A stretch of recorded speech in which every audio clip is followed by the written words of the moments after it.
M. Laxmikanth, Indian Polity. Chapter 61. Lokpal and Lokayuktas.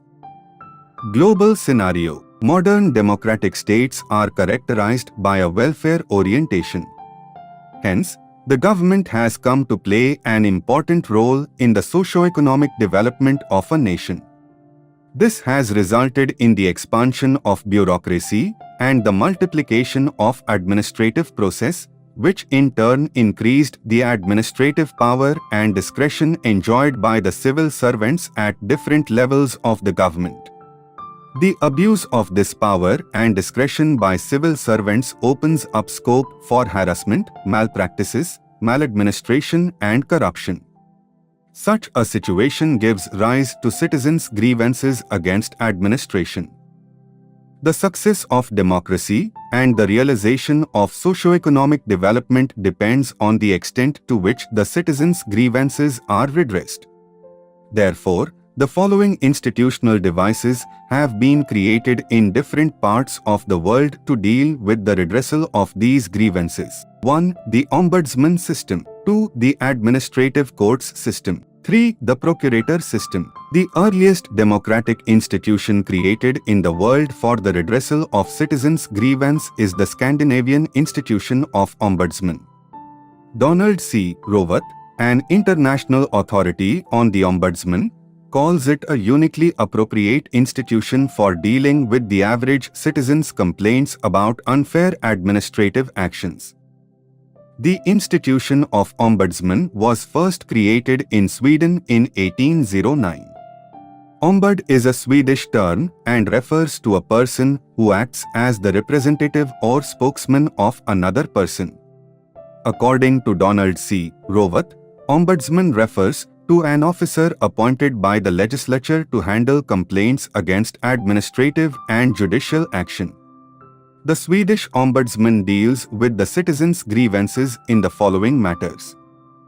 1. Abuse of administrative discretion, that is, misuse of official power and authority. 2. Maladministration, that is, inefficiency in achieving the targets. 3. Administrative corruption, that is, demanding bribery for doing things. 4. Nepotism, that is, supporting one's own kith and kin in matters like providing employment. 5. Discourtesy, that is, misbehavior of various kinds, for instance, use of abusive language. The Swedish Ombudsman is appointed by the Parliament for a term of 4 years. He can be removed only by the Parliament on ground of its loss of confidence in him. He submits his annual report to the Parliament and hence is also known as Parliamentary Ombudsman. But he is independent of the Parliament, legislature, as well as the executive and judiciary. The Ombudsman is a constitutional authority and enjoys the powers to supervise the compliance of laws and regulations by the public officials and see that they discharge their duties properly. In other words, he keeps a watch over all public officials, civil, judicial and military, so that they function impartially, objectively and legally, that is, in accordance with the law. However, he has no power to reverse or quash a decision and has no direct control over administration or the courts. The Ombudsman can act either on the basis of a complaint received from the citizen against unfair administrative action or suo motu, i.e. on his own initiative. He can prosecute any erring official including the judges. However, he himself cannot inflict any punishment. He only reports the matter to the higher authorities for taking the necessary corrective action. In sum, the characteristics of the Swedish institution of Ombudsman are as follows. 1. Independence of action from the executive. 2. Impartial and objective investigation of complaints. 3. Suo motu power to start investigations. 4. Uninterrupted access to all the files of administration. 5. Right to report to the Parliament as opposed to the executive. The institution of Ombudsman is based on the doctrine of administrative accountability to legislature. 6. Wide publicity given to its working in press and other media. 7. Direct, simple, informal, cheap and speedy method of handling complaints. From Sweden, the institution of ombudsman spread to other Scandinavian countries, Finland, 1919, Denmark, 1955, and Norway, 1962. New Zealand is the first Commonwealth country in the world to have adopted the ombudsman system in the form of a parliamentary commissioner for investigation in 1962. The United Kingdom adopted ombudsman-like institution called Parliamentary Commissioner for Administration in 1967. Since then, more than 40 counties of the world have adopted ombudsman-like institutions with different nomenclature and functions. The ombudsman in India is called Lokpal Lokayukta. Donald C. Rowat says that the institution of ombudsman is a bulwark of democratic government against the tyranny of officialdom. While Gerald E. Caden described the ombudsman as institutionalized public conscience. Another unique institutional device created for the redressal of citizens' grievances against administrative authorities is the French system of administrative courts. Due to its success in France, the system has gradually spread to many other European and African countries like Belgium, Greece and Turkey. The socialist countries like the former USSR, now Russia, China, Poland, Hungary, Czechoslovakia and Romania have created their own institutional device for the redressal of citizens' grievances. It is called procurator system in these countries. It should be noted here that the office of the Procurator General is still functioning in Russia. He is appointed for a tenure of 7 years. Position in India. The existing legal and institutional framework to check corruption and redress citizens' grievances in India consists of the following. 1. Public Servants, Enquiries, Act 1850. 2. Indian Penal Code 1860. 3. Special Police Establishment 1941. 4. Delhi Police Establishment Act 1946. 5. Prevention of Corruption Act 1988. 6. Commissions of Inquiry Act 1952 against political leaders and eminent public men. 7. All India Services, Conduct, Rules 1968. 8. Central Civil Services, Conduct, Rules 1964. 9. Railway Services, Conduct, Rules 1966. 10. Vigilance Organizations in Ministries, Departments, Attached and Subordinate Offices and Public Undertakings. 11. Central Bureau of Investigation 1963. 12. Central Vigilance Commission 1964. 13. State Vigilance Commissions 1964. 14. Anti-Corruption Bureaus in States. 15. Lokpal, Ombudsman, at the center. 16. Lokayukta, Ombudsman, in states. 17. Divisional Vigilance Board. 18. District Vigilance Officer.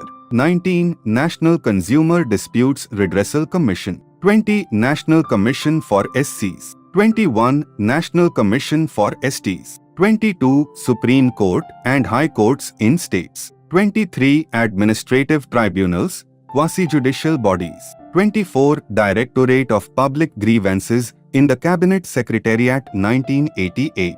25. Parliament and its committees. 26. File-to-Field program in some states like Kerala. In this innovative scheme, the administrator goes to the village area and hears public grievances and takes immediate action wherever possible. Lokpal. The Administrative Reforms Commission, ARC, of India, 1966 to 1970, recommended the setting up of two special authorities designated as Lokpal and Lokayukta for the redressal of citizens' grievances. These institutions were to be set up on the pattern of the institution of Ombudsman in Scandinavian countries and the Parliamentary Commissioner for Investigation in New Zealand. The Lokpal would deal with complaints against ministers and secretaries at central and state levels, and the Lokayukta, one at the center and one in every state, would deal with complaints against other specified higher officials. The ARC kept the judiciary outside the purview of Lokpal and Lokayukta as in New Zealand. But in Sweden the judiciary is within the purview of Ombudsman.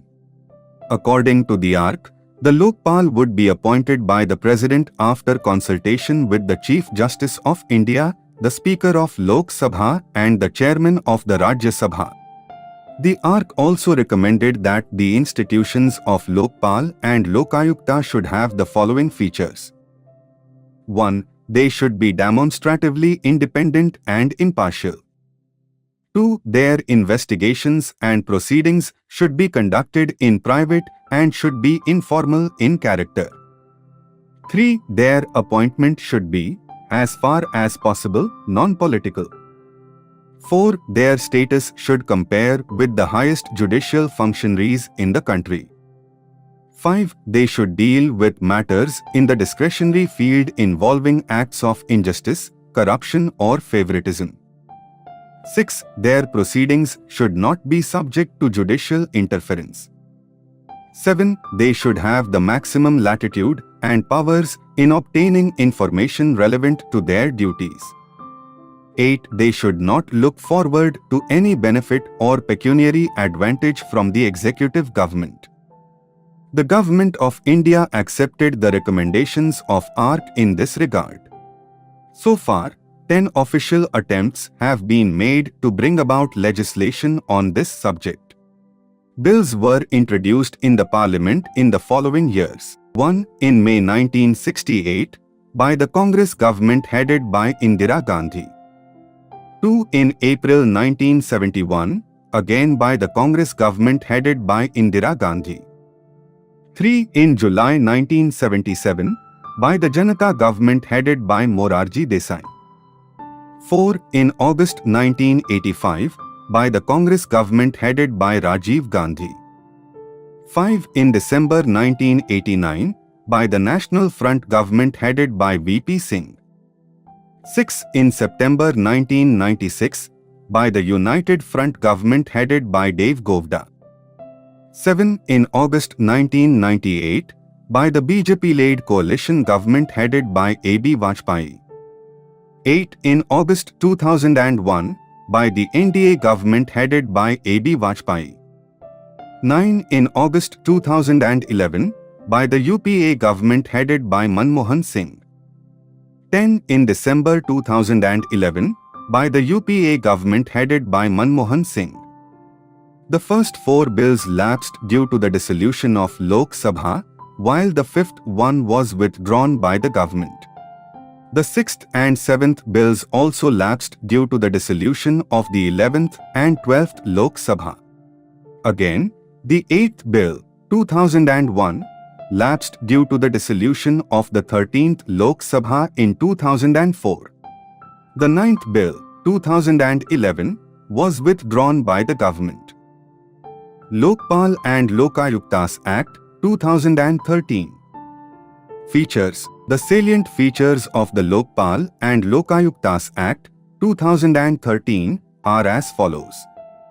1. It seeks to establish the institution of the Lokpal at the centre and the Lokayukta at the level of the state and thus seeks to provide a uniform vigilance and anti-corruption roadmap for the nation both at the centre and at the states.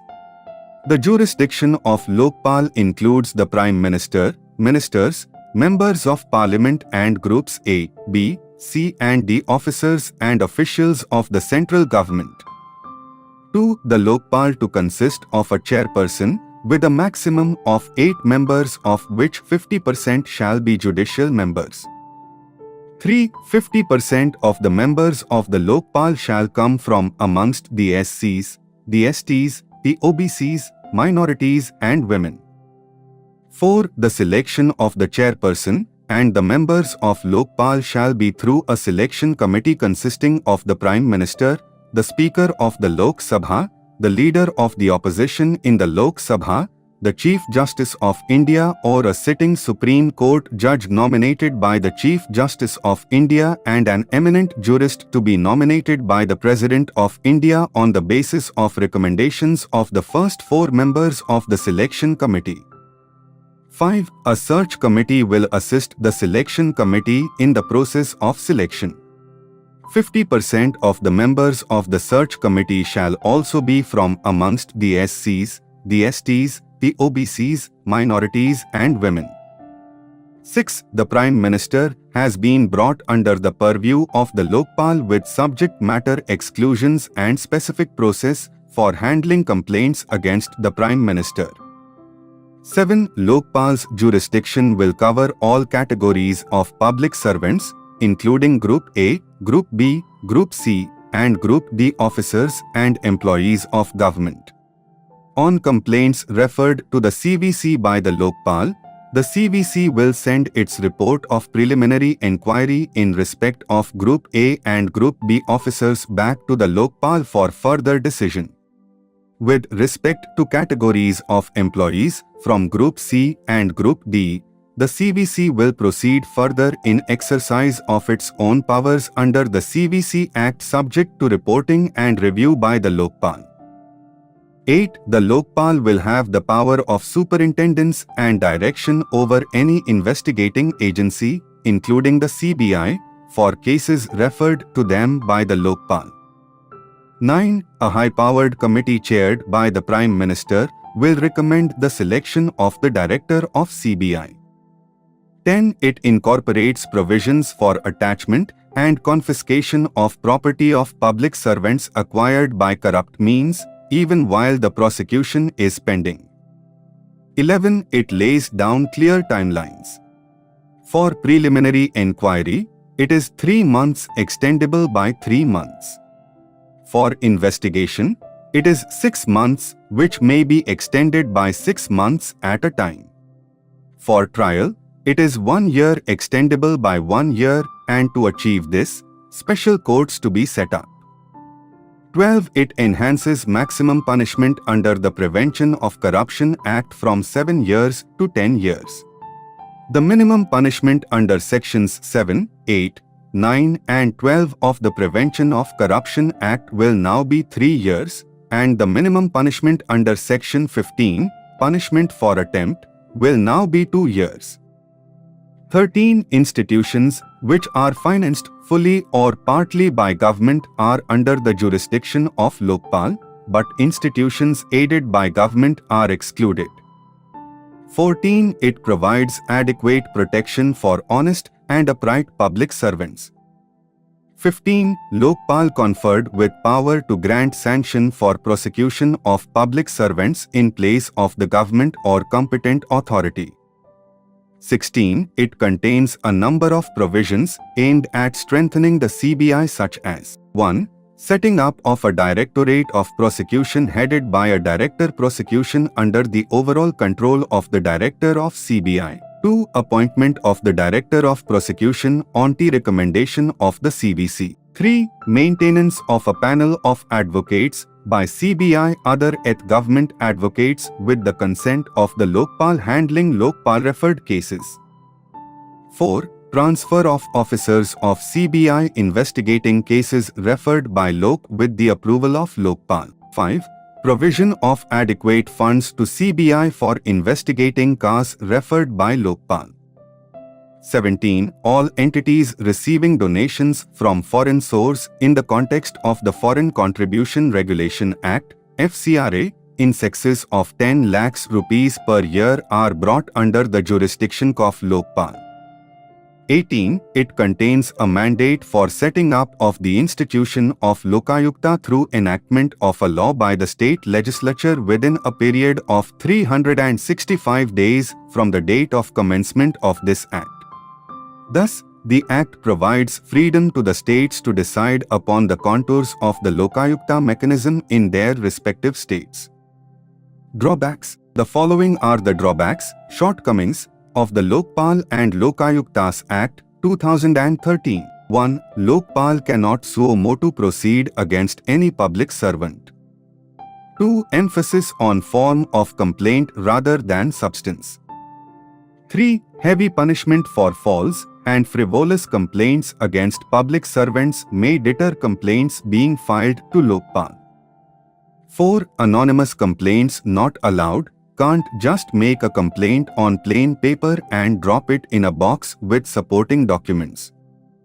5. Legal assistance to public servant against whom complaint is filed. 6. Limitation period of 7 years to file complaints. 7. Very non-transparent procedure for dealing with complaints against the PM. Lokayuktas. Even much before the enactment of the Lokpal and Lokayuktas Act 2013 itself, many states had already set up the institution of Lokayuktas. It must be noted here that the institution of Lokayukta was established first in Maharashtra in 1971. Although Odisha had passed the act in this regard in 1970, it came into force only in 1983. Till 2013, 21 states and 1 union territory, Delhi, have established the institution of Lokayuktas.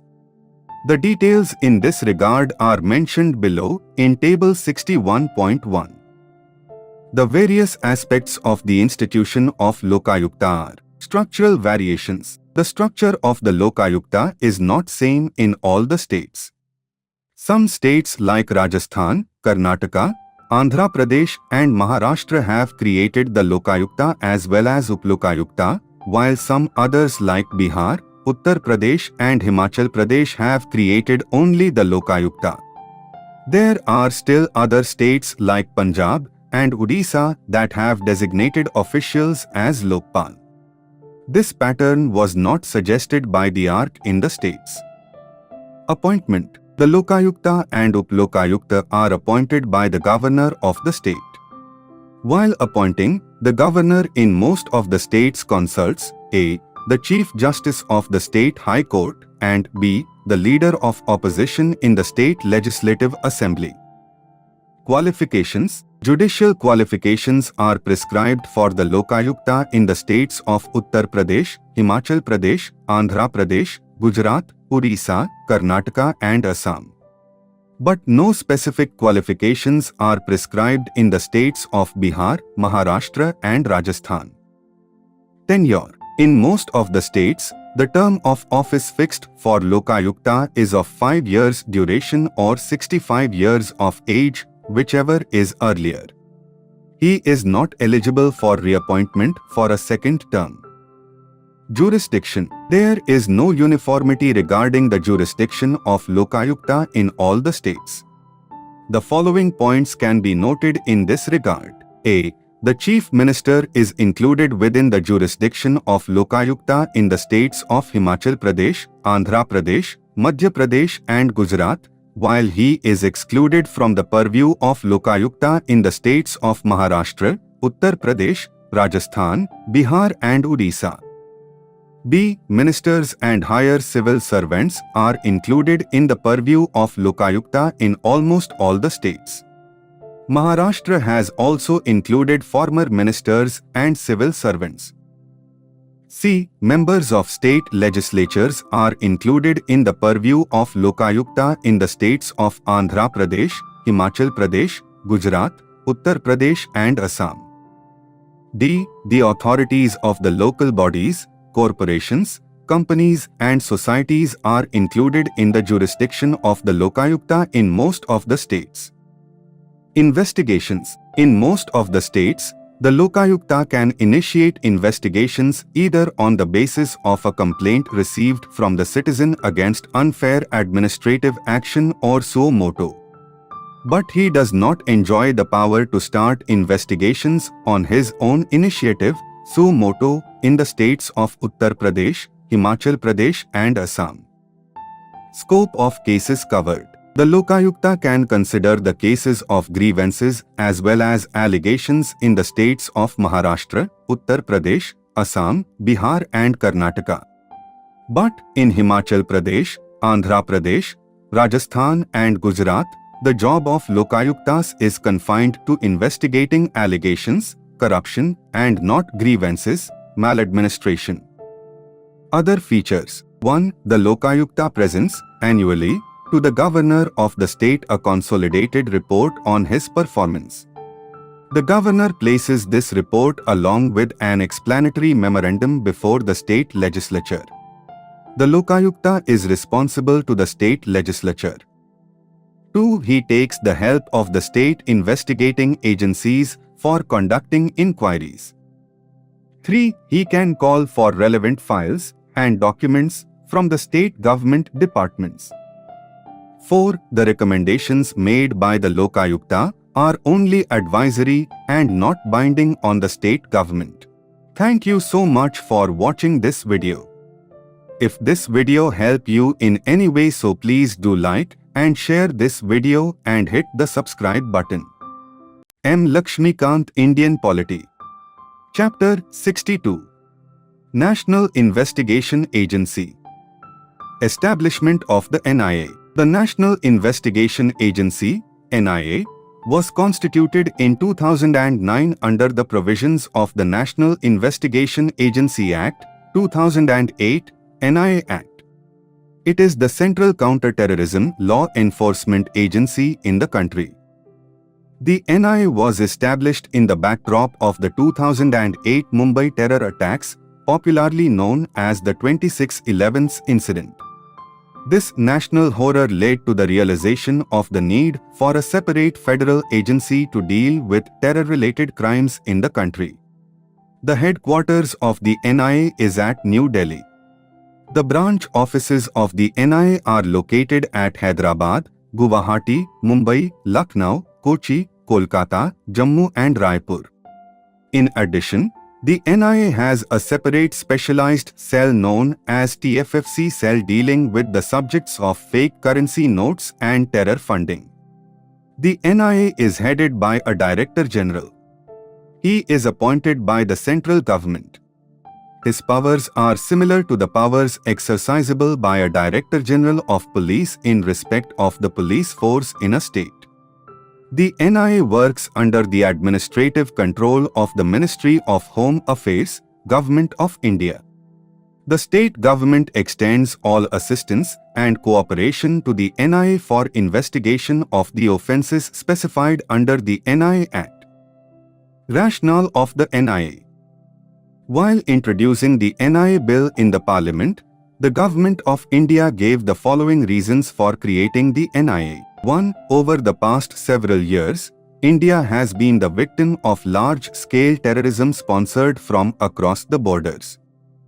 There have been innumerable incidents of terrorist attacks, not only in the militancy and insurgency-affected areas and areas affected by left-wing extremism, but also in the form of terrorist attacks and bomb blasts, etc., in various parts of the hinterland and major cities, etc. 2. A large number of such incidents are found to have complex interstate and international linkages and possible connection with other activities like the smuggling of arms and drugs, pushing in and circulation of fake Indian currency, infiltration from across the borders, etc. 3. Keeping all these in view, it was felt that there was a need for setting up of an agency at the central level for the investigation of offences related to terrorism and certain other acts, which have national ramifications. 4. Several expert committees and the Second Administrative Reforms Commission have also made recommendations for establishing such an agency. 5. The government, after due consideration and examination of the issues involved, proposed to enact a legislation to make provisions for establishment of an NIA in a concurrent jurisdiction framework, with provisions for taking up specific cases under specific acts for investigation. These provisions are proposed to be incorporated in the National Investigation Agency Bill, 2008. Functions of the NIA. The NIA is mandated to investigate and prosecute offences under the various acts mentioned in the schedule of the NIA Act. In pursuance of its mandate, the NIA collects, collates and analyzes counter-terrorism investigation. It also shares inputs with its sister intelligence agencies and law enforcement units both at central and state governments level. In more detail, the functions assigned to the NIA are as follows. A. To investigate and prosecute offences in respect of the acts specified in the schedule of the NIA Act. B. To provide assistance to, and seek assistance from, other intelligence and investigation agencies of the central government and state governments. C. To take other such measures which may be necessary for speedy and effective implementation of the provisions of the NIA Act. Vision of the NIA. The following points highlight the vision of the NIA. 1.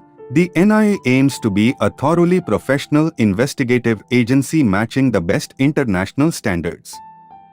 2. The NIA aims to set the standards of excellence in counter-terrorism and other national security-related investigations at the national level by developing into a highly trained, partnership-oriented workforce.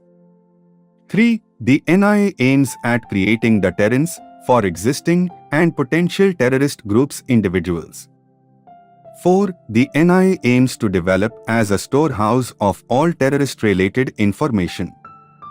Mission of the NIA. The mission of the NIA is as follows. 1. In-depth professional investigation of scheduled offences using the latest scientific methods of investigation and setting up such standards as to ensure that all cases entrusted to the NIA are detected. 2. Ensuring effective and speedy trial. 3. Developing into a thoroughly professional, result-oriented organization upholding the Constitution of India and laws of the land, giving prime importance to the protection of human rights and dignity of the individual. 4. Developing a professional workforce through regular training and exposure to the best practices and procedures. 5. Displaying scientific temper and progressive spirit while discharging the duties assigned. 6. Inducting modern methods and latest technology in every sphere of activities of the agency. 7. Maintaining professional and cordial relations with the governments of states and union territories and other law enforcement agencies in compliance with the legal provisions of the NIA Act. 8. Assisting all states and other investigating agencies in investigation of terrorist cases. 9. Building a database on all terrorist-related information and sharing the available database with the states and other agencies. 10. Studying and analyzing laws relating to terrorism in other countries and regularly evaluating the adequacy of existing laws in India and proposing changes as and when necessary. 11. Winning the confidence of the citizens of India through selfless and fearless endeavors. Jurisdiction of the NIA. The NIA has concurrent jurisdiction to investigate and prosecute the offences affecting the sovereignty, security and integrity of India, security of state, friendly relations with foreign states and offences under various acts enacted to implement international treaties, agreements, conventions and resolutions of the UNO, its agencies and other international organizations. The NIA is empowered to probe terror attacks including bomb blasts, hijacking of aircrafts and ships, attacks on nuclear installations and use of weapons of mass destruction. In 2019, the jurisdiction of the NIA was extended. Consequently, the NIA is also empowered to probe the offences relating to human trafficking, counterfeit currency or bank notes, manufacture or sale of prohibited arms, cyber-terrorism and explosive substances. NIA Amendment Act 2019. The various features or provisions of the amendment are as follows. 1. It applied the provisions of the NIA Act also to persons who commit a scheduled offence beyond India against Indian citizens or affecting the interest of India. 2. It provided that the officers of the NIA shall have the similar powers, duties, privies and liabilities being exercised by the police officers in connection with the investigation of offences, not only in India but also outside India.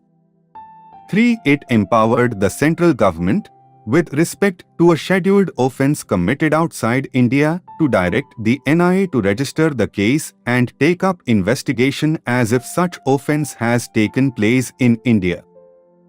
4. It provided that the central government and the state governments may designate sessions courts as special courts for conducting the trial of offences under the NIA Act. 5. It inserted certain new offences in the schedule of the NIA Act. Thank you so much for watching this video. If this video helped you in any way, so please do like and share this video and hit the subscribe button. Laxmikanth, Indian Polity. Chapter 63. National Disaster Management Authority.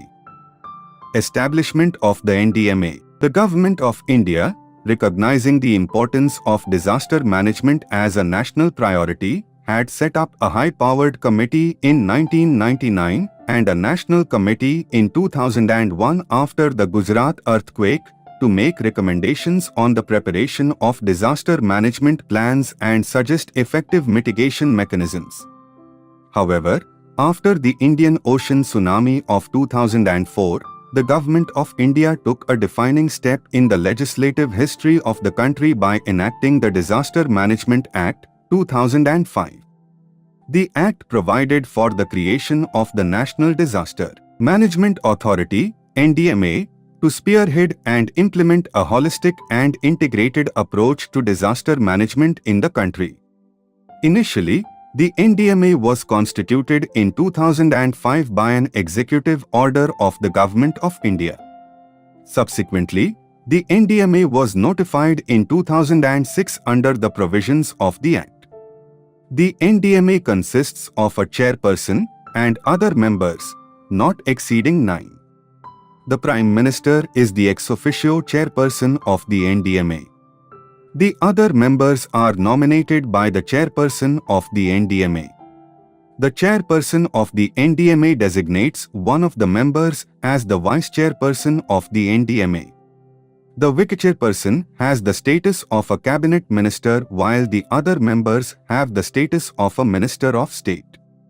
The NDMA is the apex body for disaster management in the country.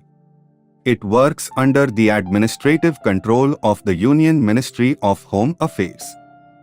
The NDMA was established with this vision to build a safer and disaster-resilient India by a holistic, proactive, technology-driven and sustainable development strategy that involves all stakeholders and fosters a culture of prevention, preparedness and mitigation. Objectives of the NDMA. The objectives of the NDMA are as follows. 1. To promote a culture of prevention, preparedness and resilience at all levels through knowledge, innovation and education. 2. To encourage mitigation measures based on technology, traditional wisdom and environmental sustainability.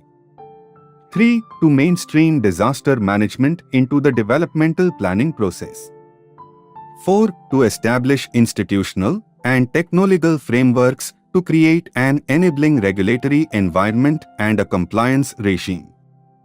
5. To ensure efficient mechanism for identification, assessment and monitoring of disaster risks. 6. To develop contemporary forecasting and early warning systems backed by responsive and fail-safe communication with information technology support. 7. To ensure efficient response and relief with a caring approach towards the needs of the vulnerable sections of the society. 8. To undertake reconstruction as an opportunity to build disaster-resilient structures and habitat for ensuring safer living. 9. To promote a productive and proactive partnership with the media for disaster management. Functions of the NDMA. The NDMA has the responsibility for laying down the policies, plans and guidelines for disaster management for ensuring timely and effective response to disaster. The functions of the NDMA are as follows. 1. To lay down policies on disaster management. 2. To approve the national plan. 3. To approve plans prepared by the ministries or departments of the Government of India in accordance with the National Plan. 4. To lay down guidelines to be followed by the State Disaster Management Authorities, SDMAs, in drawing up the state plan. 5. To lay down guidelines to be followed by the different ministries or departments of the Government of India for the purpose of integrating the measures for prevention of disaster or the mitigation of its effects in their development plans and projects. 6. To coordinate the enforcement and implementation of the policy and plan for disaster management. 7. To recommend provision of funds for the purpose of mitigation. 8. To provide such support to other countries affected by major disasters as may be determined by the central government. 9. To take other such measures for the prevention of disaster or the mitigation or preparedness and capacity building for dealing with the threatening disaster situation or disaster as it may consider necessary. 10. To lay down broad policies and guidelines for the functioning of the National Institute of Disaster Management. Additional functions of the NDMA. In addition to the above, the NDMA also performs the following functions. 1. It recommends guidelines for the minimum standards of relief to be provided to persons affected by disaster. 2. It recommends, in cases of disasters of severe magnitude, relief in repayment of loans or grant of fresh loans on concessional terms to the persons affected by such disasters. 3. It exercises the general superintendence, direction and control of the National Disaster Response Force, NDRF. This force has been constituted for the purpose of specialist response to a threatening disaster situation or disaster. 4. It authorizes the concerned department or authority to make the emergency procurement of provisions or materials for rescue or relief in any threatening disaster situation or disaster. In such case, the standard procedure requiring inviting of tenders is deemed to be waived.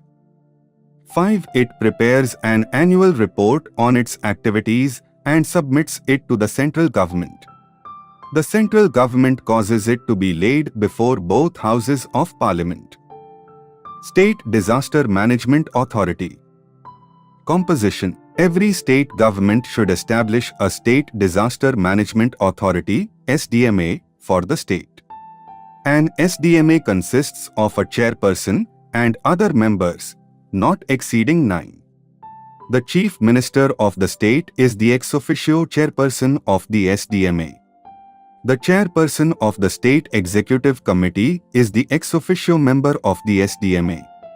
The other members, not exceeding 8, are nominated by the chairperson of the SDMA. The chairperson of the SDMA designates one of the members as the vice chairperson of the SDMA.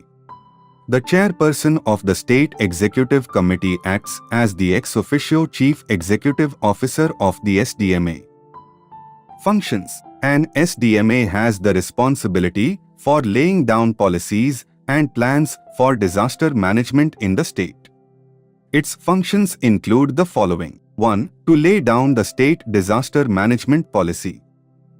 2. To approve the state plan in accordance with the guidelines laid down by the NDMA. 3. To approve the disaster management plans prepared by the departments of the government of the state. 4. To lay down guidelines to be followed by the departments of the government of the state for the purposes of integration of measures for prevention of disasters and mitigation in their development plans and projects and provide necessary technical assistance thereof. 5. To coordinate the implementation of the state plan. 6. To recommend provision of funds for mitigation and preparedness measures. 7. To review the development plans of the different departments of the state and ensure that prevention and mitigation measures are integrated therein. 8. To review the measures being taken for mitigation capacity building and preparedness by the departments of the government of the state and issue such guidelines as may be necessary. District Disaster Management Authority. Composition. Every state government should establish a District Disaster Management Authority (DDMA) for every district in the state. A DDMA consists of a chairperson and other members, not exceeding 7. The collector or district magistrate or deputy commissioner of the district is the ex officio chairperson of the DDMA. The elected representative of the local authority is the ex officio co-chairperson of the DDMA. But in case of tribal areas, as referred to in the 6th schedule to the Constitution of India, the chief executive member of the District Council of Autonomous District is the ex officio co-chairperson of the DDMA. The chief executive officer of the DDMA, the superintendent of police and the chief medical officer of the district are the ex officio members of the DDMA. Not more than 2 other district level officers are appointed by the state government as the members of the DDMA. In case of a district where Jilla Parishad exists, the chairperson of that Jilla Parishad is the co-chairperson of the DDMA. The chief executive officer of the DDMA is appointed by the state government. Functions. The DDMA acts as the district planning, coordinating and implementing body for disaster management and takes all measures for the purposes of disaster management in the district in accordance with the guidelines laid down by the NDMA and the SDMA. Its functions are as follows. 1. To prepare a disaster management plan including district response plan for the district. 2. To coordinate and monitor the implementation of the national policy, state policy, national plan, state plan and district plan.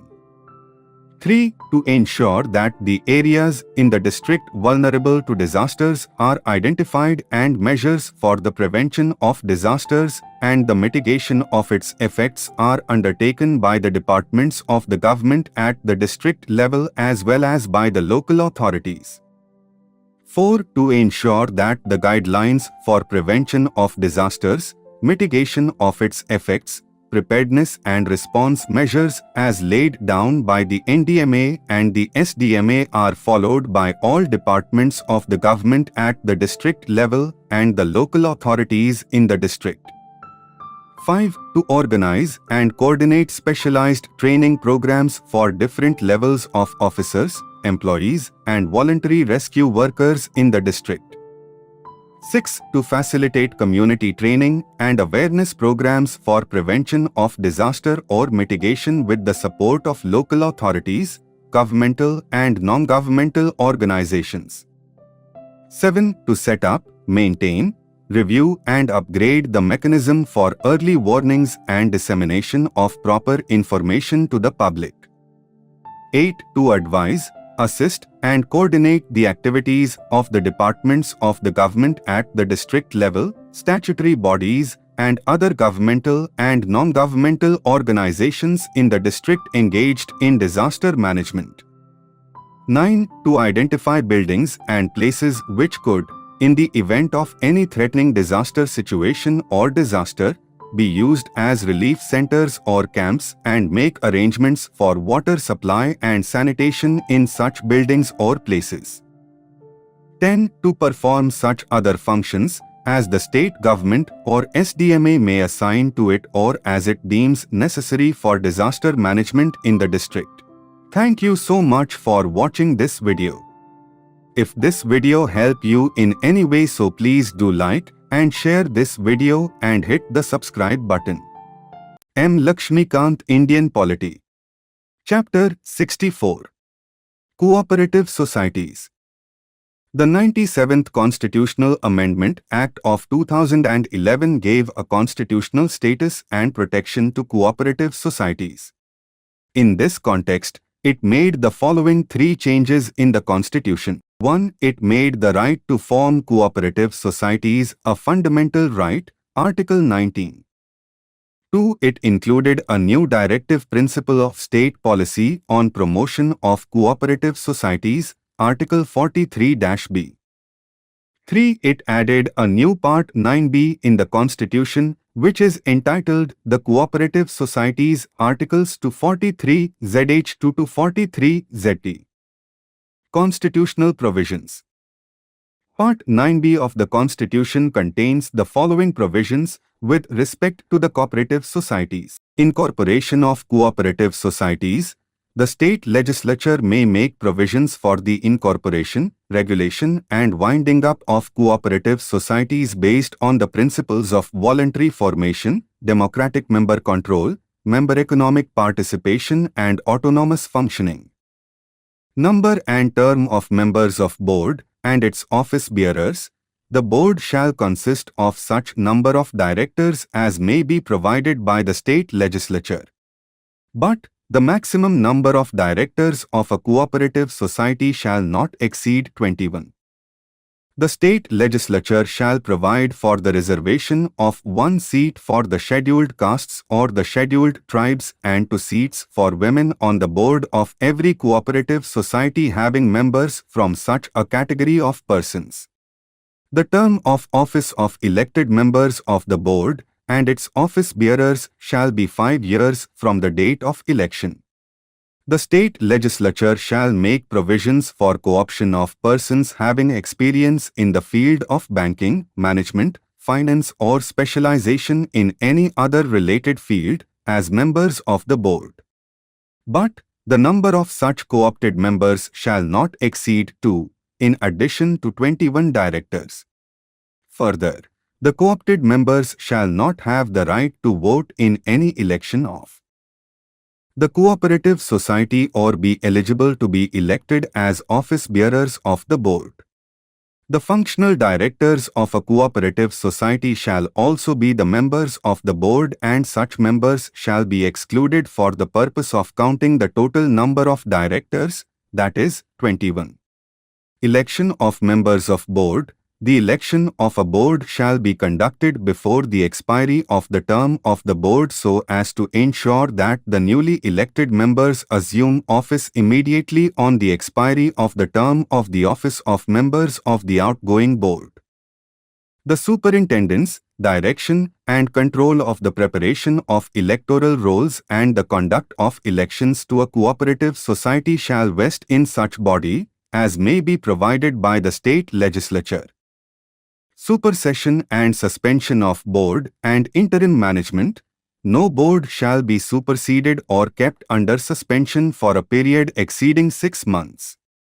The board may be superseded or kept under suspension in case 1. Of its persistent default, 2. Of negligence in the performance of its duties, 3. Of committing any act prejudicial to the interests of the cooperative society or its members, 4. Of there being a stalemate in the constitution or functions of the board, 5. Of the election body having failed to conduct elections in accordance with the provisions of the State Act. However, the board of any such cooperative society shall not be superseded or kept under suspension where there is no government shareholding or loan or financial assistance or any guarantee by the government.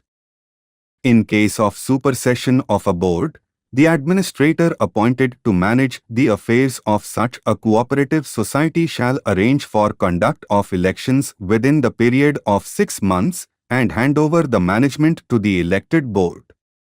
Audit of accounts of cooperative societies. The state legislature may make provisions for the maintenance of accounts by the cooperative societies and the auditing of such accounts at least once in each financial year.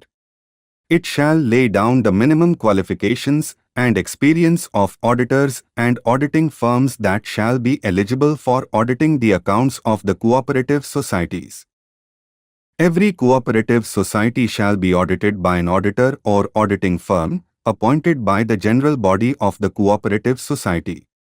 But such an auditor or auditing firm shall be appointed from a panel approved by the state government or a body authorized by the state government on this behalf. The accounts of every cooperative society shall be audited within 6 months of the close of the financial year. The audit report of the accounts of an apex cooperative society shall be laid before the state legislature. Convening of general body meetings. The state legislature may provide that the annual general body meeting of every cooperative society shall be convened within a period of 6 months of the close of the financial year. Right of a member to get information. The state legislature may provide for access to every member of a cooperative society to the books, information and accounts of the cooperative society. It may also make provisions to ensure the participation of members in the management of the cooperative society. Further, it may provide for cooperative education and training for its members. Returns. Every cooperative society shall file returns within 6 months of the close of every financial year to the authority designated by the state government. These returns shall include the following matters: A. Annual report of its activities. B. Its audited statement of accounts. C. Plan for surplus disposal as approved by the general body of the cooperative society. D. List of amendments to the bylaws of the cooperative society. E. Declaration regarding date of holding of its general body meeting and conduct of elections when due. F. Any other information required by the registrar in pursuance of any of the provisions of the State Act. Offences and penalties. The state legislature may make provisions for the offences relating to the cooperative societies and penalties for such offences. Such a law shall include the commission or omission of the following acts as offences. A. A cooperative society willfully makes a false return or furnishes false information. B. Any person willfully disobeys any summon, requisition or order issued under the State Act. C. Any employer who, without sufficient cause, fails to pay to a cooperative society the amount deducted from its employee within a period of 14 days. D. Any officer who willfully fails to hand over custody of books, accounts, documents, records, cash, security and other property belonging to a cooperative society to an authorized person. E. Any person who adopts corrupt practices before, during or after the election of members of the board or office bearers. Application to multi-state cooperative societies. The provisions of this part shall apply to the multi-state cooperative societies subject to the modification that any reference to the state legislature, state act or state government shall be construed as a reference to Parliament, Central Act or central government respectively. Application to union territories. The provisions of this part shall apply to the union territories. But the President may direct that the provisions of this part shall not apply to any union territory or part thereof as he may specify in the notification. Continuance of existing laws. Any provision of any law relating to cooperative societies in force in a state immediately before the commencement of the Constitution, 97th Amendment, Act, 2011, which is inconsistent with the provisions of this part, shall continue to be in force until amended or repealed or until the expiration of 1 year from such commencement, whichever is less. Reasons for the 97th Amendment. The reasons for adding the above provisions in the Constitution by the 97th Constitutional Amendment Act of 2011 are as follows. 1. The cooperative sector, over the years, has made significant contribution to various sectors of national economy and has achieved voluminous growth. However, it has shown weaknesses in safeguarding the interests of the members and fulfillment of objects for which these institutions were organized. There have been instances where elections have been postponed indefinitely and nominated office bearers or administrators have remained in charge of these institutions for a long time. This reduces the accountability in the management of cooperative societies to their members. Inadequate professionalism in management in many of the cooperative institutions has led to poor services and low productivity. Cooperatives need to run on well-established democratic principles and elections held on time and in a free and fair manner. Therefore, there was a need to initiate fundamental reforms to revitalize these institutions in order to ensure their contribution in the economic development of the country and to serve the interests of members and public at large, and also to ensure their autonomy, democratic functioning and professional management. 2. The cooperative societies is a subject enumerated in Entry 32 of the State List of the 7th Schedule of the Constitution, and the state legislatures have accordingly enacted legislations on cooperative societies. Within the framework of state acts, growth of cooperatives on large scale was envisaged as part of the efforts for securing social and economic justice and equitable distribution of the fruits of development. It has, however, been experienced that in spite of considerable expansion of cooperatives, their performance in qualitative terms has not been up to the desired level. Considering the need for reforms in the Cooperative Societies Acts of the states, consultations with the state governments have been held at several occasions and in the conferences of state cooperative ministers. A strong need has been felt for amending the constitution so as to keep the cooperatives free from unnecessary outside interferences and also to ensure their autonomous organizational setup and their democratic functioning. 3. The central government was committed to ensure that the cooperative societies in the country function in a democratic, professional, autonomous and economically sound manner.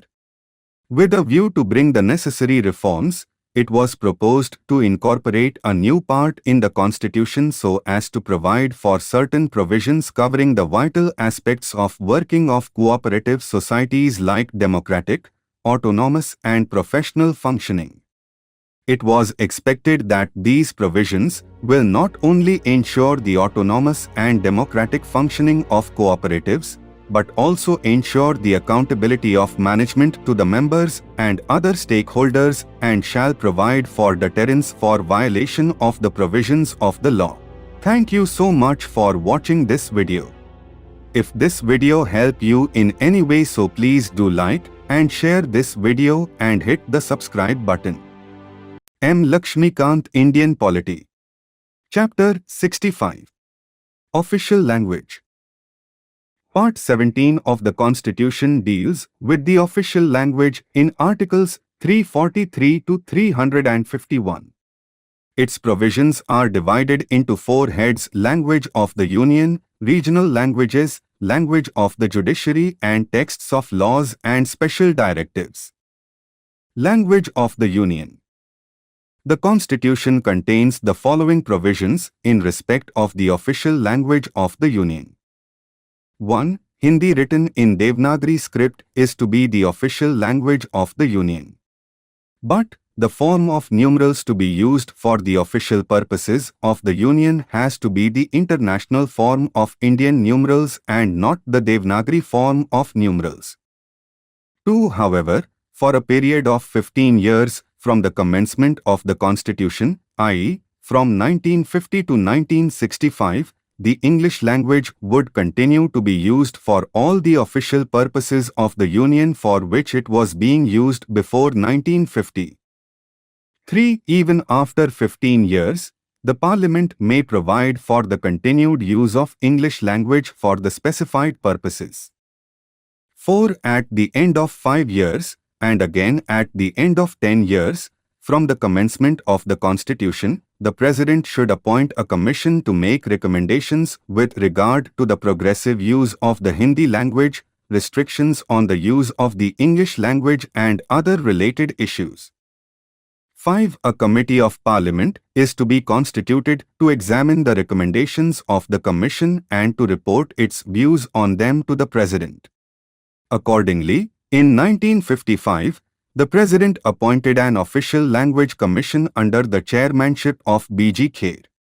The Commission submitted its report to the President in 1956. The report was examined by a committee of Parliament constituted in 1957 under the chairmanship of Gobind Ballabh Pant. However, another official language commission, as envisaged by the Constitution, was not appointed in 1960. Subsequently, the Parliament enacted the Official Languages Act in 1963. The Act provides for the continued use of English, even after 1965, in addition to Hindi, for all official purposes of the Union and also for the transaction of business in Parliament. Notably, this Act enables the use of English indefinitely, without any time limit. Further, this Act was amended in 1967 to make the use of English, in addition to Hindi, compulsory in certain cases. Regional languages. The Constitution does not specify the official language of different states. In this regard, it makes the following provisions. 1. The legislature of a state may adopt any one or more of the languages in use in the state or Hindi as the official language of that state. Until that is done, English is to continue as official language of that state.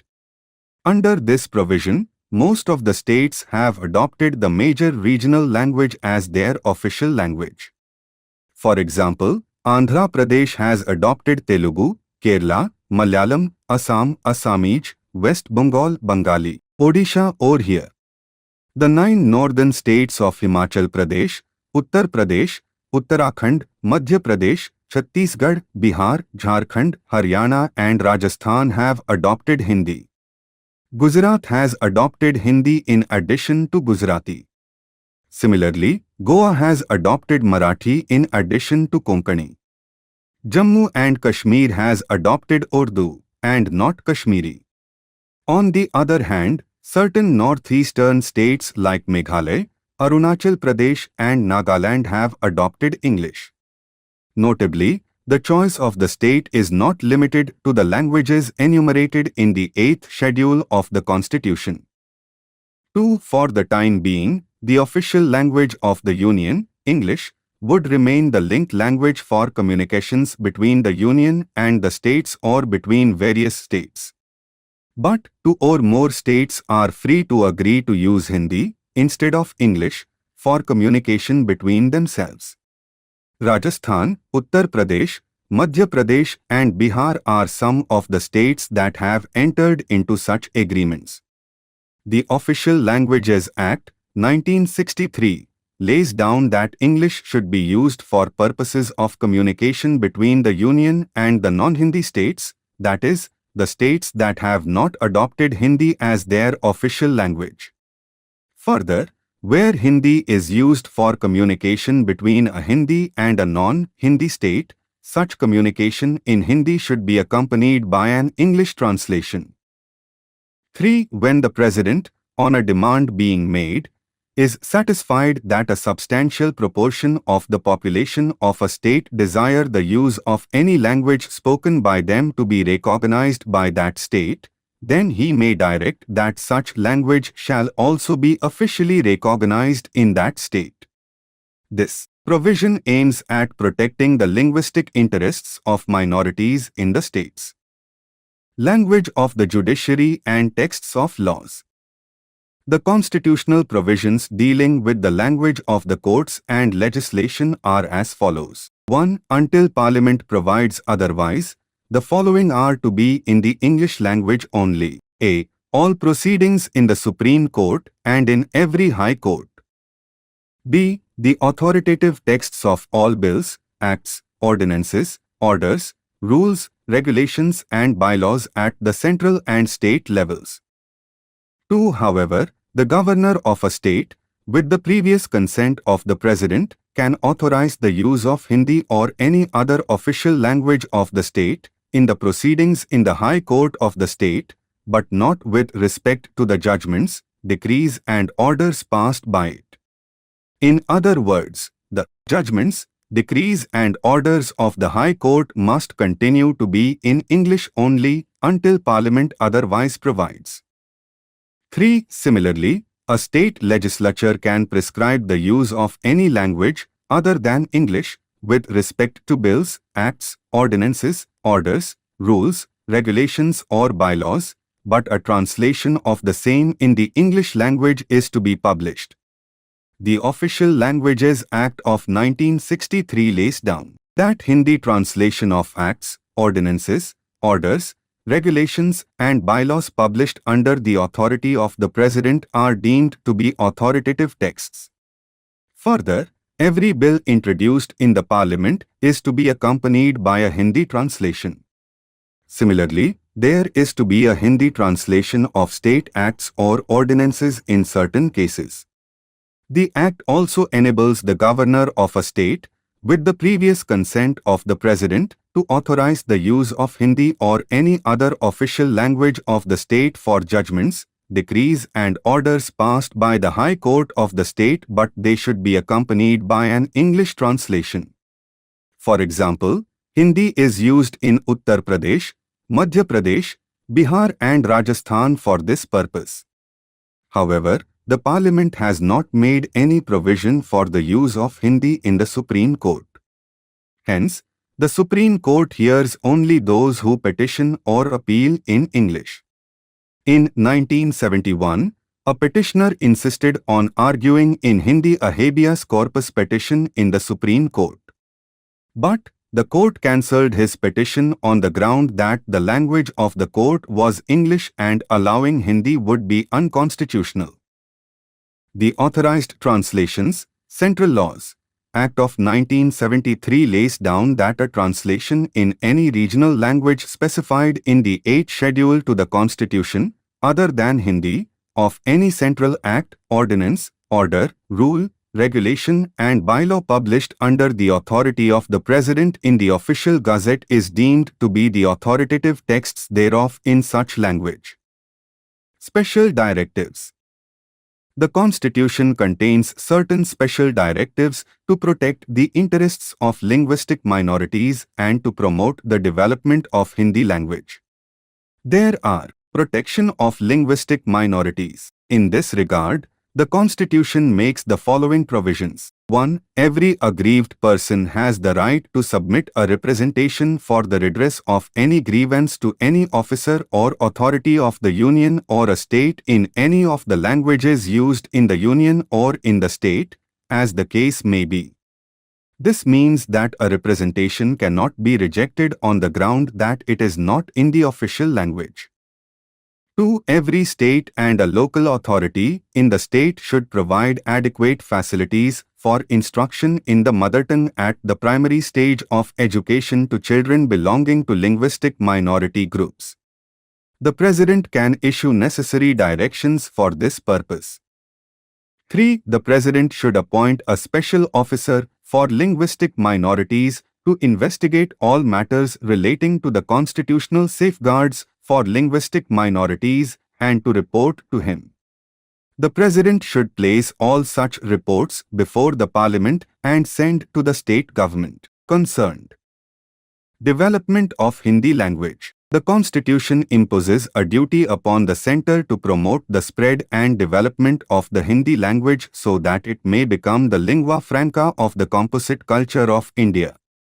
Further, the centre is directed to secure the enrichment of Hindi by assimilating the forms, style and expressions used in Hindustani and in other languages specified in the 8th Schedule and by drawing its vocabulary, primarily on Sanskrit and secondarily on other languages. At present, 2019, the 8th Schedule of the Constitution specifies 22 languages, originally 14 languages. These are Assamese, Bengali, Bodo, Dogri, Dongari, Gujarati, Hindi, Kannada, Kashmiri, Konkani, Mathili, Malayalam, Manipuri, Marathi, Nepali, Oriya, Punjabi, Sanskrit, Santhali, Sindhi, Tamil, Telugu and Urdu. Sindhi was added by the 21st Amendment Act of 1967, Konkani, Manipuri and Nepali were added by the 71st Amendment Act of 1992, and Bodo, Dongari, Muthili and Santhali were added by the 92nd Amendment Act of 2003 in terms of the Constitution provisions. There are two objectives behind the specification of the above regional languages in the 8th Schedule. A. The members of these languages are to be given representation in the Official Language Commission, and B. The forms, style and expression of these languages are to be used for the enrichment of the Hindi language. Committee of Parliament on Official Language. The Official Languages Act, 1963, provided for the setting up of a Committee of Parliament on Official Language to review the progress made in the use of Hindi for the official purpose of the Union. Under the Act, this committee was to be constituted after 10 years of the promulgation of the Act, 26 January 1965. Accordingly, this committee was set up in 1976. This committee comprises of 30 members of Parliament, 20 from Lok Sabha and 10 from Rajya Sabha. The Act contains the following provisions relating to the composition and functions of the committee. 1. After the expiration of 10 years from the date on which the Act comes into force, there shall be constituted a Committee on Official Language, on a resolution to that effect being moved in either House of Parliament with the previous sanction of the President and passed by both Houses. 2. The committee shall consist of 30 members, of whom 20 shall be members of the House of the People and 10 shall be members of the Council of States to be elected respectively by the members of the House of the People and the members of the Council of States in accordance with the system of proportional representation by means of the single transferable vote. 3. It shall be the duty of the committee to review the progress made in the use of Hindi for the official purposes of the Union and submit a report to the President making recommendations thereon, and the President shall cause the report to be laid before each House of Parliament and send it to all the state governments. 4. The President may, after consideration of the report and the views expressed by the state governments thereon, issue directions in accordance with the whole or any part of the report. The chairman of the committee is elected by the members of the committee. As a convention, the Union Home Minister has been elected as chairman of the committee from time to time. The committee is required to submit its report along with its recommendations to the President after reviewing the position regarding the use of Hindi in central government offices on the basis of its observations. Apart from adopting other methods for assessing the factual position, the committee decided to inspect certain central government offices representing various fields of activities to motivate the central government offices to adopt maximum usage of Hindi so that the objectives of the Constitution and Official Languages Act provisions could be achieved.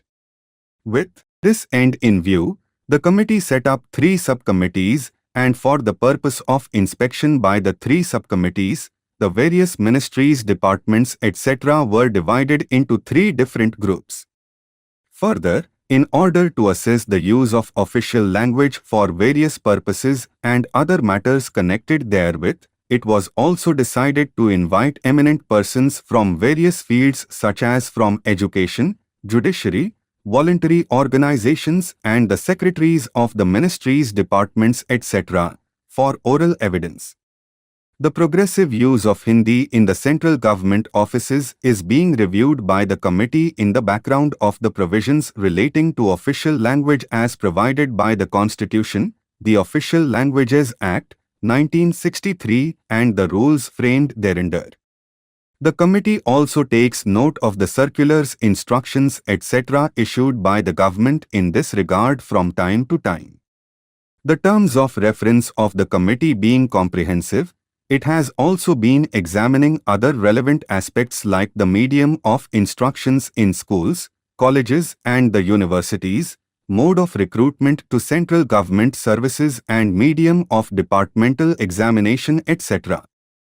Taking into consideration the magnitude of various aspects of the official language policy and keeping in view the present circumstances, the committee in its meeting held in June 1985 and August 1986 decided to present its report to the President in parts, each part relating to a particular aspect of the official language policy. The Secretariat of the Committee is headed by the Secretary of the Committee. The Secretary is assisted by the officers of the level of Under Secretary and other officials.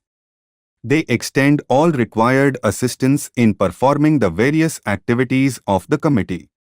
For administrative purposes, this office is subordinate office of Department of Official Language, Ministry of Home Affairs. Classical language status. In 2004, the Government of India decided to create new category of languages called as classical languages. In 2006, it laid down the criteria for conferring the classical language status. So far, 2019, the 6 languages are granted the classical language status. Once a language is declared classical, it gets financial assistance for setting up a center of excellence for the study of that language and also opens up an avenue for 2 major awards for scholars of eminence. Besides, the University Grants Commission can be requested to create, to begin with at least in central universities, a certain number of professional chairs for classical languages for scholars of eminence in the language. Criteria. The criteria for declaring a language as classical mandates high antiquity of its early texts' recorded history over a period of 1,500 to 2,000 years, a body of ancient literature texts which is considered a valuable heritage by generations of speakers, and a literary tradition that is original and not borrowed from another speech community. Also, since the classical language and literature is distinct from the modern, there can also be a discontinuity between the classical language and its later forms or its offshoots. Thank you so much for watching this video. If this video helped you in any way, so please do like and share this video and hit the subscribe button. M. Laxmikanth, Indian Polity. Chapter 66. Public Services. Classification of services. The public services, civil services or government services, in India are classified into 3 categories: All India services, central services and state services. Their meaning and composition are explained below. All India services. All India services are those services which are common to both central and state governments. The members of these services occupy top positions or key posts under both the center and the states and serve them by turns.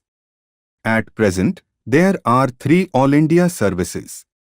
They are: 1. Indian Administrative Service (IAS), 2. Indian Police Service (IPS), 3. Indian Forest Service (IFS). In 1947, the Indian Civil Service (ICS) was replaced by IAS, and the Indian Police (IP) was replaced by IPS and were recognized by the Constitution as All India Services. In 1966, the Indian Forest Service was established as the 3rd All India Service. The All India Services Act of 1951 authorized the central government to make rules in consultation with the state governments for the regulation of recruitment and service conditions of the members of All India Services. The members of these services are recruited and trained by the central government but are assigned to different states for work. They belong to different state cadre, the center having no cadre of its own in this regard. They serve the central government on deputation, and after completing their fixed tenure they go back to their respective states. The central government obtains the services of these officers on deputation under the well-known tenure system. It must be noted here that irrespective of their division among different states, each of these All India services form a single service with common rights and status and uniform scales of pay throughout the country. Their salaries and pensions are met by the states. The All India services are controlled jointly by the central and state governments. The ultimate control lies with the central government, while the immediate control is vested in the state governments. Any disciplinary action, imposition of penalties, against these officers can only be taken by the central government. Sardar Vallabhbhai Patel was the chief protagonist of All India services in the Constituent Assembly. Hence, he came to be regarded as the father of All India services. Central Services. The personnel of central services work under the exclusive jurisdiction of the central government. They hold specialized, functional and technical positions in various departments of the central government. Before independence, the central services were classified into Class 1 Cent, Class 2 Subordinate and Inferior Services. After independence, the nomenclature of subordinate and inferior services was replaced by Class 3 and Class 4 services. Again in 1974, the classification of central services into Class 1 Cent, Class 2, Class 3 and Class 4 was changed to Group A, Group B, Group C and Group D, respectively. At present, there are 62 Group A central services. Some of them are 1. Central Engineering Service, 2. Central Health Service, 3. Central Information Service, 4. Central Legal Service, 5. Central Secretariat Service, 6. Indian Audit and Accounts Service, 7. Indian Defence Accounts Service, 8. Indian Economic Service, 9. Indian Foreign Service, 10. Indian Meteorological Service, 11. Indian Postal Service, 12. Indian Revenue Service, Customs, Excise and Income Tax, 13. Indian Statistical Service, 14. Overseas Communication Service, 15. Railway Personnel Service. Most of the above cadre of Group A central services have also corresponding Group B services. The Group C central services consists of clerical personnel while Group D consists of manual personnel. Thus Group A and Group B comprises of gazetted officers while Group C and Group D are non-gazetted. Among all, the Indian Foreign Service, IFS, is the highest central service in terms of prestige, status, pay and emoluments. In fact, it, though a central service, competes with the All India services in position, status and pay scales. It comes next to the IS in ranking and its pay scale is higher than the IPS. State Services. The personnel of state services work under the exclusive jurisdiction of the state government. They hold different positions, general, functional and technical, in the departments of the state government. However, they occupy lower positions in the administrative hierarchy of the state than those held by the members of the All India Services, IS, IPS and IFS. The number of services in a state differ from state to state. The services that are common to all the states are 1. Civil Service, 2. Police Service, 3. Forest Service, 4. Agricultural Service, 5. Medical Service, 6. Veterinary Service, 7. Fisheries Service, 8. Judicial Service, 9. Public Health Service, 10. Educational Service, 11. Cooperative Service, 12. Registration Service, 13. Sales Tax Service, 14. Jail Service, 15. Service of Engineers. Each of these services is named after the state, that is, name of the state is added as a prefix. For example, in Andhra Pradesh, AP, they are known as AP Civil Service, AP Police Service, AP Forest Service, AP Agricultural Service, AP Medical Service, AP Veterinary Service, AP Fisheries Service, AP Judicial Service, and so on. Among all the state services, the civil service, also known as the administrative service, is the most prestigious. Like the central services, the state services are also classified into 4 categories: Class 1st, Group I or Group A, Class 2, Group 2 or Group B, Class 3, Group 3 or Group C, and Class 4, Group 4 or Group D. Further, the state services are also classified into gazetted class and non-gazetted class. Usually, Class 1st, Group A, and Class 2, Group B, services are gazetted classes, while Class 3, Group C, and Class 4, Group D, services are non-gazetted classes. The names of the members of gazetted class are published in the Government Gazette for appointment, transfer, promotion and retirement, while those of the non-gazetted are not published. Further, the members of the gazetted class enjoy some privileges which are denied to the members of non-gazetted class. Also, the members of the gazetted class are called officers, while those of non-gazetted are called employees. The All India Services Act of 1951 specifies that senior posts not exceeding 33 and 1/3% in the Indian Administrative Service (IAS), Indian Police Service (IPS), and Indian Forest Service (IFS) are required to be filled in by promotion of officers employed in the state services. Such promotions are made on the recommendation of selection committee constituted for this purpose in each state. Such a committee is presided over by the chairman or a member of UPSC. Constitutional provisions. Articles 308 to 314 in Part 14 of the Constitution contain provisions with regard to All India services, central services and state services. 1. Recruitment and service conditions. Article 309 empowers the Parliament and the state legislatures to regulate the recruitment and the conditions of service of the persons appointed to public services and posts under the centre and the states, respectively. Until such laws are made, the President or the Governor can make rules to regulate these matters. Recruitment includes any method provided for inducting a person in public service like appointment, selection, deputation, promotion and appointment by transfer.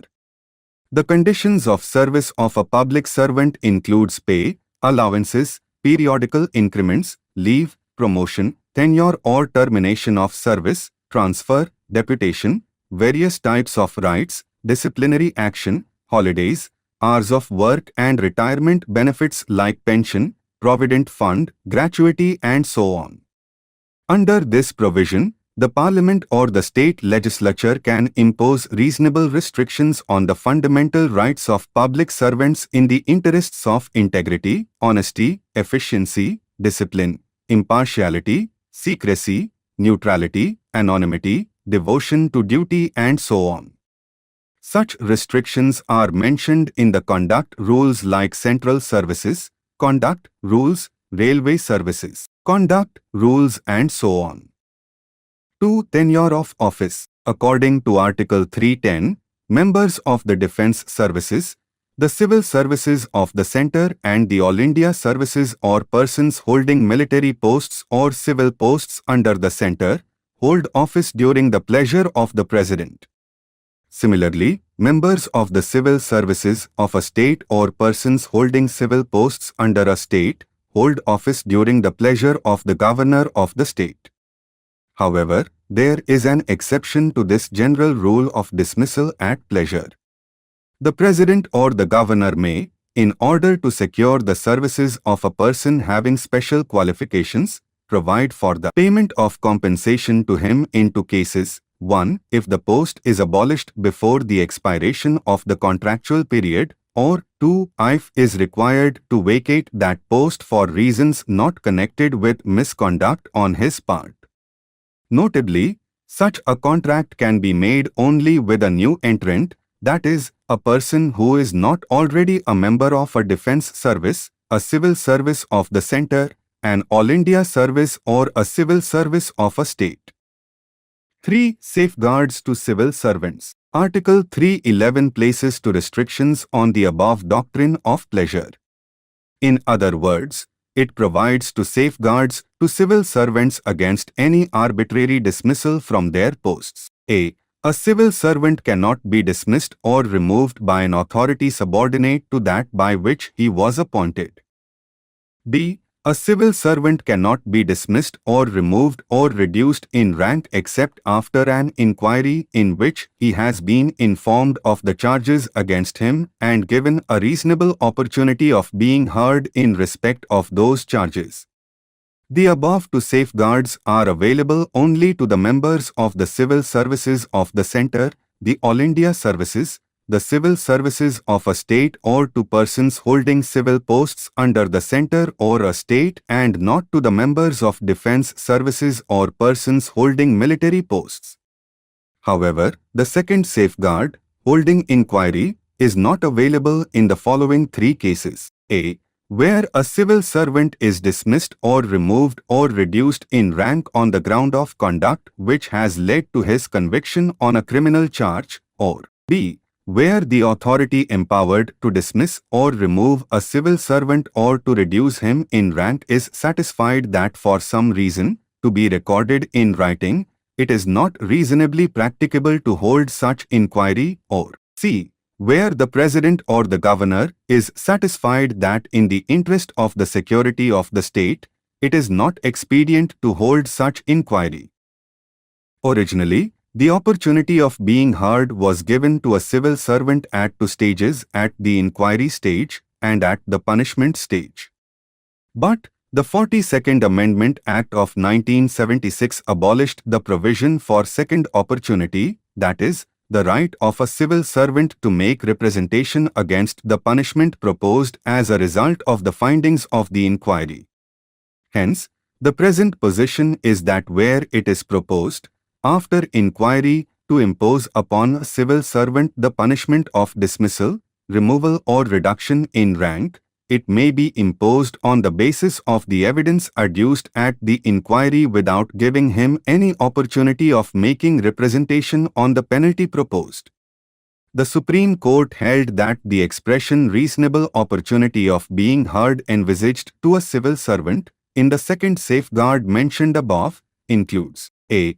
An opportunity to deny his guilt and establish his innocence, which he can only do if he is told what the charges levelled against him are and the allegations on which such charges are based. B. An opportunity to defend himself by cross-examining the witnesses produced against him and by examining himself or any other witnesses in support of his defence, and C. The disciplinary authority must supply a copy of the inquiry officer's report to the delinquent civil servant for observations and comments before the disciplinary authority considers the report. 4. All India Services. Article 312 makes the following provisions in respect of All India Services. A. The Parliament can create new All India Services, including an All India Judicial Service, if the Rajya Sabha passes a resolution declaring that it is necessary or expedient in the national interest to do so. Such a resolution in the Rajya Sabha should be supported by 2/3 of the members and voting. This power of recommendation is given to the Rajya Sabha to protect the interests of states in the Indian federal system. B. Parliament can regulate the recruitment and conditions of service of persons appointed to All India Services. Accordingly, the Parliament has enacted the All India Services Act, 1951 for the purpose. C. The services known at the commencement of the Constitution, that is, 26th January 1950, as the Indian Administrative Service and the Indian Police Service are deemed to be services created by Parliament under this provision. D. The All India Judicial Service should not include any post inferior to that of a district judge. A law providing for the creation of this service is not to be deemed as an amendment of the Constitution for the purposes of Article 368.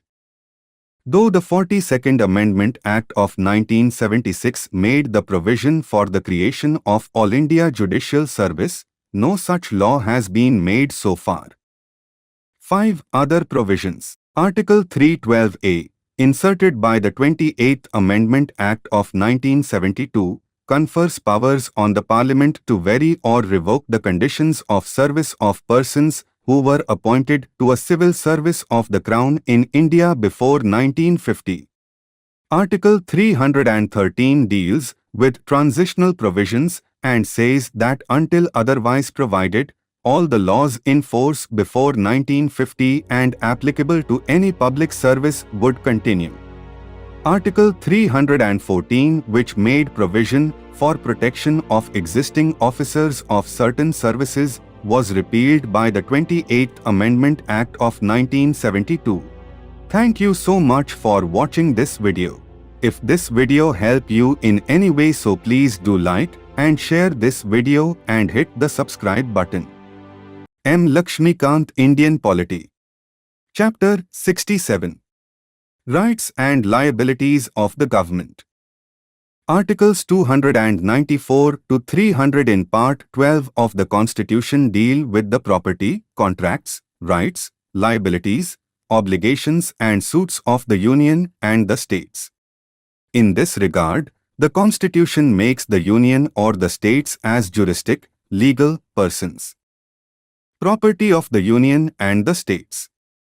1. Succession. All property and assets that were vested in the dominion of India or a province or an Indian princely state, before the commencement of the present Constitution, became vested in the Union or the corresponding state.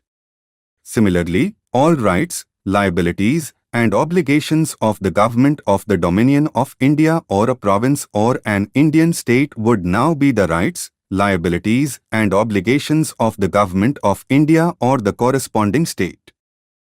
2. Escheat, lapse and bona vacantia. Any property in India that would have accrued to King of England or ruler of Indian state, princely, by escheat, death of a person intestate without any heir, lapse, termination of rights through disuse or failure to follow appropriate procedures, or bona vacantia, property found without any owner, for want of a rightful owner, would now vest in the state if the property is situated there, and in the Union, in any other case.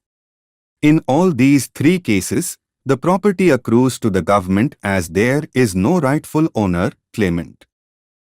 3. Sea wealth. All lands, minerals and other things of value under the waters of the ocean within the territorial waters of India, the continental shelf of India and the exclusive economic zone of India vests in the Union.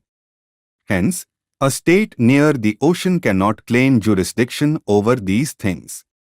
India's territorial waters extend to a distance of 12 nautical miles from the appropriate baseline. Similarly, India's exclusive economic zone extends up to 200 nautical miles. 4. Compulsory acquisition by law. The Parliament as well as the state legislatures are empowered to make laws for the compulsory acquisition and requisitioning of private property by the governments. Further, the 44th Amendment Act, 1978, has also abolished the constitutional obligation to pay compensation in this regard except in two cases: a. when the government acquires the property of a minority educational institution, and b. when the government acquires the land held by a person under his personal cultivation and the land is within the statutory ceiling limits. 5. Acquisition under executive power. The Union or a state can acquire, hold and dispose property under the exercise of its executive power. Further, the executive power of the Union or a state extends to the carrying on any trade or business within and in other states also. Suits by or against the government. Article 300 of the Constitution deals with the suits by or against the government in India. It lays down that the Government of India may sue or be sued by the name of the Union of India, and Government of a state may sue or be sued by the name of that state, e.g., State of Andhra Pradesh or State of Uttar Pradesh, and so on. Thus, The Union of India and states are legal entities, juristic personalities, for purposes of suits and proceedings, not the government of the Union or government of states. Regarding the extent of the governmental liability, the Constitution, Article 300, declares that the Union of India or states can sue or be sued in relation to their respective affairs in the like cases as the Dominion of India and the corresponding provinces or Indian states might have sued or been sued before the Constitution. This provision is subject to any law made by Parliament or a state legislature. But no such law has been enacted so far. Hence, at present, the position in this respect remains the same as it existed before the Constitution. In the pre-Constitution period, from the days of the East India Company up to the commencement of the Constitution in 1950, the government was suable for contracts but not for torts, wrongs committed by its servants, in respect of its sovereign functions. This is explained in detail as follows. 1. Liability for contracts. Under the exercise of its executive power, the Union or a state can enter into contracts for the acquisition, holding and disposal of property, or to carry on any trade or business, or for any other purpose. But the Constitution lays down 3 conditions which must be fulfilled by such contracts. A. They must be expressed to be made by the President or Governor, as the case may be. B. They must be executed on behalf of the President or Governor, as the case may be, and C. They must be executed by such person or in such manner as the President or Governor may direct or authorize. These conditions are mandatory and not merely directory in nature. Failure to comply with them nullifies the contracts and renders them void and unenforceable in the courts. Further, the President or the Governor is not personally liable in respect of any contract executed in his name. Similarly, the officer executing the contract is also not personally liable. This immunity is purely personal and does not immunize the government from a contractual liability, making the government suable in contracts. This means that the contractual liability of the Union government and the state governments is the same as that of an individual under the ordinary law of contract, which has been the position in India since the days of the East India Company. 2. Liability for torts. In the beginning, the East India Company was only a trading body.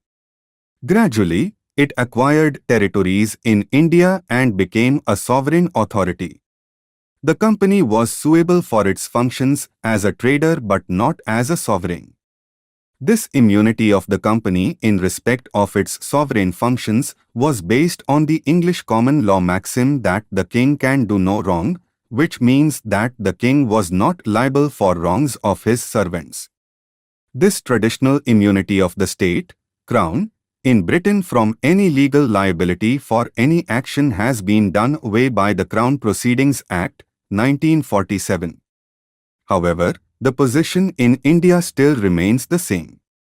Therefore, the government, union or states, in India can be sued for torts, civil wrongs, committed by its officials only in the exercise of its non-sovereign functions but not in the sovereign functions like administering justice, constructing a military road, commandeering goods during war, etc.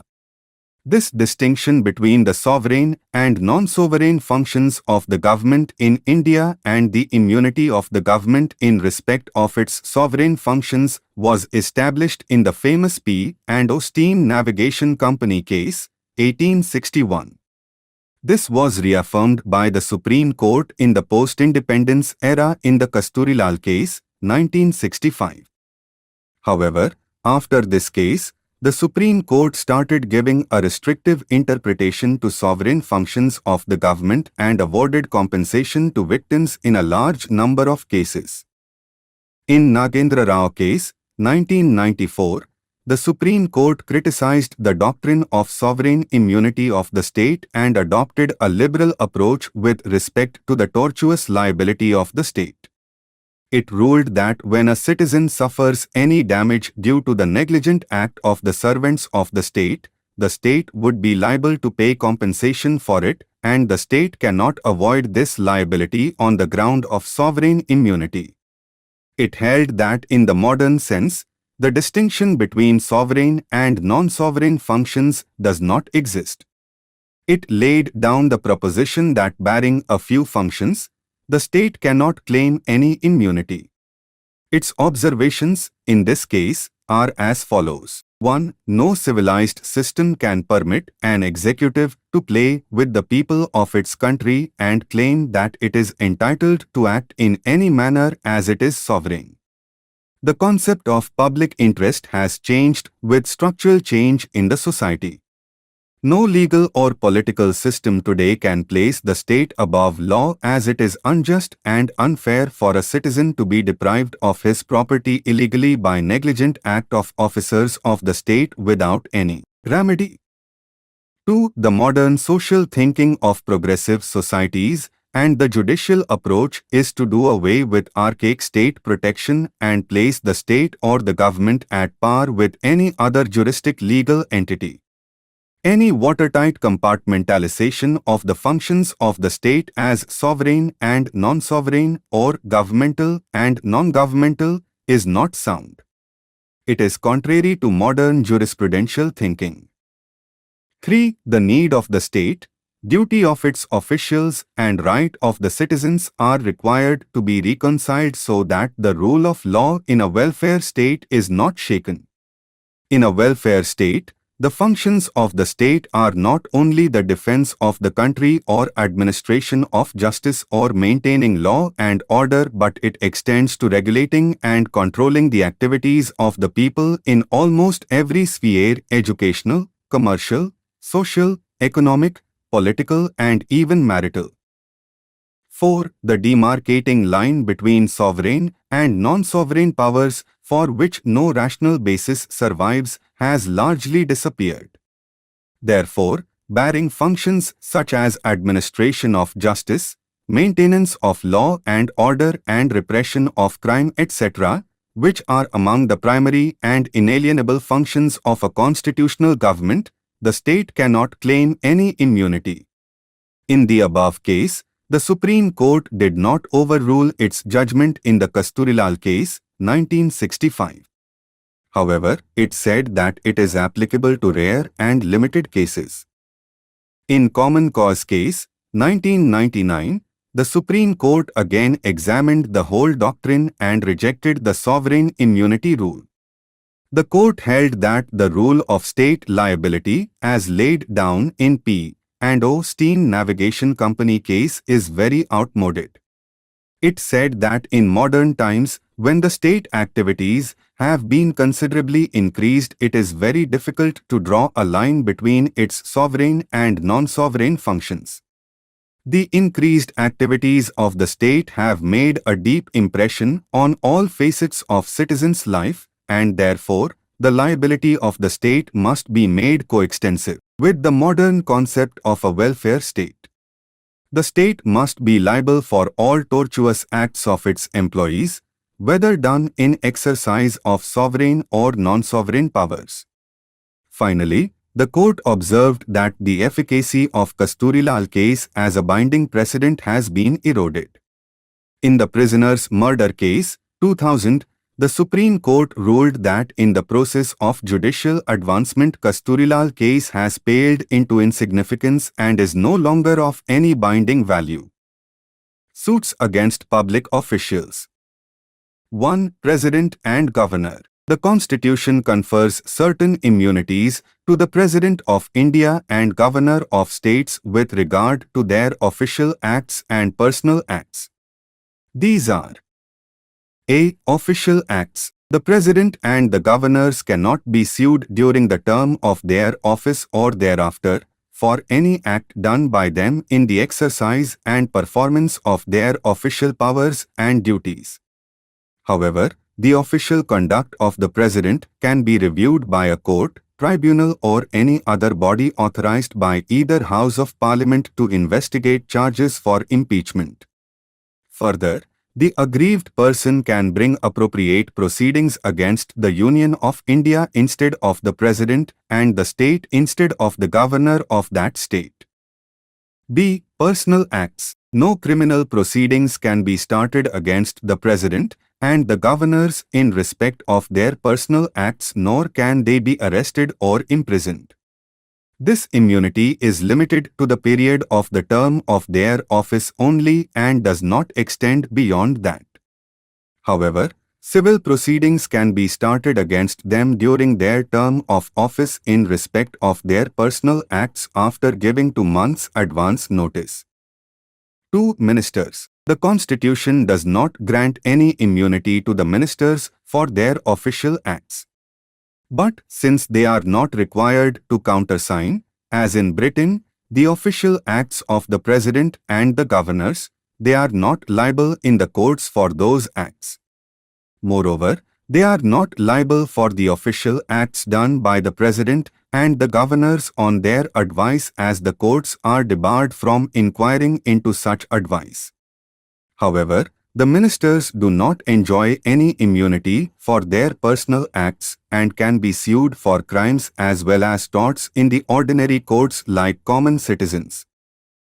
3. Judicial officers. The judicial officers enjoy immunity from any liability in respect of their official acts and hence cannot be sued.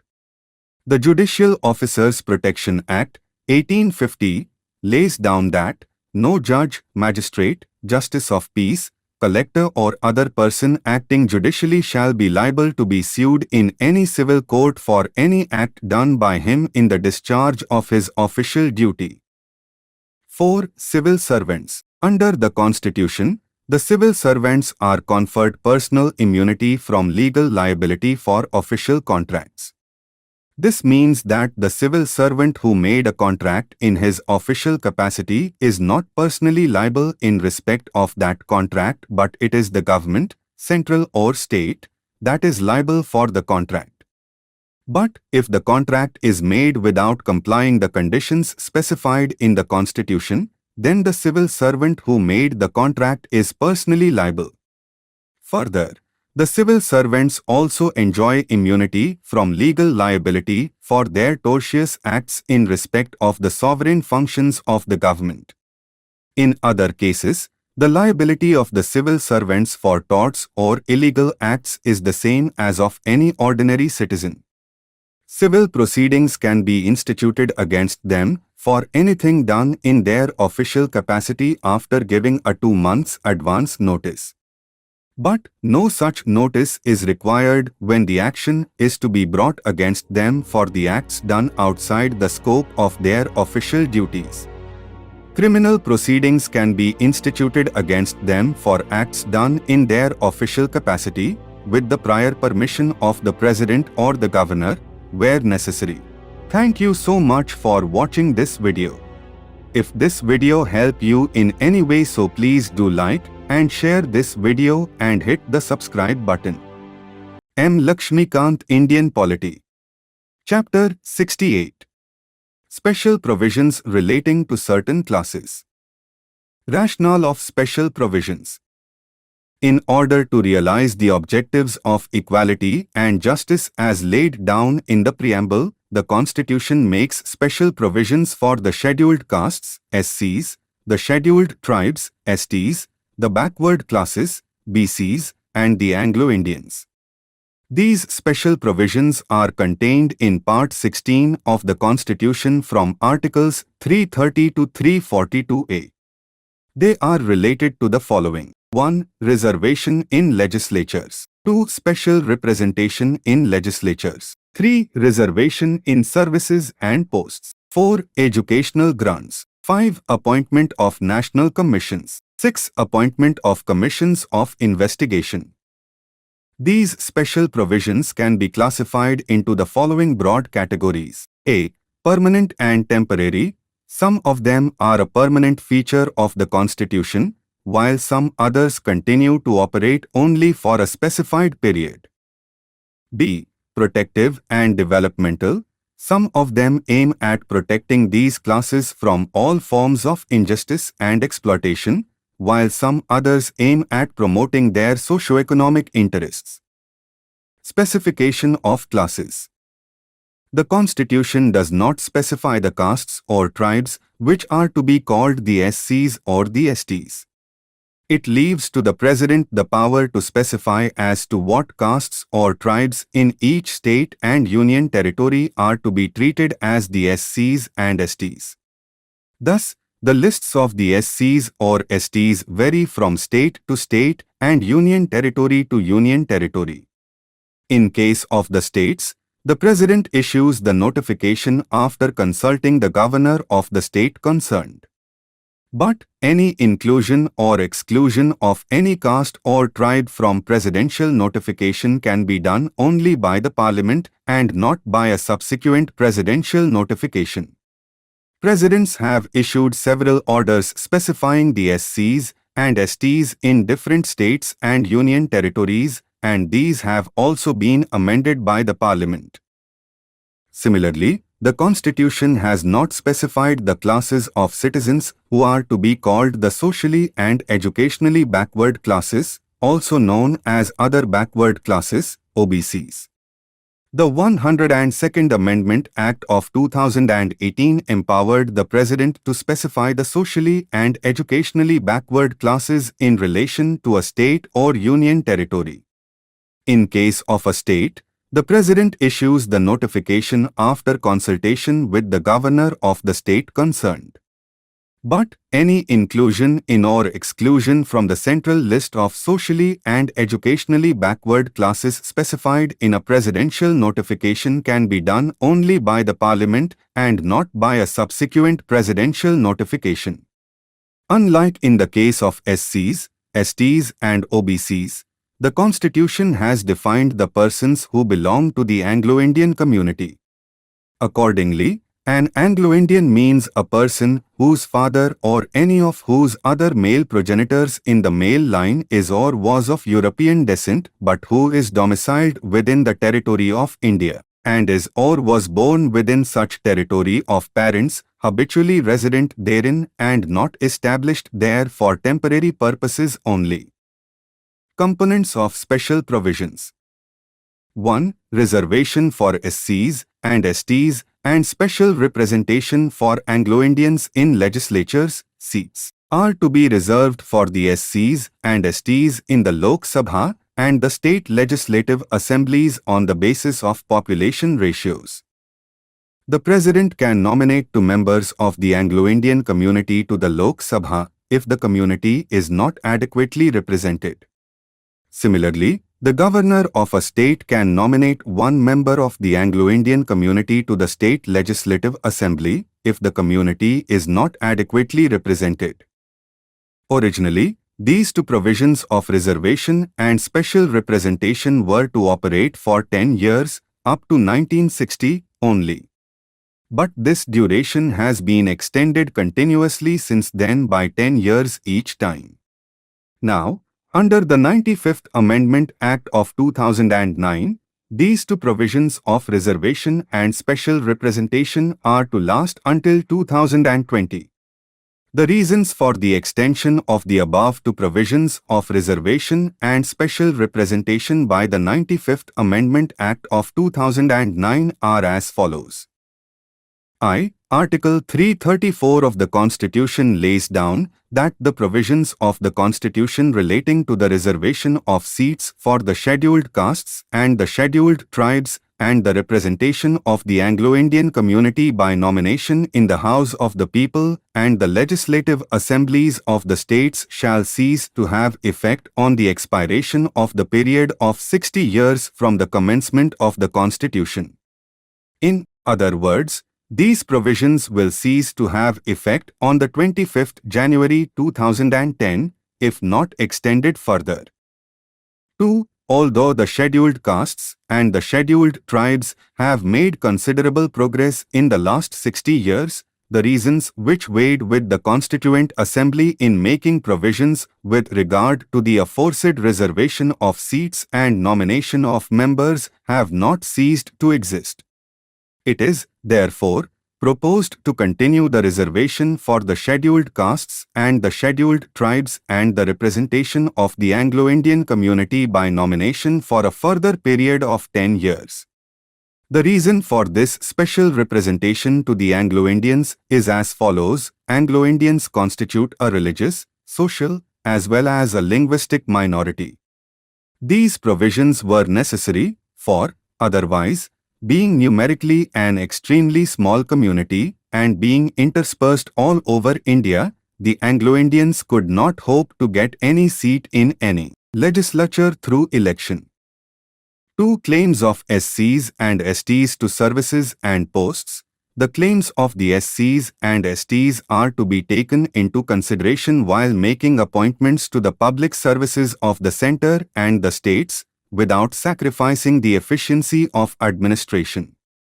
However, the 82nd Amendment Act of 2000 provides for making of any provision in favor of the SCs and STs for relaxation in qualifying marks in any examination or lowering the standards of evaluation, for reservation in matters of promotion to the public services of the centre and the states.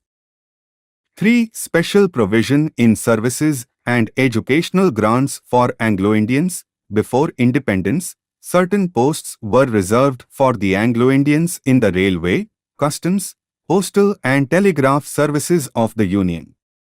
Similarly, the Anglo-Indian educational institutions were given certain special grants by the centre and the states.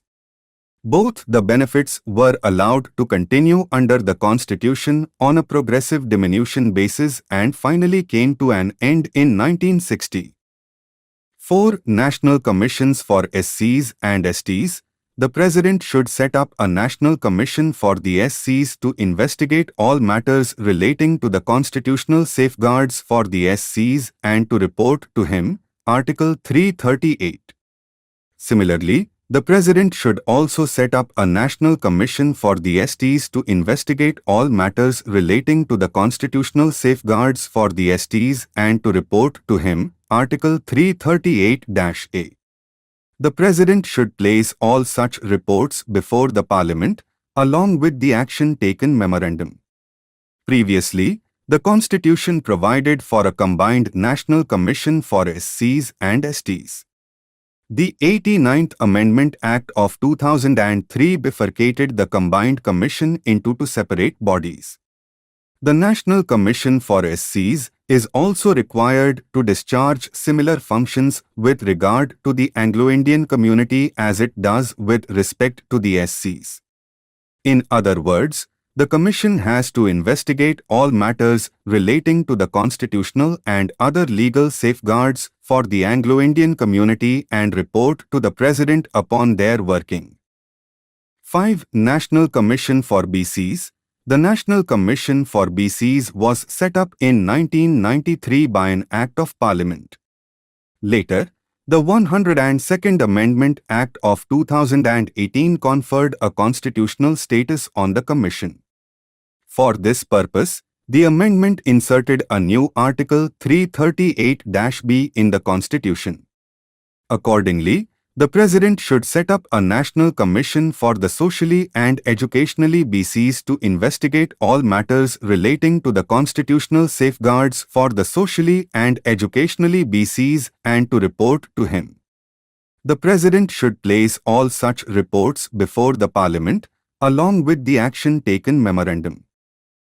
6. Control of the Union over the administration of scheduled areas and the welfare of STs. The President is required to appoint a commission to report on the administration of the scheduled areas and the welfare of the STs in the states. He can appoint such a commission at any time but compulsorily after 10 years of the commencement of the Constitution. Hence, a commission was appointed in the year 1960. It was headed by UN Dhebar and submitted its report in 1961. After 4 decades, The second commission was appointed in 2002 under the chairmanship of Dileep Singh Bhuria. It submitted its report in 2004. Further, the executive power of the centre extends to the giving of directions to a state with respect to the drawing up and execution of schemes for the welfare of the STs in the state. 7. Appointment of a commission to investigate the conditions of BCs. The President may appoint a commission to investigate the conditions of socially and educationally backward classes and to recommend the steps to improve their condition. The report of the Commission is to be placed before the Parliament, along with action taken memorandum. Under the above provision, the President has appointed 2 commissions so far. The first Backward Classes Commission was appointed in 1953 under the chairmanship of Kaka Kalilkar. It submitted its report in 1955. But no action was taken on it as the recommendations were considered to be too vague and impractical, and also there was a sharp division among the members on the criterion of backwardness. The second Backward Classes Commission was appointed in 1979 with B.P. Mandal as chairman. It submitted its report in 1980. Its recommendations were also lying unattended till 1990 when the VP Singh government declared reservation of 27% government jobs for the OBCs. Thank you so much for watching this video. If this video helped you in any way, so please do like and share this video and hit the subscribe button. M. Laxmikanth, Indian Polity. Chapter 69. Political Parties. Meaning and types. Political parties are voluntary associations or organized groups of individuals who share the same political views and who try to gain political power through constitutional means and who desire to work for promoting the national interest. There are 4 types of political parties in the modern democratic states, viz. I. Reactionary parties which cling to the old socio-economic and political institutions. 2. Conservative parties which believe in the status quo. 3. Liberal parties which aim at reforming the existing institutions. And 4. Radical parties which aim at establishing a new order by overthrowing the existing institutions.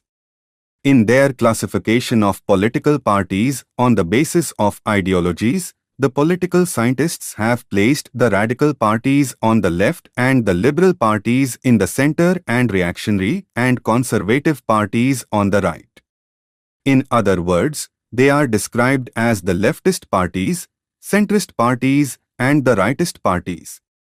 In India, the CPI and CPM are the examples of leftist parties, the Congress of centrist parties, and the BJP is an example of rightist parties.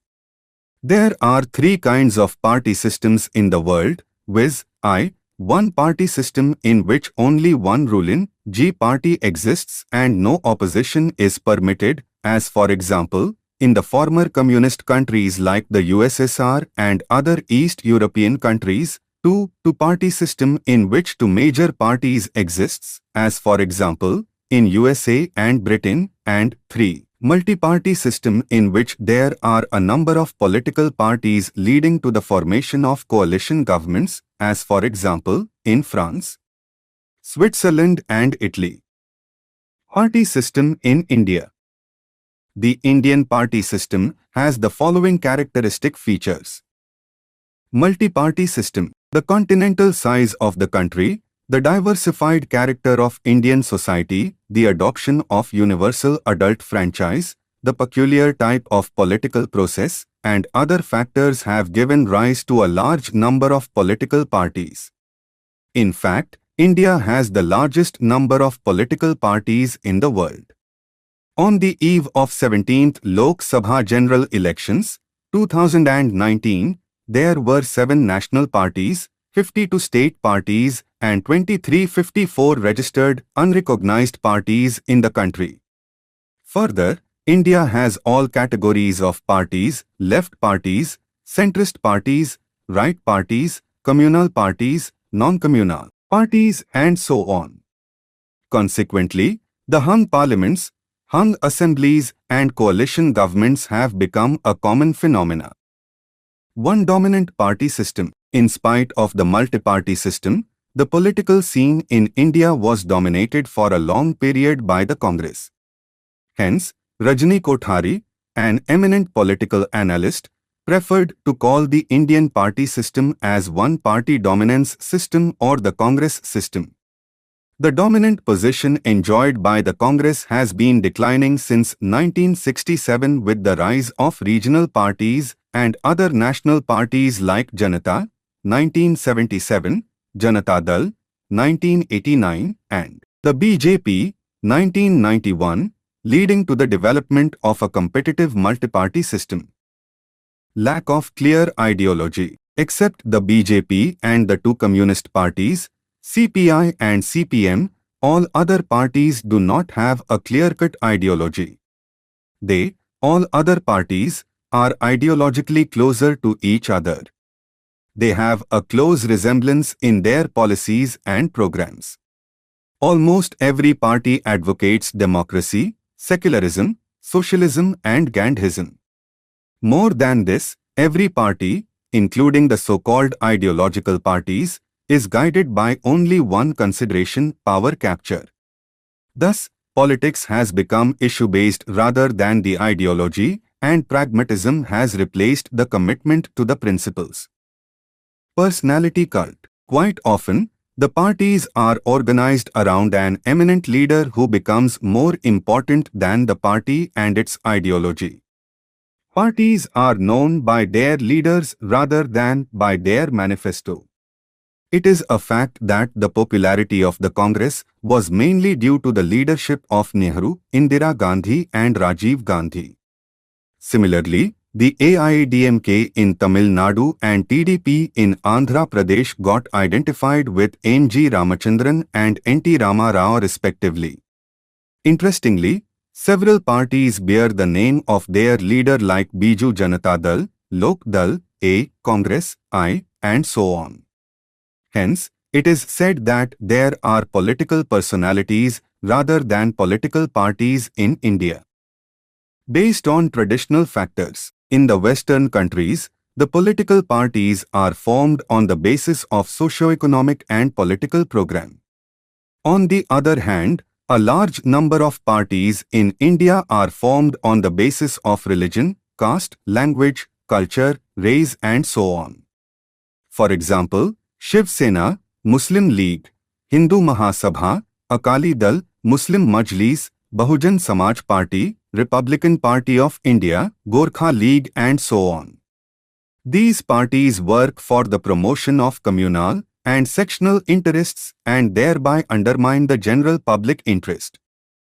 Emergence of regional parties. Another significant feature of the Indian party system is the emergence of a large number of regional parties and their growing role.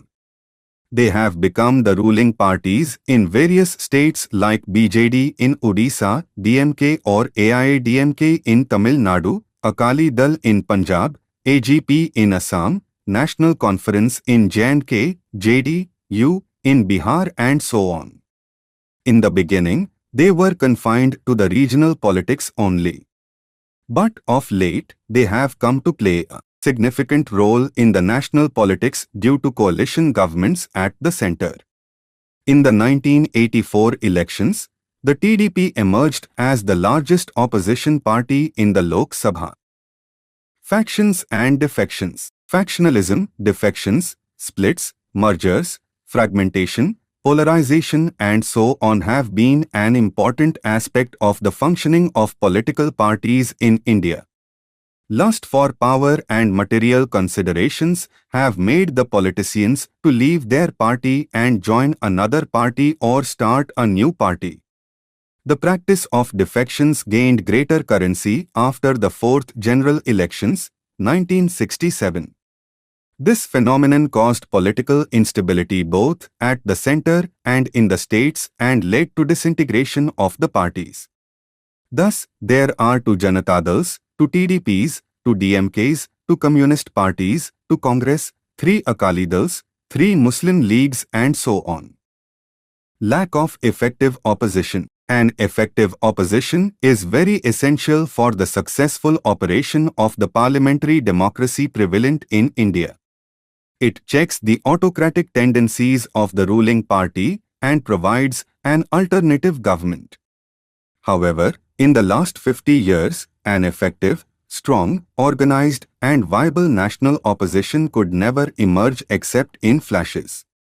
The opposition parties have no unity and very often adopt mutually conflicting positions with respect to the ruling party. They have failed to play a constructive role in the functioning of the body politic and in the process of nation building. Recognition of national and state parties. The Election Commission registers political parties for the purpose of elections and grants them recognition as national or state parties on the basis of their poll performance. The other parties are simply declared as registered and recognized parties. The recognition granted by the Commission to the parties determines their right to certain privileges like allocation of the party symbols, provision of time for political broadcasts on the state-owned television and radio stations and access to electoral rolls. Further, the recognized parties need only one proposer for filing the nomination. Also, these parties are allowed to have 40 star campaigners during the time of elections and the registered unrecognized parties are allowed to have 20 star campaigners. The travel expenses of these star campaigners are not included in the election expenditure of the candidates of their parties. Every national party is allotted a symbol exclusively reserved for its use throughout the country. Similarly, every state party is allotted a symbol exclusively reserved for its use in the state or states in which it is so recognized.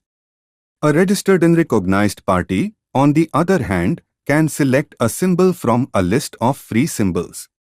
In other words, the Commission specifies certain symbols as reserved symbols which are meant for the candidates set up by the recognized parties and others as free symbols which are meant for other candidates. Conditions for recognition as a national party. At present, 2019, a party is recognized as a national party if any of the following conditions is fulfilled. 1. If it secures 6% of valid votes polled in any 4 or more states at a general election to the Lok Sabha or to the Legislative Assembly and, in addition, it wins 4 seats in the Lok Sabha from any state or states, or 2. If it wins 2% of seats in the Lok Sabha at a general election, and these candidates are elected from 3 states, or 3. If it is recognized as a state party in 4 states. Conditions for recognition as a state party. At present, 2019, a party is recognized as a state party in a state if any of the following conditions is fulfilled. 1. If it secures 6% of the valid votes polled in the state at a general election to the Legislative Assembly of the state concerned, and, in addition, it wins 2 seats in the Assembly of the state concerned, or 2. If it secures 6% of the valid votes polled in the state at a general election to the Lok Sabha from the state concerned, and, in addition, it wins 1 seat in the Lok Sabha from the state concerned, or 3. If it wins 3% of seats in the Legislative Assembly at a general election to the Legislative Assembly of the state concerned or 3 seats in the Assembly, whichever is more, or 4. If it wins 1 seat in the Lok Sabha for every 25 seats or any fraction thereof allotted to the state at a general election to the Lok Sabha from the state concerned, or 5. If it secures 8% of the total valid votes polled in the state at a general election to the Lok Sabha from the state or to the Legislative Assembly of the state. This condition was added in 2011. The number of recognized parties keeps on changing on the basis of their performance in the general elections. On the eve of the 17th Lok Sabha general elections, 2019, there were 7 national parties, 52 state parties, and 2354 registered unrecognized parties in the country. The national parties and state parties are also known as All India parties and regional parties respectively. Thank you so much for watching this video. If this video helped you in any way, so please do like and share this video and hit the subscribe button. M. Laxmikanth, Indian Polity. Chapter 70. Role of Regional Parties. The presence of a large number of regional parties is an important feature of the Indian political system. They have come to play a vital role in Indian politics at all levels, local, state and national. This is more so in the context of the new era of coalition politics. Features of regional parties. Following are the features of a regional party. 1. It generally operates within a particular state or specific region. Its electoral base is limited to a single region. 2. It articulates regional interests and identifies itself with a particular cultural, religious, linguistic or ethnic group. 3. It is primarily concerned with exploiting the local resources of discontent or preserving a variety of primordial demands based on language, caste or community or region. 4. It focuses on local or regional issues and aims to capture political power at the state level. It has no inclination to expand and control the central government. 5. It has a political desire for greater regional autonomy of states in the Indian Union. Classification of regional parties. The various regional parties in India can be classified into the following 4 categories. 1. Those regional parties which are based on the regional culture or ethnicity. These include Shiromani Akali Dal, National Conference, DMK, AIADMK, Telugu Desam, Shiv Sena, Assam Gana Parishad, Mizo National Front, Jharkhand Mukti Morcha and so on. 2. Those regional parties which have an all-India outlook but lack a national electoral base. The examples are Indian National Lok Dal, All India Forward Bloc, Revolutionary Socialist Party, Samajwadi Party, Nationalist Congress Party and so on. 3. Those regional parties which have been formed by a split in national parties. For example, Bangla Congress, Bharatiya Kranti Dal, Utkal Congress, Kerala Congress, Telangana Praja Samiti, Biju Janata Dal, Rashtriya Janata Dal, Janata Party, Samajwadi Janata Party, Samatha Party, Trinamool Congress, YSR Congress and so on. 4. Those regional parties which have been formed by individual leaders on the basis of their charismatic personality. These are called as personalized parties and they are short-lived. The examples are Lok Janshakti Party, Haryana Vikas Party, Himachal Vikas Congress, Congress, J, and so on. Rise of regional parties. There are multiple reasons for the emergence of regional parties in India.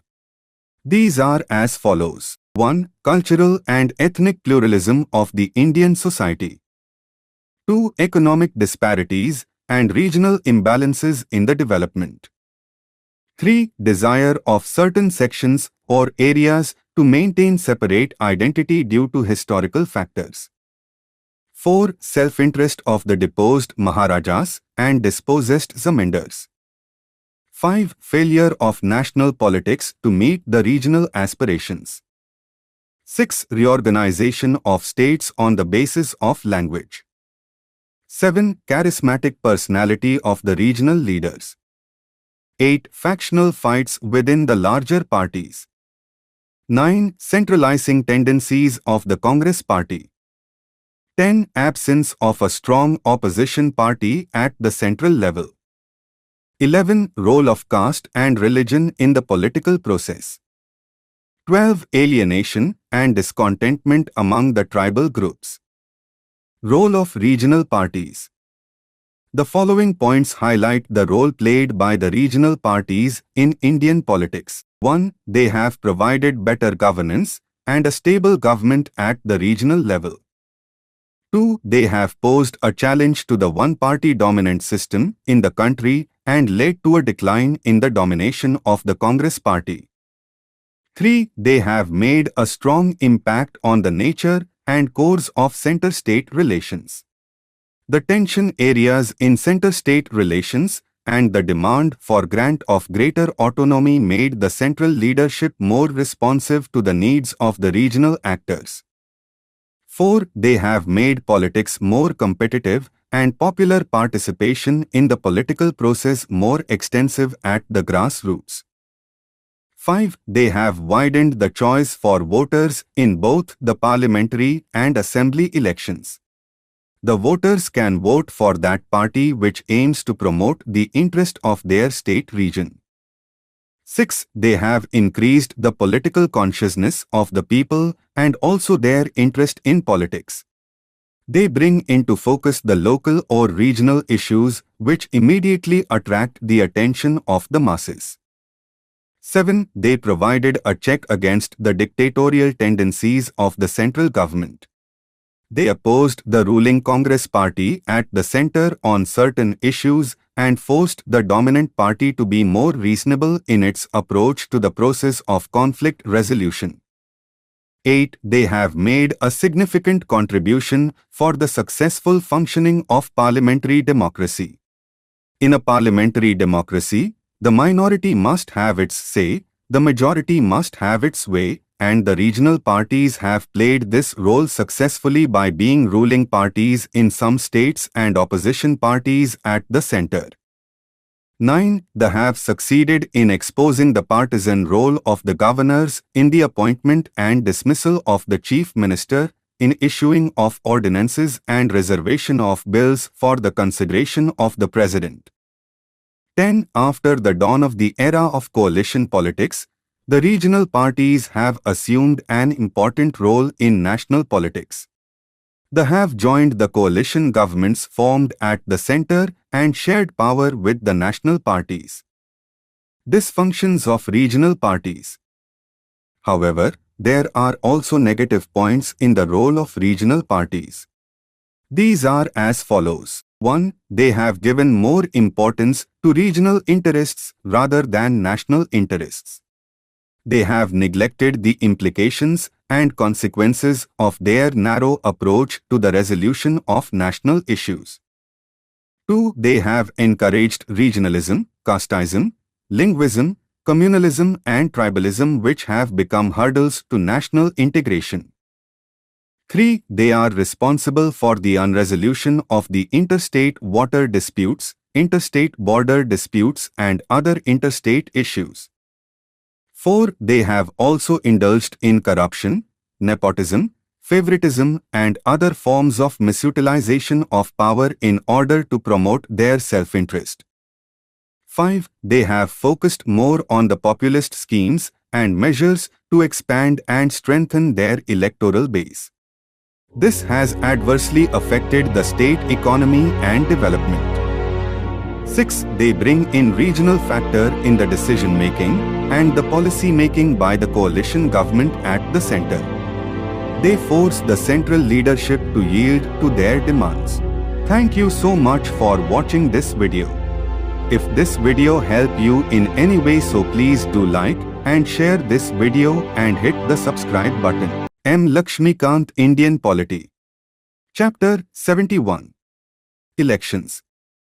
Electoral System. Articles 324 to 329 in Part 15 of the Constitution make the following provisions with regard to the electoral system in our country. 1. The Constitution, Article 324, provides for an independent election commission in order to ensure free and fair elections in the country. The power of superintendence, direction and conduct of elections to the Parliament, the state legislatures, the office of the President and the office of the Vice President is vested in the Commission. At present, the Commission consists of a Chief Election Commissioner and 2 Election Commissioners. 2. There is to be only one general electoral roll for every territorial constituency for election to the Parliament and the state legislatures. Thus, the Constitution has abolished the system of communal representation and separate electorates which led to the partition of the country. 3. No person is to be ineligible for inclusion in the electoral roll on grounds only of religion, race, caste, sex or any of them. Further, no person can claim to be included in any special electoral roll for any constituency on grounds only of religion, race, caste or sex or any of them. Thus, the Constitution has accorded equality to every citizen in the matter of electoral franchise. 4. The elections to the Lok Sabha and the state assemblies are to be on the basis of adult franchise. Thus, every person who is a citizen of India and who is 18 years of age is entitled to vote at the election provided he is not disqualified under the provisions of the Constitution or any law made by the appropriate legislature, parliament or state legislature on the ground of non-residence, unsound mind, crime or corrupt or illegal practice. 5. Parliament may make provision with respect to all matters relating to elections to the Parliament and the state legislatures including the preparation of electoral rolls, the delimitation of constituencies and all other matters necessary for securing their due constitution. 6. The state legislatures can also make provision with respect to all matters relating to elections to the state legislatures including the preparation of electoral rolls and all other matters necessary for securing their due constitution. But they can make provision for only those matters which are not covered by the Parliament. In other words, they can only supplement the parliamentary law and cannot override it. 7. The Constitution declares that the validity of any law relating to the delimitation of constituencies or the allotment of seats to such constituencies cannot be questioned in any court. Consequently, the orders issued by the Delimitation Commission become final and cannot be challenged in any court. 8. The Constitution lays down that no election to the Parliament or the state legislature is to be questioned except by an election petition presented to such authority and in such manner as provided by the appropriate legislature. Since 1966, the election petitions are triable by high courts alone. But the appellate jurisdiction lies with the Supreme Court alone.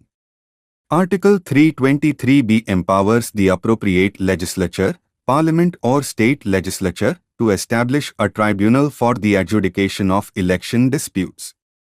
It also provides for the exclusion of the jurisdiction of all courts except the special leave appeal jurisdiction of the Supreme Court in such disputes. So far, no such tribunal has been established.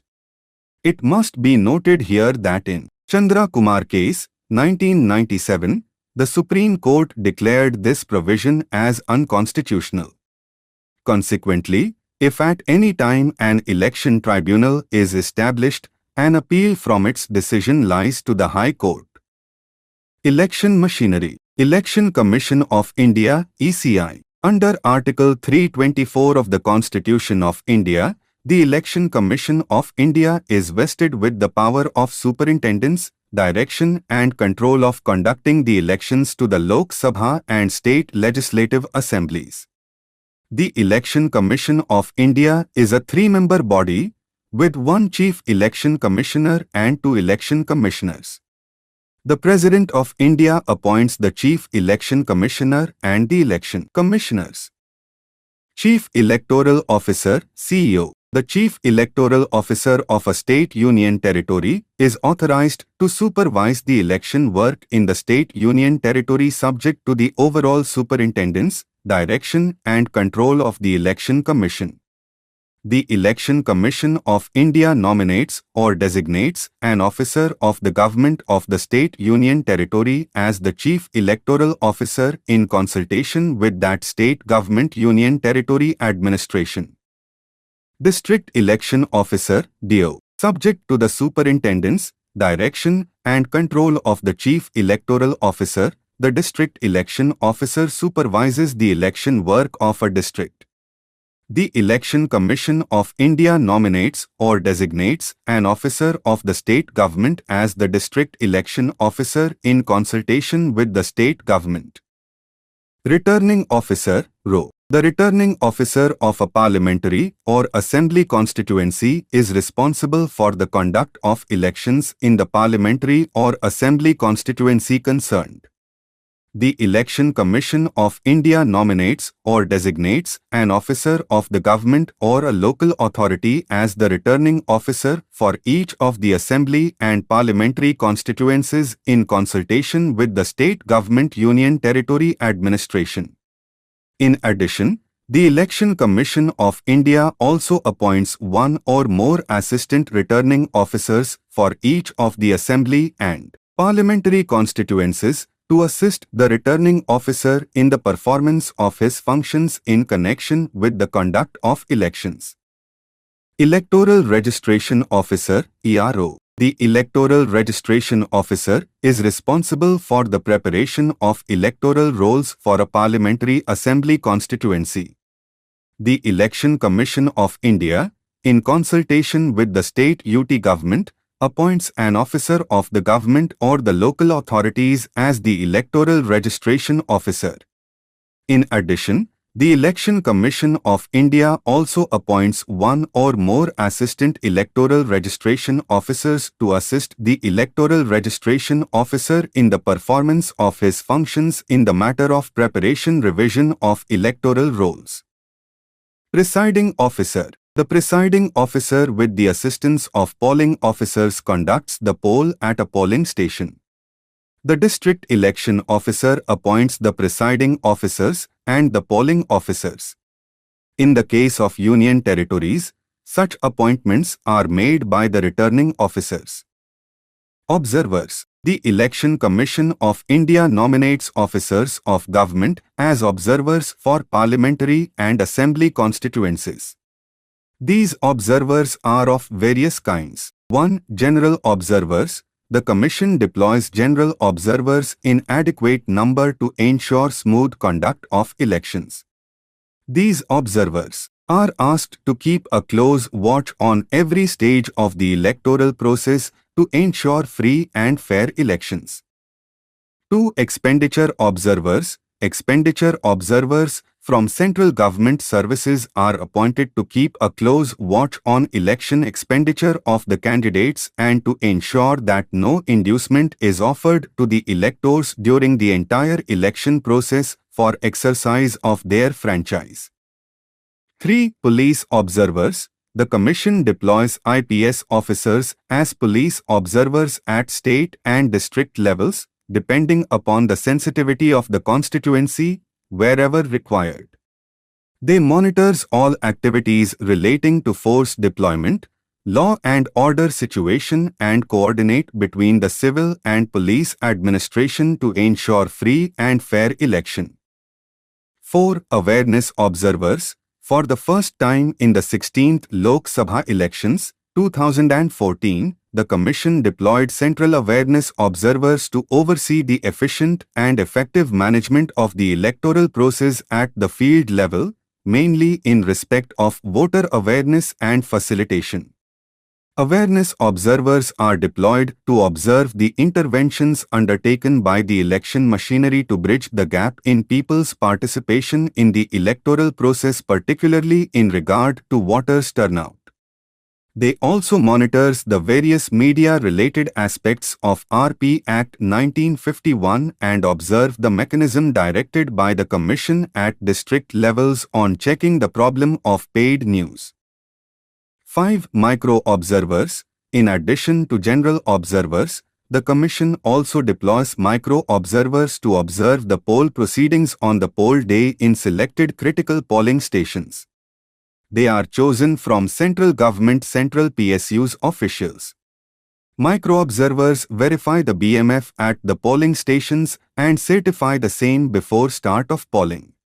They observe the proceedings at the polling stations on the poll day right from the mock poll to the completion of poll and the process of sealing of EVMs and other documents to ensure that all instructions of the Commission are complied with by the polling parties and the polling agents. They also report to the general observers directly about vitiation of the poll proceedings, if any, in their allotted polling stations. 6. Assistant Expenditure Observers.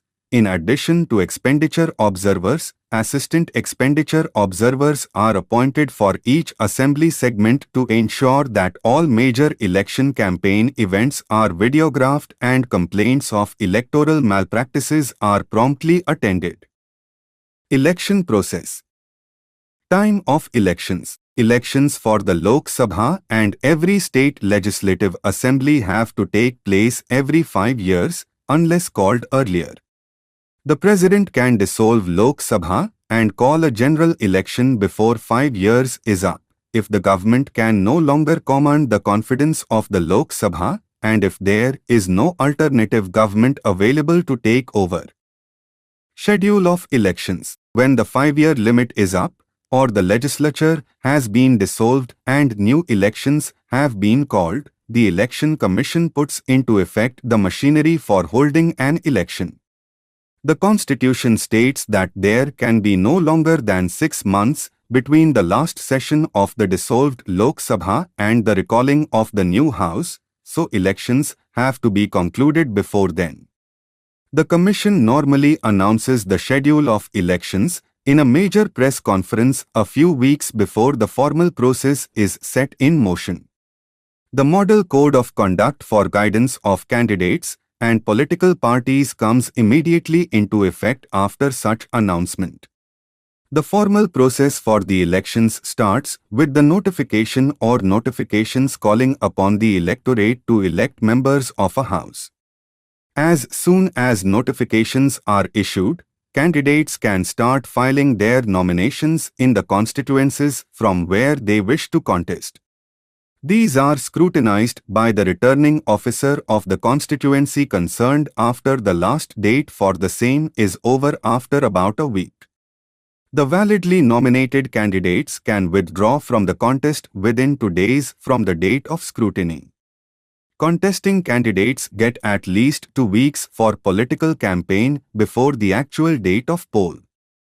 On account of the vast magnitude of operations and the massive size of the electorate, polling is held on a number of days for the national elections. A separate date for counting is fixed and the results declared for each constituency by the concerned returning officer. The Commission compiles the complete list of members elected and issues an appropriate notification for the due constitution of the House. With this, the process of elections is complete and the President, in case of the Lok Sabha, and the governors of the concerned states, in case of state assemblies, can then convene their respective houses to hold their sessions. Oath or affirmation. It is necessary for a candidate to make and subscribe an oath or affirmation before an officer authorized by the Election Commission. For any particular election, the authorized persons are, principally, the returning officer and the assistant returning officer for the constituency. In the case of a candidate confined in a prison or under preventive detention, the superintendent of the prison or commandant of the detention camp in which he is so confined or is under such detention is authorized to administer the oath. And in the case of a candidate confined to bed in a hospital or elsewhere owing to illness or any other cause, the medical superintendent in charge of the hospital or the medical practitioner attending on him is similarly authorized. If a candidate is outside India, the Indian ambassador or high commissioner or diplomatic consular authorized by him can also administer oath affirmation. The candidate, in person, is required to make the oath or affirmation immediately after presenting his nomination papers and in any case not later than the day previous to the date of the scrutiny. Election campaign. The campaign is the period when the political parties put forward their candidates and arguments with which they hope to persuade people to vote for their candidates and parties. Candidates are given a week to put forward their nominations. These are scrutinized by the returning officers and if not found to be in order can be rejected after a summary hearing. Validly nominated candidates can withdraw within 2 days after nominations have been scrutinized. The official campaign lasts at least 2 weeks from the drawing up of the list of nominated candidates and officially ends 48 hours before polling closes. During the election campaign, the political parties and contesting candidates are expected to abide by a model code of conduct evolved by the Election Commission on the basis of a consensus among political parties. The model code lays down broad guidelines as to how the political parties and candidates should conduct themselves during the election campaign. It is intended to maintain the election campaign on healthy lines, avoid clashes and conflicts between political parties or their supporters and to ensure peace and order during the campaign period and thereafter, until the results are declared. The Model Code also prescribes guidelines for the ruling party either at the center or in the state to ensure that a level field is maintained and that no cause is given for any complaint that the ruling party has used its official position for the purposes of its election campaign. Once an election has been called, parties issue manifestos detailing the programs they wish to implement if elected to government, the strengths of their leaders, and the failures of opposing parties and their leaders. Slogans are used to popularize and identify parties and issues, and pamphlets and posters distributed to the electorate. Rallies and meetings where the candidates try to persuade, cajole and enthuse supporters and denigrate opponents are held throughout the constituencies. Personal appeals and promises of reform are made, with candidates travelling the length and breadth of the constituency to try to influence as many potential supporters as possible. Polling days. Polling is normally held on a number of different days in different constituencies to enable the security forces and those monitoring the election to keep law and order and ensure that voting during the election is fair. Ballot papers and symbols. After nomination of candidates is complete, a list of competing candidates is prepared by the returning officer and ballot papers are printed. Ballot papers are printed with the names of the candidates, in languages set by the Election Commission, and the symbols allotted to each of the candidates. Candidates of recognized parties are allotted their party symbols. Voting procedure. Voting is by secret ballot.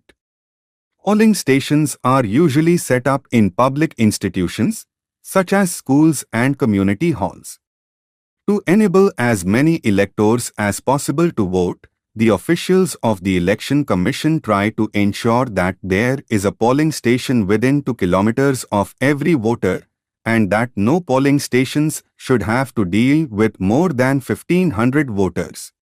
Each polling station is open for at least 8 hours on the day of the election. On entering the polling station, the elector is checked against the electoral roll and allocated a ballot paper. The elector votes by marking the ballot paper with a rubber stamp on or near the symbol of the candidate of his choice inside a screened compartment in the polling station. The voter then folds the ballot paper and inserts it in a common ballot box, which is kept in full view of the presiding officer and polling agents of the candidates. This marking system eliminates the possibility of ballot papers being surreptitiously taken out of the polling station or not being put in the ballot box. Since 1998, the Commission has increasingly used electronic voting machines, EMVs, instead of ballot boxes. In 2003, all state elections and by-elections were held using EVMs. Encouraged by this, the Commission took a historic decision to use only EVMs for the Lok Sabha election in 2004. More than 1 million EVMs were used in this election.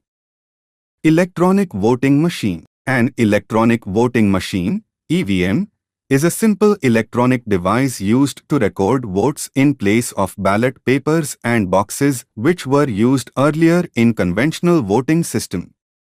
The advantages of the EVM over the traditional ballot paper ballot box system are given here. It eliminates the possibility of invalid and doubtful votes which, in many cases, are the root causes of controversies and election petitions. 2. It makes the process of counting of votes much faster than the conventional system. 3. It reduces to a great extent the quantity of paper used, thus saving a large number of trees, making the process eco-friendly. 4. It reduces cost of printing, almost nil, as only one sheet of ballot paper is required for each polling station. Supervising elections. The Election Commission appoints a large number of observers to ensure that the campaign is conducted fairly and that people are free to vote as they choose. Election expenditure observers keeps a check on the amount that each candidate and party spends on the election. Counting of votes. After the polling has finished, the votes are counted under the supervision of returning officers and observers appointed by the Election Commission. After the counting of votes is over, the returning officer declares the name of the candidate to whom the largest number of votes have been given as the winner and as having been returned by the constituency to the concerned house. Elections to the Lok Sabha are carried out using a first-past-the-post electoral system. The country is split up into separate geographical areas, known as constituencies, and the electors can cast one vote each for a candidate, the winner being the candidate who gets the maximum votes. Elections to the state assemblies are carried out in the same manner as for the Lok Sabha election, with the states and union territories divided into single-member constituencies and the first-past-the-post electoral system used. Media coverage. In order to bring as much transparency as possible to the electoral process, the media are encouraged and provided with facilities to cover the election, although subject to maintaining the secrecy of the vote. Media persons are given special passes to enter polling stations to cover the poll process and the counting halls during the actual counting of votes. Election petitions. Any elector or candidate can file an election petition if he or she thinks there has been malpractice during the election. An election petition is not an ordinary civil suit, but treated as a contest in which the whole constituency is involved. Election petitions are tried by the High Court of the state involved, and if upheld can even lead to the restaging of the election in that constituency. Thank you so much for watching this video. If this video helped you in any way, so please do like and share this video and hit the subscribe button. M. Laxmikanth, Indian Polity. Chapter 72. Election Laws. Representation of the People, ACT 1950. Articles 81 and 170 of the Constitution of India lay down the maximum number of seats in Parliament and in legislative assemblies of states, and also certain principles to be followed in allocating seats in the House of People among the states and in the state legislative assemblies, but have left the actual allocation of such seats to be provided by the law. Similarly, Article 171 of the Constitution of India lays down the maximum and minimum number of seats in the Legislative Council of a state, and also specify the various methods in which the seats shall be filled, but the actual number of seats to be filled by each such method has been left to be provided by law. Therefore, the Representation of the People Act 1950 was enacted to provide for the allocation of seats in the House of the People and in the legislative assemblies and legislative councils of states. The Act also sought to confer on the President the powers to delimit, after consultation with the Election Commission, the various constituencies for the purpose of elections to fill seats in the House of the People and in the legislative assemblies and legislative councils of states. The Act further provided for the registration of electors for parliamentary constituencies and for the assembly and council constituencies, and the qualifications and disqualifications for such registration. To sum up, the Act makes the following provisions relating to the elections. 1. Allocation of seats in the House of the People, the state legislative assemblies and the state legislative councils. 2. Delimitation of parliamentary, assembly and council constituencies. 3. Election officers like chief electoral officers, district election officers, electoral registration officers and so on. 4. Electoral rolls for parliamentary, assembly and council constituencies. 5. Manner of filling seats in the Council of States to be filled by representatives of Union territories. 6. Local authorities for purposes of elections to the state legislative councils. 7. Bearing the jurisdiction of civil courts. Representation of the People ACT 1951. The Representation of the People Act 1950 did not contain all the provisions relating to elections but merely provided for the allocation of seats in and the delimitation of constituencies for the purpose of elections to the House of People and legislatures of states, the qualifications of voter at such election and the preparations of electoral rolls.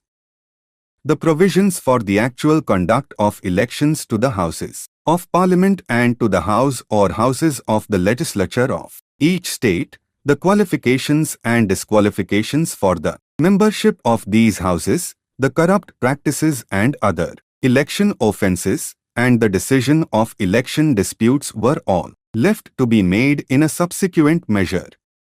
In order to provide for these provisions, the Representation of the People Act 1951 was enacted. Broadly speaking, this Act contains provisions relating to the following electoral matters. 1. Qualifications and disqualifications for membership of Parliament and state legislatures. 2. Notification of general elections. 3. Administrative machinery for the conduct of elections. 4. Registration of political parties.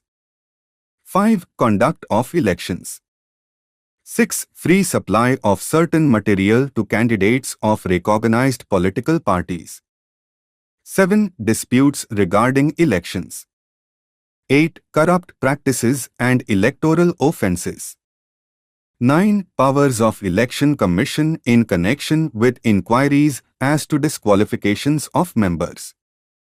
10. By-elections and time limit for filling vacancies. 11. Miscellaneous provisions relating to elections. 12. Bearing the jurisdiction of civil courts.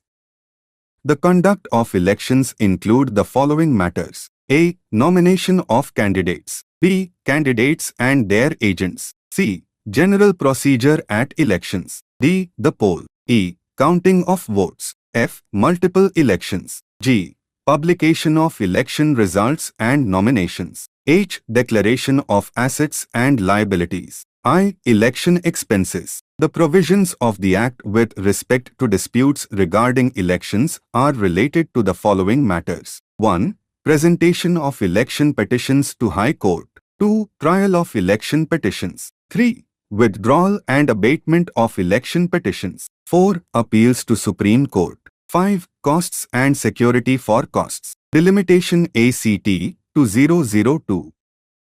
Articles 82 and 170 of the Constitution of India provide for readjustment and the division of each state into territorial constituencies, parliamentary constituencies and assembly constituencies, on the basis of the 2001 census by such authority and in such manner as Parliament may, by law, determine.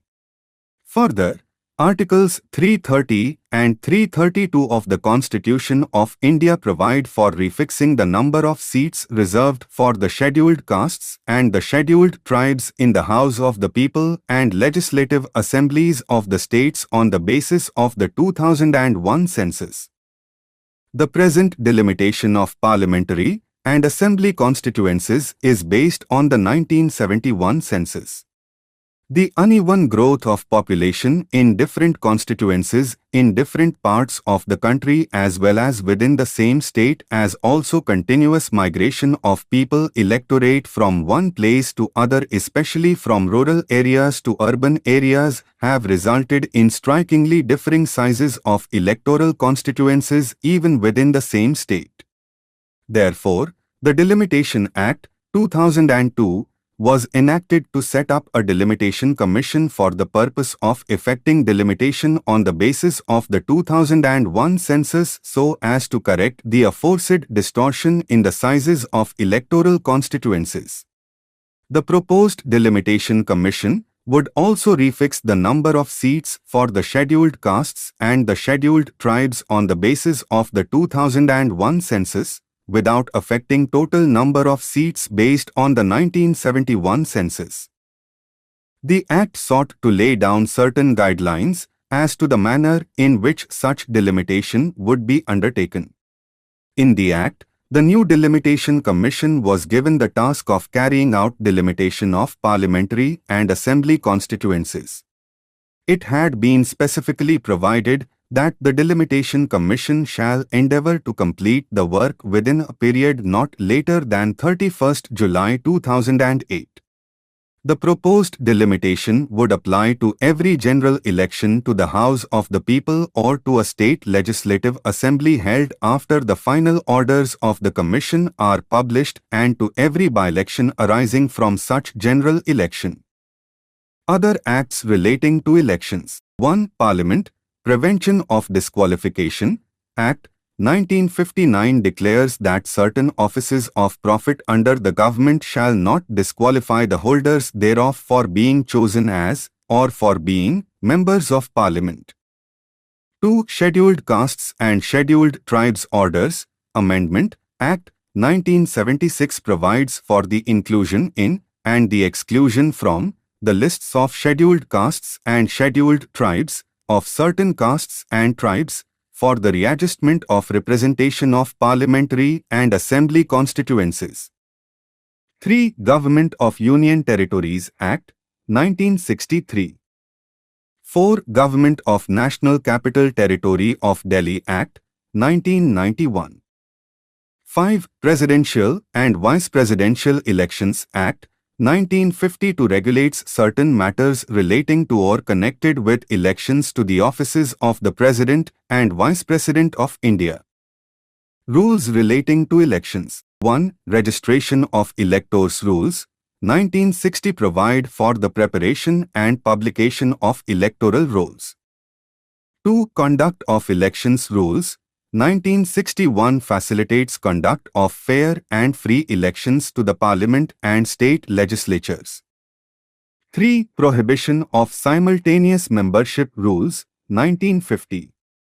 4. Members of Lok Sabha, Disqualification on Ground of Defection Rules 1985.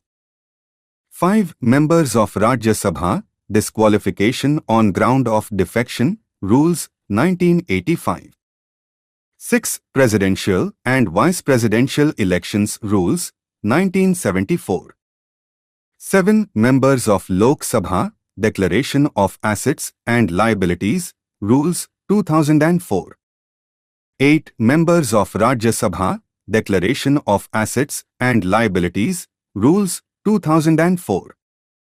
Orders relating to elections. 1. Election Symbols, Reservation and Allotment Order 1968 provides for the specification, reservation, choice and allotment of symbols at elections in parliamentary and assembly constituencies, for the recognition of political parties in relation thereto. 2. Registration of political parties, furnishing of additional particulars, Order 1992 provides for furnishing of additional particulars by associations or bodies of individual citizens of India seeking registration as a political party with the Election Commission of India. Thank you so much for watching this video. If this video helped you in any way, so please do like and share this video and hit the subscribe button. M. Laxmikanth, Indian Polity. Chapter 73. Electoral Reforms. Committees related to electoral reforms. The various committees and commissions which have examined our electoral system, election machinery as well as election process and suggested reforms are mentioned here. 1. Joint Parliamentary Committee on Amendments to Election Laws, 1971-72. 2. Tarkunde Committee was appointed in 1974 by Jaya Prakash Narayan, JP, during his Total Revolution movement. This unofficial committee submitted its report in 1975. 3. Dinesh Goswami Committee on Electoral Reforms, 1990. 4. Vohra Committee on the Nexus Between Crime and Politics, 1993. 5. Election Commission of India Recommendations on Electoral Reforms, 1998. 6. Indrajit Gupta Committee on State Funding of Elections, 1998. 7. Law Commission of India 170th Report on Reform of the Electoral Laws, 1999. 8. National Commission to Review the Working of the Constitution, 2000-2002. It was headed by M.N. Venkatachlia. 9. Election Commission of India Report on Proposed Electoral Reforms, 2004. 10. Second Administrative Reforms Commission of India Report on Ethics in Governance, 2007. It was headed by Veerappa Moily. 11. Tankha Committee, Core Committee, was appointed in 2010 to look into the whole gamut of the election laws and electoral reforms. 12. J.S. Verma Committee Report on Amendments to Criminal Law, 2013.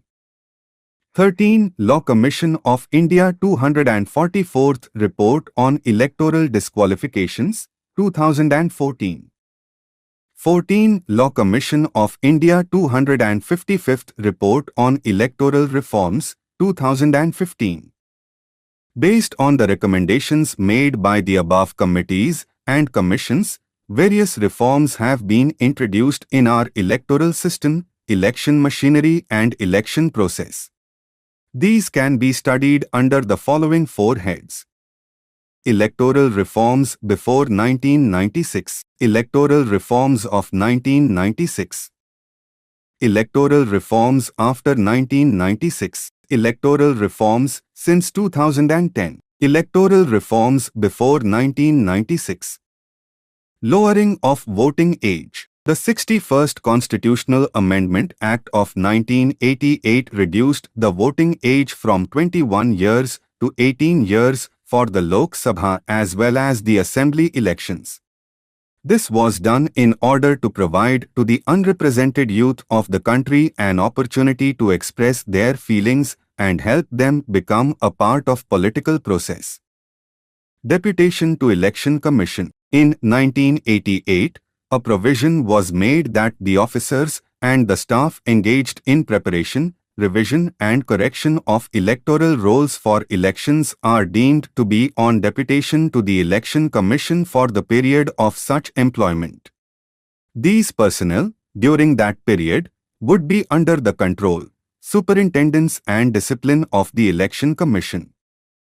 Increase in number of proposers. In 1988, the number of electors who are required to sign as proposers in nomination papers for elections to the Rajya Sabha and State Legislative Council has been increased to 10% of the electors of the constituency or 10 such electors, whichever is less.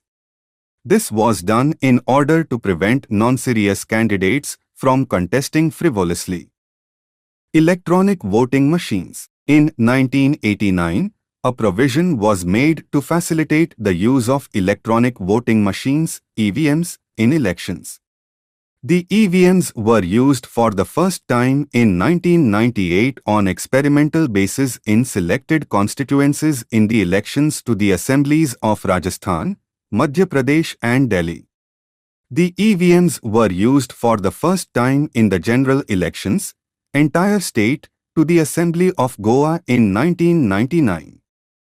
Booth capturing. In 1989, a provision was made for adjournment of poll or countermanding of elections in case of booth capturing.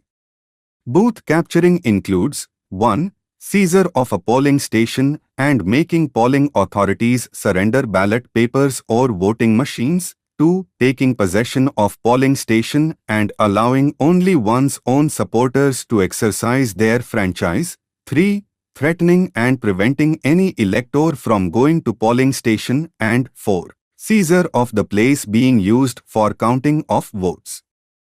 Elector's Photo Identity Card, EPIC. The use of electors' photo identity cards by the Election Commission is surely making the electoral process simple, smoother and quicker. A decision was taken by the Election Commission in 1993 to issue photo identity cards to electors throughout the country to check bogus voting and impersonation of electors at elections. The electoral roll is the basis for issue of EPICs to the registered electors. The electoral rolls are normally revised every year with 1st January of the year as the qualifying date. Every Indian citizen who attained the age of 18 years or above as on that date is eligible for inclusion in the electoral roll and can apply for the same. Once he is registered in the roll, he would be eligible for getting an EPIC. The scheme of issuing the EPICs is, therefore, a continuous and ongoing process for the completion of which no time limit can be fixed, as the registration of electors is a continuous and ongoing process, excepting for a brief period between the last date for filing nomination and completion of electoral process, on account of more number of persons becoming eligible for the right of franchise on attaining the age of 18. It is the continuous effort of the Election Commission to provide the EPICs to the electors who have been left out in the previous campaigns as well as the new electors. Electoral reforms of 1996. In 1990, the National Front government headed by VP Singh appointed a committee on electoral reforms under the chairmanship of Dinesh Goswami, the then law minister. The committee was asked to study the electoral system in detail and suggest measures for remedying the drawbacks within it. The committee, in its report submitted in 1990 itself, made a number of proposals on electoral reforms. Some of these recommendations were implemented in 1996. These are explained here. Listing of names of candidates. The candidates contesting elections are to be classified into 3 categories for the purpose of listing of their names. They are 1. Candidates of recognized political parties. 2. Candidates of registered and recognized political parties. 3. Other, independent candidates. Their names in the list of contesting candidates and in the ballot papers has to appear separately in the above order, and in each category these have to be arranged in the alphabetical order. Disqualification for insulting the National Honour Act. A person who is convicted for the following offences under the Prevention of Insults to National Honour Act of 1971 is disqualified to contest in the elections to the Parliament and State Legislature for 6 years. I. Offence of insulting the national flag. 2. Offence of insulting the Constitution of India. 3. Offence of preventing the singing of national anthem. Prohibition on the sale of liquor. No liquor or other intoxicants are to be sold or given or distributed at any shop, eating place, hotel or any other place, whether public or private, within a polling area during the period of 48 hours ending with the hour fixed for the conclusion of poll. Any person who violates this rule is to be punished with imprisonment up to 6 months or with fine up to 2000 rupees or with both. Number of proposers. The nomination of a candidate in a parliamentary or assembly constituency should be subscribed by 10 registered electors of the constituency as proposers, if the candidate is not sponsored by a recognized political party. In the case of a candidate sponsored by a recognized political party, only one proposer is required. This was done in order to discourage non-serious people from contesting the elections. Death of a candidate. Earlier, in case of death of a contesting candidate before the actual polling, the election used to be countermanded. Consequently, the election process had to start all over again in the concerned constituency.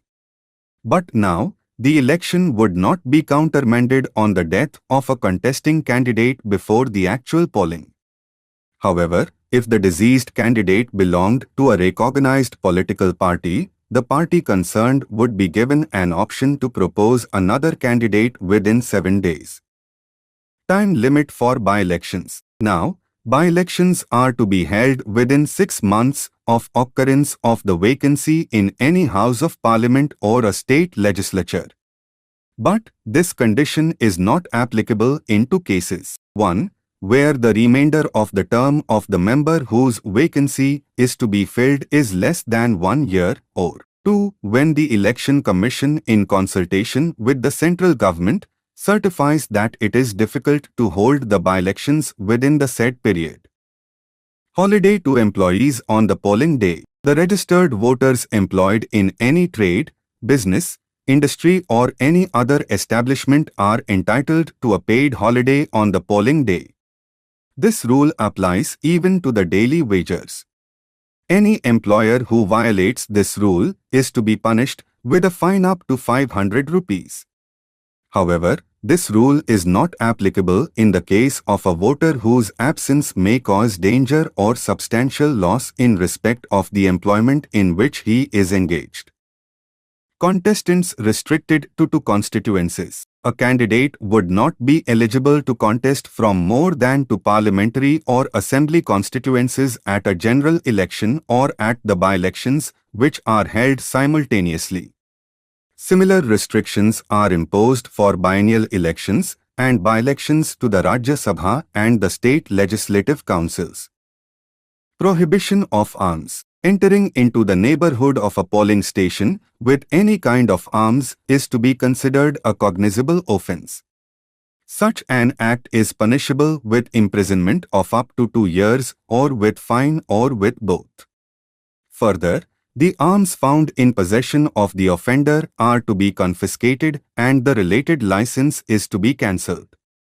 But these provisions are not applicable to the returning officer, presiding officer, any police officer or any other person appointed to maintain peace and order at the polling station.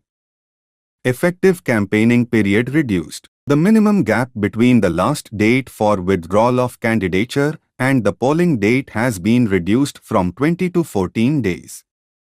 Electoral reforms after 1996. Presidential and vice presidential elections. In 1997, the number of electors as proposers and seconders for contesting election to the office of the president was increased from 10 to 50 and to the office of the vice president from 5 to 20. Further, the amount of security deposit was increased from 2,500 rupee to 15,000 rupees for contesting election to both the offices of president and vice president to discourage frivolous candidates. Requisitioning of staff for election duty. In 1998, a provision was made whereby the employees of local authorities, nationalized banks, universities, LIC, government undertakings and other government-aided institutions can be requisitioned for deployment on election duty. Voting through postal ballot. In 1999, a provision was made for voting by certain classes of persons through postal ballot. Thus, any class of persons can be notified by the Election Commission in consultation with the government, and the persons belonging to such notified class can give their votes by postal ballot and not in any other manner at elections in their constituency or constituencies. Facility to opt to vote through proxy. In 2003, the facility to opt to vote through proxy was provided to the service voters belonging to the armed forces and members belonging to a force to which provisions of the Army Act apply. Such service voters who opt to vote through proxy have to appoint a proxy in a prescribed format and intimate the returning officer of the constituency. Declaration of criminal antecedents, assets, etc. by candidates. In 2003, the Election Commission issued an order directing every candidate seeking election to the Parliament or a state legislature to furnish on his nomination paper the information on the following matters. 1. Whether the candidate has been convicted or acquitted or discharged in any criminal offence in the past. Whether he/she was imprisoned or fined. 2. Prior to 6 months of filing nomination, whether the candidate is accused in any pending case of any offence punishable with imprisonment for 2 years or more, and in which charges were framed or cognizance was taken by a court, if so, the details thereof. 3. The assets, immovable, movable, bank balances, etc., of a candidate and his/her spouse and that of dependents. 4. Liabilities, if any, particularly whether there are any dues of any public financial institution or government dues. 5. The educational qualifications of the candidate. Furnishing of any false information in the affidavit is now an electoral offence punishable with imprisonment up to 6 months or fine or both. Changes in Rajya Sabha elections. In 2003, the following 2 changes were introduced with respect to elections to the Rajya Sabha. 1. Domicile or residency requirement of a candidate contesting an election to the Rajya Sabha was removed. Prior to this, a candidate had to be an elector in the state from where he was to be elected.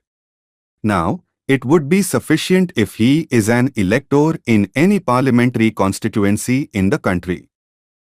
2. Introducing open ballot system instead of secret ballot system for elections to the Rajya Sabha. This was done to curb cross-voting and to wipe out the role of money power during Rajya Sabha elections. Under the new system, an elector belonging to a political party has to show the ballot paper after marking his vote to a nominated agent of that political party. Exemption of travelling expenditure. As per a provision of 2003, the travelling expenditure incurred by the campaigning leaders of a political party shall be exempted from being included in the election expenses of the candidate. Free supply of electoral rolls, etc. According to a 2003 provision, the government should supply, free of cost, the copies of the electoral rolls and other prescribed material to the candidates of recognized political parties for the Lok Sabha and Assembly elections. Further, the Election Commission should supply specified items to the voters in the constituencies concerned or to the candidates set up by the recognized political parties. Parties entitled to accept contribution. In 2003, the political parties were entitled to accept any amount of contribution from any person or company other than a government company. They have to report any contribution in excess of 20,000 rupee to the Election Commission for making any claim to any income tax relief. Besides, the companies would get income tax exemption on the amount contributed. Allocation of time on electronic media. Under a 2003 provision, the Election Commission should allocate equitable sharing of time on the cable television network and other electronic media during elections to display or propagate any matter or to address public. This allocation would be decided on the basis of the past performance of a recognized political party. Introduction of Braille signage features in EVMs. The Commission received representations from the various associations of visually impaired persons for introduction of Braille signage features in the EVMs to facilitate the visually impaired voters to cast their votes without the help of a attendant. The Commission considered the proposal in detail and tried the Braille signage feature in the EVMs during the by-election to the Asifnagar Assembly constituency of Andhra Pradesh held in 2004. In 2005, it was tried in one of the constituency during the assembly elections of Bihar, Jharkhand and Haryana. In 2006, it was tried in one of the constituency of the states of Assam, West Bengal, Tamil Nadu, Puducherry and Kerala during assembly elections. In 2008, it was tried in all the assembly constituencies of NCT of Delhi during assembly elections. The Commission introduced similar Braille signage features on the electronic voting machines during the general elections to the 15th Lok Sabha, 2009, and simultaneous assembly elections in some states. Electoral reforms since 2010.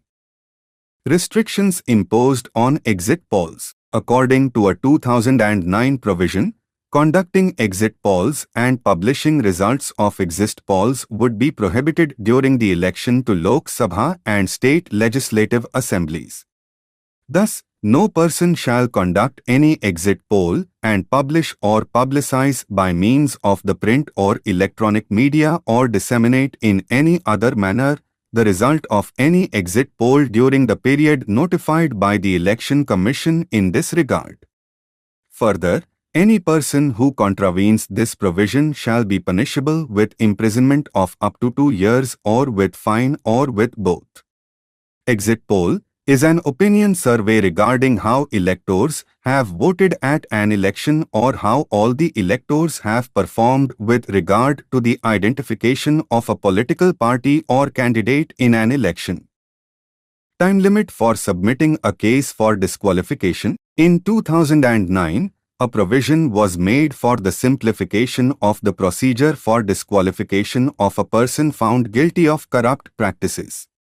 It provided for a 3-month time limit within which the specified authority will have to submit the case of a person found guilty of corrupt practice to the President for determination of the question of disqualification. All officials included in corrupt practice. In 2009, a provision was made for the inclusion of all officials, whether in the government service or not, appointed or deputed by the Election Commission in connection with the conduct of elections, within the scope of corrupt practice of obtaining any assistance by a candidate for the furtherance of the prospects of his election. Increase in security deposit. In 2009, the amount of security deposit to be paid by the candidates contesting elections to the Lok Sabha was increased from 10,000 rupee to 25,000 rupees for the general candidates and from 5,000 rupee to 12,500 rupees for SC and Cent candidates. Similarly, the security deposit in the case of elections to the State Legislative Assembly was increased from 5,000 rupee to 10,000 rupees for the general candidates and from 2,500 rupee to 5,000 rupees for the SC and Cent candidates. This was done in order to check the multiplicity of non-serious candidates. Appellate authority within the district. In 2009, a provision was made for appointment of an appellate authority within the district against the orders of the electoral registration officers, instead of the chief electoral officer of the state. Thus, an appeal against any order of the electoral registration officer of a constituency during continuous updation of the electoral roll will now lie before the district magistrate or additional district magistrate or executive magistrate or district collector or an officer of equivalent rank. A further appeal against any order of the district magistrate or additional district magistrate will now lie before the chief electoral officer of the state. Voting rights to citizens of India living abroad. In 2010, a provision was made to confer voting rights to the citizens of India residing outside India due to various reasons. Accordingly, every citizen of India A, whose name is not included in the electoral roll, B, who has not acquired the citizenship of any other country, C, who is absent from his place of ordinary residence in India owing to his employment, education or otherwise outside India, whether temporarily or not, shall be entitled to have his name registered in the electoral roll in the Parliamentary Assembly constituency in which his place of residence in India as mentioned in his passport is located. Online enrollment in the electoral roll. In 2013, a provision was made for online filing of applications for enrollment in the electoral roll. For this purpose, the central government, after consulting the Election Commission, made the rules known as the Registration of the Electors Amendment Rules 2013. These rules made certain amendments in the Registration of Electors Rules 1960. Introduction of Nota Option. According to the directions of Supreme Court, the Election Commission made provision in the ballot papers EVMs for none of the above nota option so that the voters who come to the polling booth and decide not to vote for any of the candidates in the fray are able to exercise their right not to vote for such candidates while maintaining the secrecy of their ballot. The provision for nota has been made since general election to State Legislative Assemblies of Chhattisgarh, Madhya Pradesh, Mizoram, NCT of Delhi and Rajasthan in 2013 and continued in the general election to State Legislative Assemblies of Andhra Pradesh, Arunachal Pradesh, Odisha and Sikkim in 2014 along with the general elections to the 16th Lok Sabha, 2014. The voters polled against the nota option are not taken into account for calculating the total valid voters polled by the contesting candidates for the purpose of return of security deposits to candidates. Even if the number of electors opting for nota options is more than the number of votes polled by any of the candidates, the candidate who secures the largest number of votes has to be declared elected. In 2001, the ECI had sent a proposal to the government to amend the law so as to provide for a neutral vote provision for the electors who did not wish to vote for any of the candidates.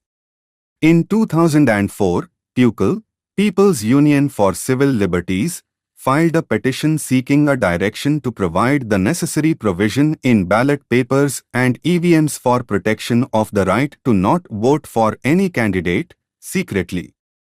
The Supreme Court in 2013 held that the ECI may provide for the none of the above nota option on EVMs and ballot papers. Introduction of VVPAT. The Voter Verifiable Paper Audit Trail is an independent system attached with the EVMs that allows the voters to verify that their votes are cast as intended. When a vote is cast, a slip is printed and remains exposed through a transparent window for 7 seconds, showing the serial number, name and symbol of the candidate. Thereafter, the receipt automatically gets cut and falls into the sealed drop box of the VVPAT. The system allows a voter to challenge his/her vote on the basis of the paper receipt. As per rules, the presiding officer of the polling booth will have to record the dissent of the voter, which would have to be taken into account at the time of counting if the challenge is found to be false. The law for using VVPATs was amended in 2013. In 2013, the Supreme Court of India had permitted the ECI to introduce VVPAT in a phased manner, calling it an indispensable requirement of free and fair elections. The court had felt that introducing VVPAT would ensure the accuracy of the voting system and also help in manual counting of votes in case of dispute. VVPATs were first used in by-election to the Noksin Assembly constituency of Nagaland held in 2013. Thereafter, VVPATs have been used in selected constituencies during every general election to state legislative assemblies. VVPATs were used in 8 selected parliamentary constituencies in the country in the 2014 Lok Sabha election. EVMs with VVPAT ensure the accuracy and transparency of the voting system. Persons in jail or police custody can contest elections. In 2013, the Supreme Court upheld an order of the Patna High Court declaring that a person who has no right to vote by reason of being in jail or in police custody is not an elector and is, therefore, not qualified to contest the elections to the parliament or the state legislature. In order to negate this order of the Supreme Court, the following 2 new provisions have been included in the Representation of the People Act, 1951. 1. The first provision expressly provides that by reason of the prohibition to vote, either due to in jail or in police custody, a person whose name has been entered in the electoral roll shall not cease to be an elector. 2. The second provision expressly provides that a member of parliament or the state legislature shall be disqualified only if he is so disqualified under the provisions contained in the Act and on no other ground. Consequently, the persons in jail or in police custody are allowed to contest the elections. Immediate disqualification of convicted MPs and MLAs. In 2013, the Supreme Court held that charge-sheeted members of Parliament and MLAs, on conviction for offences, will be immediately disqualified from holding membership of the House without being given 3 months' time for appeal, as was the case before. The concerned bench of the court struck down as unconstitutional Section 8(4) of the Representation of the People Act, 1951, that allows convicted lawmakers a 3-month period for filing appeal to the higher court and to get a stay of the conviction and sentence. The bench, however, made it clear that the ruling will be prospective and those who had already filed appeals in various high courts or the Supreme Court against their convictions would be exempt from it. The bench said, a reading of the 2 provisions in Articles 102 and 191 of the Constitution would make it abundantly clear that Parliament is to make one law for a person to be disqualified for being chosen as, and for being, a member of either House of Parliament or Legislative Assembly or Legislative Council of the state. Parliament thus does not have the power under Articles 102 and 191 of the Constitution to make different laws for a person to be disqualified for being chosen as a member and for a person to be disqualified for continuing as a member of Parliament or the state legislature. The bench said Section 8(4) of the Act, which carves out a saving in the case of sitting members of Parliament or state legislature from the disqualifications under the Act, or which differs the date on which the disqualification will take effect in the case of a sitting member of Parliament or a state legislature, is beyond the powers conferred on Parliament by the Constitution. The bench held, looking at the affirmative terms of Articles 102 and 191 of the Constitution, we hold that Parliament has been vested with the powers to make law laying down the same disqualifications for person to be chosen as a member of Parliament or a state legislature and for a sitting member of a House of Parliament or a House of a state legislature. We also hold that the provisions of Article 101 and 190 of the Constitution expressly prohibit Parliament to defer the date from which the disqualification will come into effect in case of a sitting member of Parliament or a state legislature. Parliament, therefore, has exceeded its powers conferred by the Constitution in enacting subsection 4 of Section 8 of the Act, and accordingly subsection 4 of Section 8 of the Act is ultra vires the Constitution. In order to nullify the above ruling of the Supreme Court, the Representation of the People, Second Amendment and Validation, Bill 2013 was introduced in the Parliament. However, the bill was later withdrawn by the government. Ceiling on election expenditure increased in 2014. The central government raised the maximum ceiling on election expenditure by candidates for a Lok Sabha seat in bigger states to 70 lakhs rupees from earlier 40 lakhs rupees. In other states and union territories, it is 54 lakhs rupees from earlier 1640 lakhs. Similarly, the limit for an assembly seat in the bigger states was increased to 28 lakhs rupees from earlier 16 lakhs rupees. In other states and union territories, it is 20 lakhs from earlier 16 lakhs. Photos of candidates on EVMs and ballot papers. According to an Election Commission order, in any election being held after 1st May 2015, the ballot papers and EVMs will carry the picture of the candidate with his or her name and party symbol to avoid confusion among the electorates in constituencies where namesakes are contesting.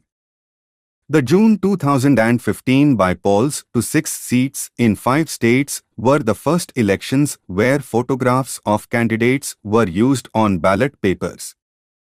The Commission has noted that there are many cases where candidates with same or similar names contest from the same constituency. Although appropriate suffixes are added to the names of candidates in the event of 2 or more candidates having same name, the Commission considers that additional measures are required for removing confusion in the minds of electors at the time of voting. The photograph will appear between the name of the candidate and his or her election symbol. The Commission explained that if a candidate fails to provide the photograph, it shall not be a ground for the rejection of the nomination of the candidate. The candidates will now be required to submit their recent photograph, either black and white or colored, to the election authorities at the time of filing nomination. No uniforms would be allowed and caps and dark glasses have to be avoided. Ceiling on cash donations lowered. In 2017 budget, the limit for anonymous cash donations by any individual to a political party has been lowered from 20,000 rupee to 2,000 rupees. This means that now the political parties cannot receive more than 2,000 rupees as cash donations. However, they are not required to inform the Election Commission of India the details of persons who donate under 2,000 rupees. They must keep records of persons making above 2,000 rupee donations. Cap on corporate contributions lifted. In 2017 budget, the limit on corporate contributions from 7.5% of the net profit of a company's past 3 financial years has been removed. This means that now a company can donate any amount of money to any political party. Further, the obligation of the company to report such donations in its profit and loss account has also been lifted. Introduction of electoral bonds. In 2018, the central government notified the electoral bond scheme. This scheme was announced in the 2017 budget. It is touted as an alternative to cash donations made to the political parties. It is aimed at bringing clean money and substantial transparency into the system of political funding. The salient features of the scheme are: 1. The electoral bond means a bond issued in the nature of promissory note, which is a bearer banking instrument and does not carry the name of the buyer or payee. 2. The electoral bonds may be purchased by a citizen of India or entities incorporated or established in India. 3. The electoral bonds can be used for making donations to only those registered political parties which have secured not less than 1% of the votes polled in the last general election to the Lok Sabha or the State Legislative Assembly. 4. The electoral bonds can be encashed by an eligible political party only through a bank account with the authorized bank. 5. The electoral bonds are issued in the denomination of 1000 rupees, 10,000 rupees, 1 lakh rupees, 10 lakhs rupees and 1 crore rupees. 6. The information furnished by the buyer is treated confidential by the authorized bank and is not to be disclosed to any authority for any purposes, except when demanded by a competent court or upon registration of criminal case by any law enforcement agency. Foreign funding allowed. In 2018 budget, the receiving of foreign funds by the political parties has been allowed. In other words, the political parties can now receive funds from the foreign companies. Accordingly, the Foreign Contribution Regulation Act 2010 has been amended. Under this amendment, the definition of a foreign company has been modified. Thank you so much for watching this video. If this video helped you in any way, so please do like and share this video and hit the subscribe button. M. Laxmikanth, Indian Polity. Chapter 74. Voting Behavior. Meaning of voting behavior. Voting behavior is also known as electoral behavior. It is a form of political behavior. It implies the behavior of voters in the context of elections in a democratic political system. Voting behavior, or the study of voting behavior, is defined in the following way. Plano and Riggs, voting behavior is a field of study concerned with the ways in which people tend to vote in public elections and the reasons why they vote as they do. Gordon Marshall, the study of voting behavior invariably focuses on the determinants of why people vote as they do and how they arrive at the decisions they make. Oinam Kulbidhu, voting behavior may be defined as the behavior that explicitly reflects voters' choices, preferences, alternatives, ideologies, concerns, agreements, and programs in respect of various issues, questions pertaining to the society and nation. Stephen Wasby, the study of voting behavior involves an analysis of individual psychological makeup and their relation to political action as well as institutional patterns, such as the communication process and their impact on elections. Significance of voting behavior. Psephology, a branch of political science, deals with the scientific study of voting behavior. This is a new term popularized by the American political scientists and political sociologists. The recorded history of voting goes back, at least, to the Greek polis. The modern word for the study of voting behavior, psephology, derives from the classical Greek sephos, the piece of pottery on which certain votes, mainly about the banishment of those seen as dangerous to the state, were inscribed. The study of voting behavior is significant for the following reasons. 1. It helps in comprehending the process of political socialization. 2. It helps in examining the internalization of democracy as a value among the elite as well as masses. 3. It emphasizes the real impact of revolutionary ballot box. 4. It enables to throw light as to how far the electoral politics continue or break with the past.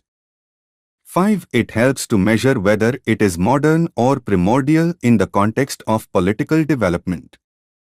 According to N.G.S. Kinney, voting behavior can be regarded as 1. A mode of legitimizing democratic rule. 2. Instancing participation in the political process involving integration into the political community. 3. Instancing an act of decision-making. 4. A role action involving definite political orientation embedded in a particular type of political culture. Or 5. A direct relation of the individual citizens to the formal government.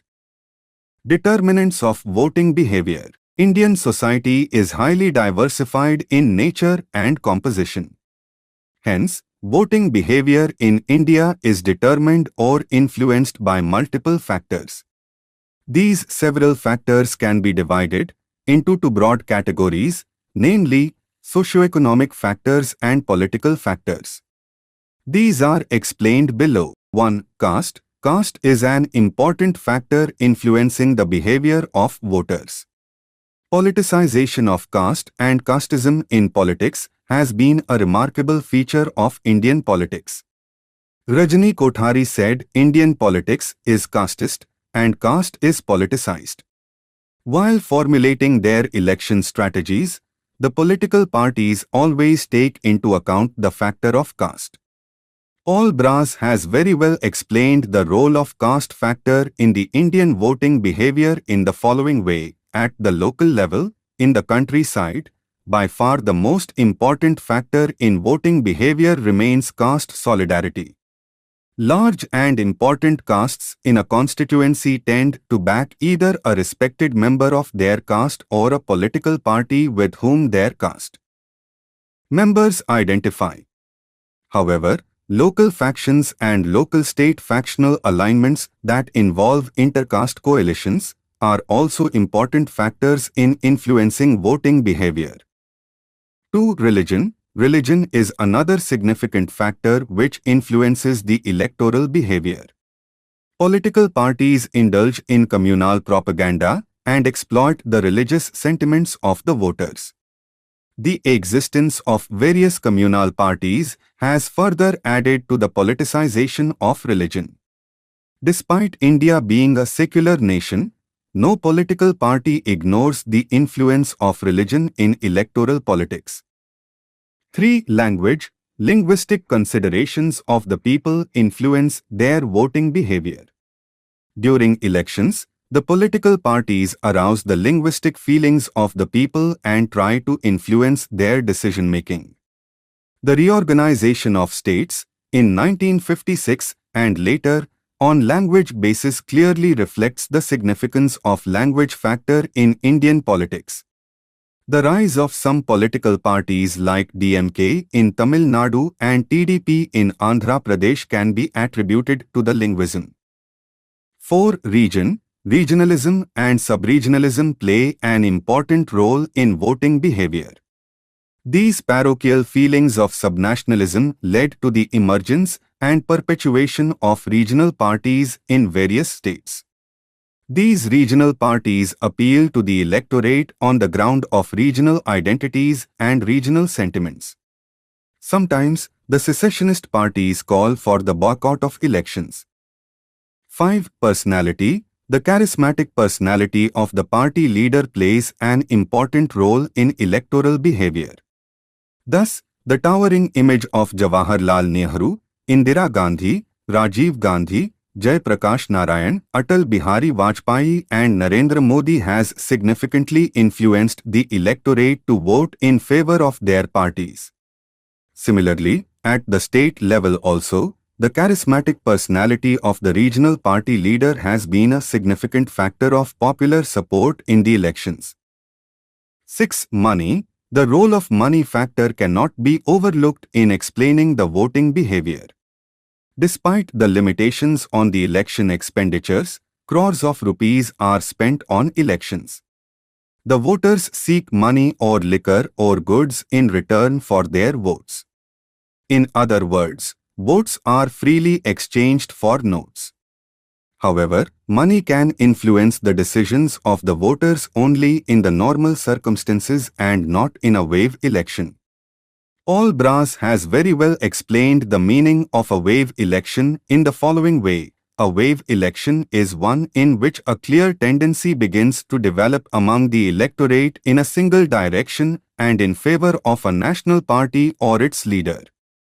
It is based upon an issue or set of issues that transcend local calculations and coalition and draws the bulk of the uncommitted and wavering voters in the same direction as the word spreads from village to village and tea-stall to tea-stall.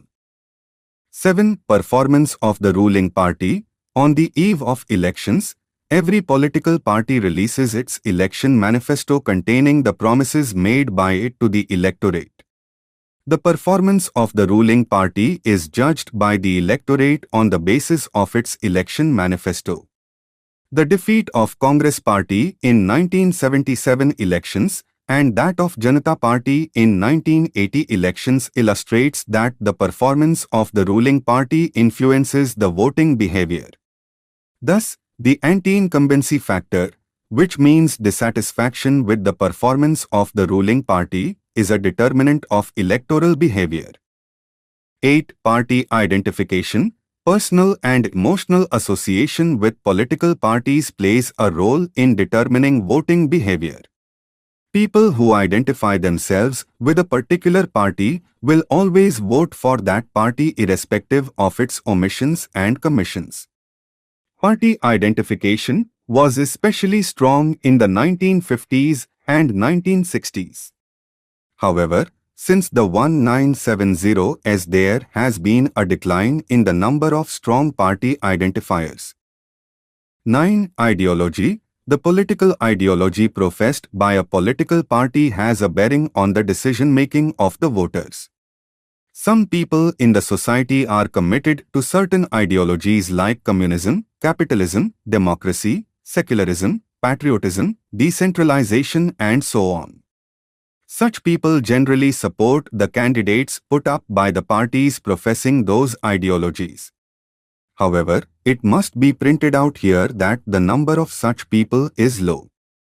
10. Other factors. In addition to the above explained factors, there are also various other factors which determine the voting behavior of the Indian electorate.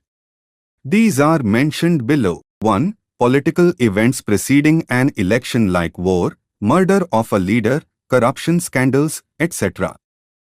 2. Economic conditions at the time of election like inflation, food shortage, unemployment, etc. 3. Factionalism, a feature of Indian politics from bottom to top levels. 4. Age, old or young. 5. Sex, men or women. 6. Education, educated or uneducated. 7. Habitation, rural or urban. 8. Class, income, rich or poor. 9. Family and kinship. 10. Candidate orientation. 11. Election campaign. 12. Political family background. 13. Role of media. Role of media in elections and voting behavior. The following points explain the role of media in elections and voting behavior. 1. Information dissemination. Information dissemination in relation to elections, particularly during the process of elections, is extremely important for all stakeholders. Starting from the announcement of elections to nomination, scrutiny, campaign, security arrangements, polling, counting, declaration of results, etc., all of these require widest circulation. The voter comes to know about the basics like what, when, where and how of elections generally through the media. Even last-minute changes of polling arrangements, violation of Model Code of Conduct (MCC), and violation of expenditure instructions, any untoward incidents or disturbances promptly come to the notice not only of the people but also of the Election Commission through the media.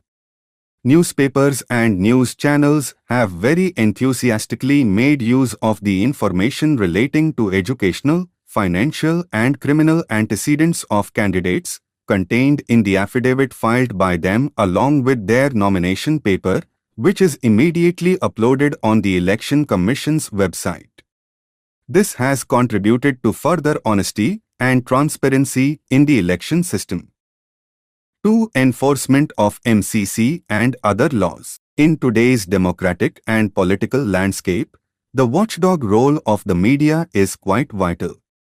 Media can highlight incidents of use of muscle and money power by political parties or candidates and educate the electors on ethical and inducement-free voting practices.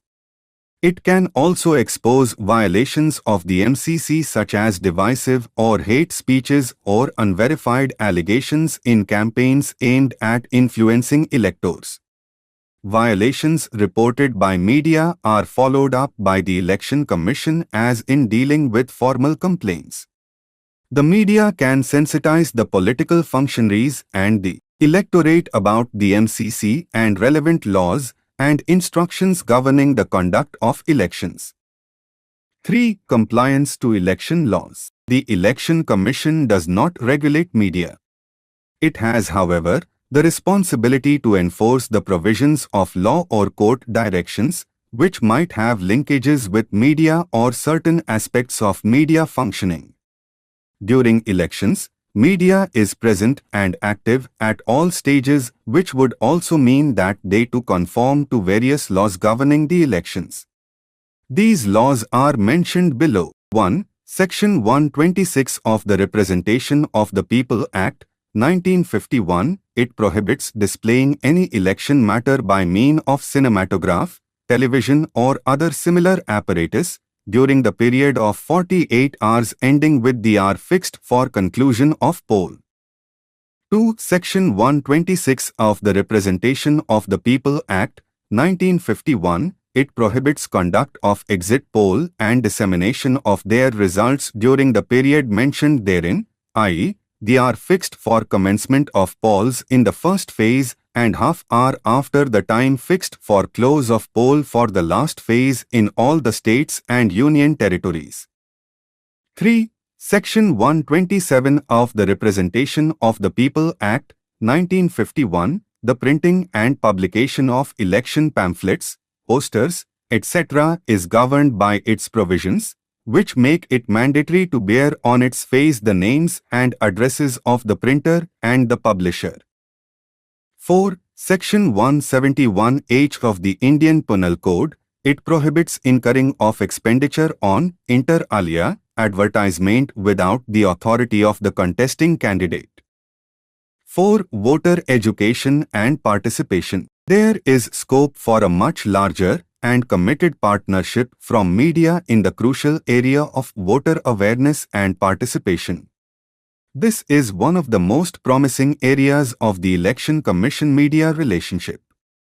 There is a gap between what the voters should know and what they actually know in important areas like registration, epic identity proofs, polling station location, use of EVMs, timings of the poll, use of money muscle power by candidates, etc.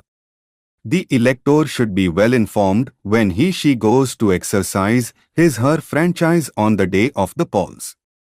Voter education helps build an environment where values of democracy are understood and acted upon by the population. Media and civil society have an important role to play in fostering such an environment. To improve participation of all sections of the electorate, awareness levels need to be enhanced, especially amongst the freshly eligible youth, uneducated, residents of far-flung, inaccessible and remote areas, and socially and economically weaker sections of the society. Such segments need to be reached through the media, apart from civil society and field-based organizations.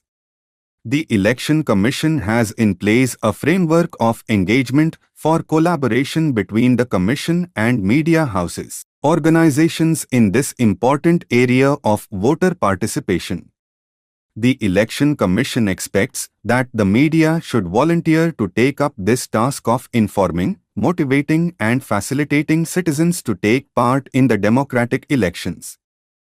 5. Responsibility of government media. In broadcast of election-related news or analysis, public service broadcasters are expected to lead by example in terms of neutrality and objectivity, and adhere to various guidelines including their own.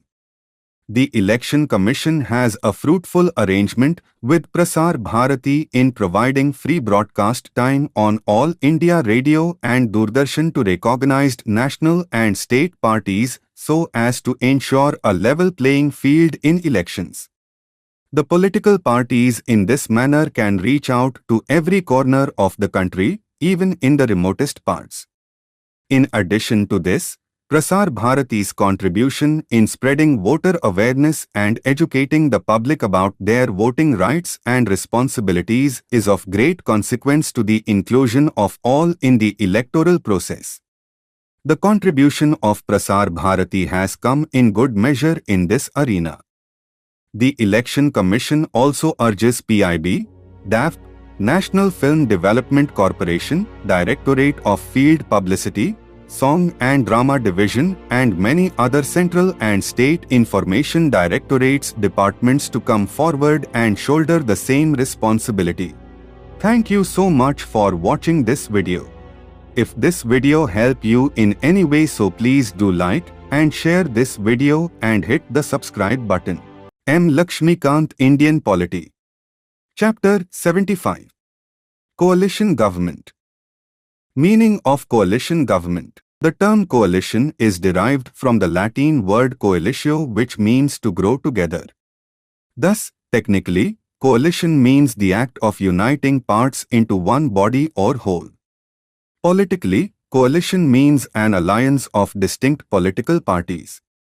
Coalition politics or coalition government has been defined in the following way. When several political parties join hands to form a government and exercise political power on the basis of a common agreed program agenda, we can describe the system as coalition politics or coalition government. Coalitions usually occur in modern parliaments when no single political party can muster a majority of votes. Two or more parties, who have enough elected members between them to form a majority, may then be able to agree on a common program that does not require too many drastic compromises with their individual policies, and can proceed to form a government. Coalition denotes a cooperative arrangement under which distinct political parties, or at all events members of such parties, unite to form a government or ministry. Coalition is a direct descendant of the exigencies of multi-party system in a democratic setup. It is a phenomenon of a multi-party government where a number of minority parties join hands for the purpose of running the government. A coalition is formed when many splinter groups in a house agree to join hands on a common platform by sinking their broad differences and form a majority in the house. Features of coalition government. The features or implications of coalition politics or coalition government are very well summarized by J.C. Johari in the following way. 1. Coalitions are formed for the sake of some reward, material or psychic.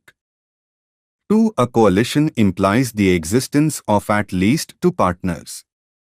3. The underlying principle of a coalition system stands on the simple fact of temporary conjunction of specific interest. 4. Coalition politics is not a static but a dynamic affair as coalition players and groups dissolve and form new ones. 5. The keynote of coalition politics is compromise, and rigid dogma has no place in it. 6. A coalition government works on the basis of a minimum program, which may not be ideal for each partner of the coalition. 7. Pragmatism, and not ideology, is the hallmark of coalition politics. In making political adjustments, principles may have to be set aside. 8. The purpose of a coalition adjustment is to seize power. In our country, we have seen coalitions coming up either before the elections or after the elections. The pre-poll coalition is considerably advantageous because it provides a common platform to the parties in order to woo the electorate on the basis of a joint manifesto. The post-election union is intended to enable constituents to share political power and run the government.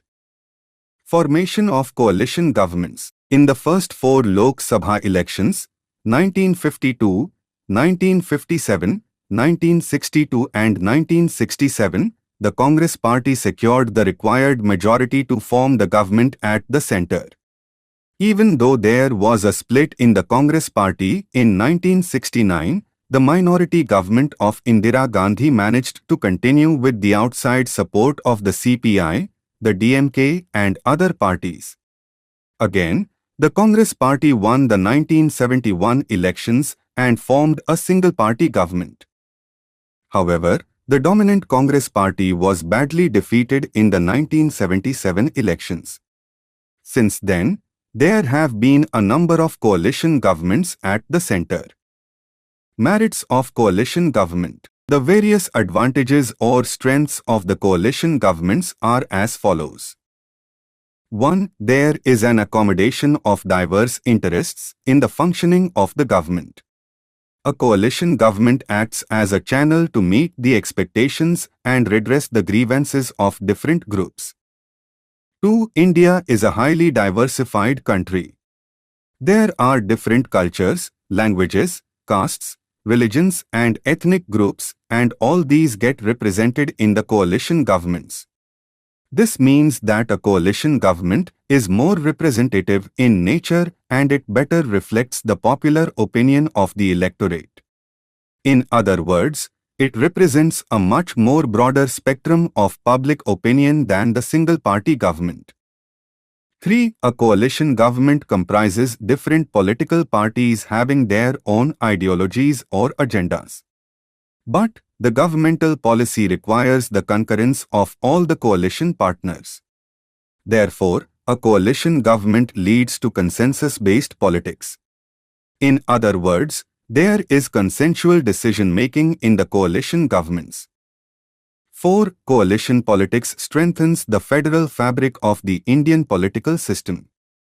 This is because a coalition government is more sensitive and responsive to the regional demands and concerns than the single-party government. 5. A coalition government reduces the tyranny of government, despotic rule. This is due to the reduced domination of a single political party in the functioning of the government. All the members of the coalition participate in the political decision-making. In short, the decisions made are more balanced. Demerits of coalition government. The various disadvantages or weaknesses of the coalition governments are as follows. 1. They are unstable or prone to instability. The difference of opinion among the coalition partners on policy issues leads to the collapse of the government. 2. Leadership of the Prime Minister is a principle of parliamentary form of government. This principle is curtailed in a coalition government as the Prime Minister is required to consult the coalition partners before taking any major decision. The critics have called them as super prime ministers or ultra prime ministers. 3. The steering committee or the coordination committee of the coalition partners acts as the super cabinet, and thereby it undermines the role and position of the cabinet in the functioning of the governmental machinery. 4. There is a possibility of the smaller constituents of the coalition government playing the role of a kingmaker. They demand more than their strength in the parliament. 5. The leaders of regional parties bring in the regional factors in the national decision-making. They pressurize the central executive to act on their lines, otherwise, they would threaten to withdraw from the coalition. 6. The size of the Council of Ministers in a coalition government is generally quite large. This is because the ministry has to reflect all the constituents of the coalition. For example, the A.B. Vajpayee Ministry of 1999 had 70+ ministers and it was called as Jumbo Ministry. This creates the problem of distribution of portfolios as well as the proper coordination among the members. 7. The members of coalition governments do not assume responsibility for the administrative failures and lapses. They play blame games and thereby escape from both collective responsibility as well as individual responsibility. Thank you so much for watching this video. If this video helped you in any way, so please do like and share this video and hit the subscribe button. M. Laxmikanth, Indian Polity. Chapter 76. Anti-Defection Law. The 52nd Amendment Act of 1985 provided for the disqualification of the members of Parliament and the state legislatures on the ground of defection from one political party to another. For this purpose, it made changes in 4 articles of the Constitution and added a new schedule, the 10th schedule, to the Constitution. This act is often referred to as the Anti-Defection Law. Later, the 91st Amendment Act of 2003 made one change in the provisions of the 10th schedule. It omitted an exception provision disqualification on ground of defection not to apply in case of split. Provisions of the Act. The 10th schedule contains the following provisions with respect to the disqualification of members of Parliament and the state legislatures on the ground of defection. 1. Disqualification. Members of political parties. A member of a house belonging to any political party becomes disqualified for being a member of the house, a. if he voluntarily gives up his membership of such political party, or b. if he votes or abstains from voting in such house contrary to any direction issued by his political party without obtaining prior permission of such party and such act has not been condoned by the party within 15 days. From the above provision, it is clear that a member elected on a party ticket should continue in the party and obey the party directions. Independent members. An independent member of a house, elected without being set up as a candidate by any political party, becomes disqualified to remain a member of the House if he joins any political party after such election. Nominated members.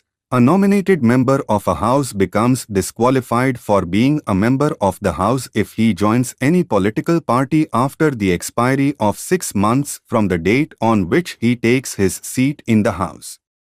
This means that he may join any political party within 6 months of taking his seat in the House without inviting this disqualification. 2 exceptions. The above disqualification on the ground of defection does not apply in the following 2 cases. A. If a member goes out of his party as a result of a merger of the party with another party. A merger takes place when 2/3 of the members of the party have agreed to such merger. B. If a member, after being elected as the presiding officer of the House, voluntarily gives up the membership of his party or rejoins it after he ceases to hold that office. This exemption has been provided in view of the dignity and impartiality of this office. It must be noted here that the provision of the 10th schedule pertaining to exemption from disqualification in case of split by 1/3 members of legislature party has been deleted by the 91st Amendment Act of 2003. It means that the defectors have no more protection on grounds of splits. 3. Deciding authority. Any question regarding disqualification arising out of defection is to be decided by the presiding officer of the House. Originally, the Act provided that the decision of the presiding officer is final and cannot be questioned in any court. However, in Quixote Lohan case, 1993, the Supreme Court declared this provision as unconstitutional on the ground that it seeks to take away the jurisdiction of the Supreme Court and the High Courts. It held that the presiding officer, while deciding a question under the 10th schedule, functioned as a tribunal. Hence, his decision, like that of any other tribunal, is subject to judicial review on the grounds of mala fides, perversity, etc. But the court rejected the contention that the vesting of adjudicatory powers in the presiding officer is by itself invalid on the ground of political bias. 4. Rulemaking power. The presiding officer of a House is empowered to make rules to give effect to the provisions of the 10th schedule. All such rules must be placed before the House for 30 days. The House may approve or modify or disapprove them. Further, he may direct that any willful contravention by any member of such rules may be dealt with in the same manner as a breach of privilege of the House. According to the rules made so, the presiding officer can take up a defection case only when he receives a complaint from a member of the House. Before taking the final decision, he must give the member against whom the complaint has been made a chance to submit his explanation. He may also refer the matter to the Committee of Privileges for inquiry.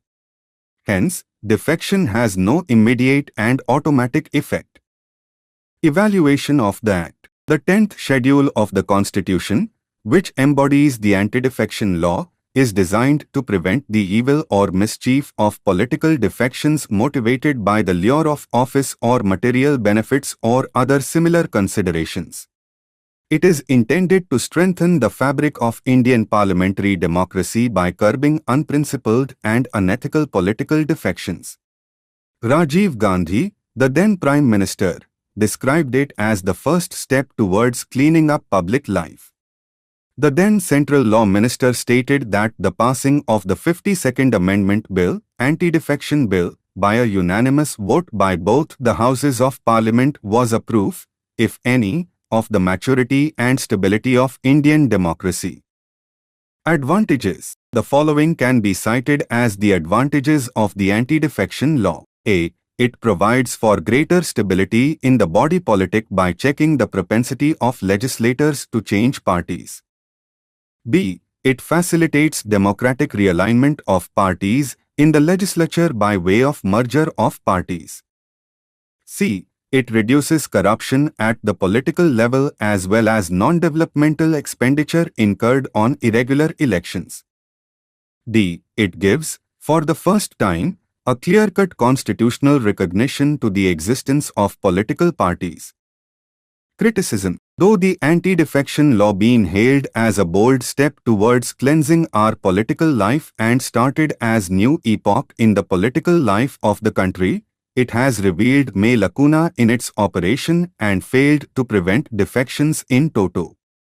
It came to be criticized on the following grounds.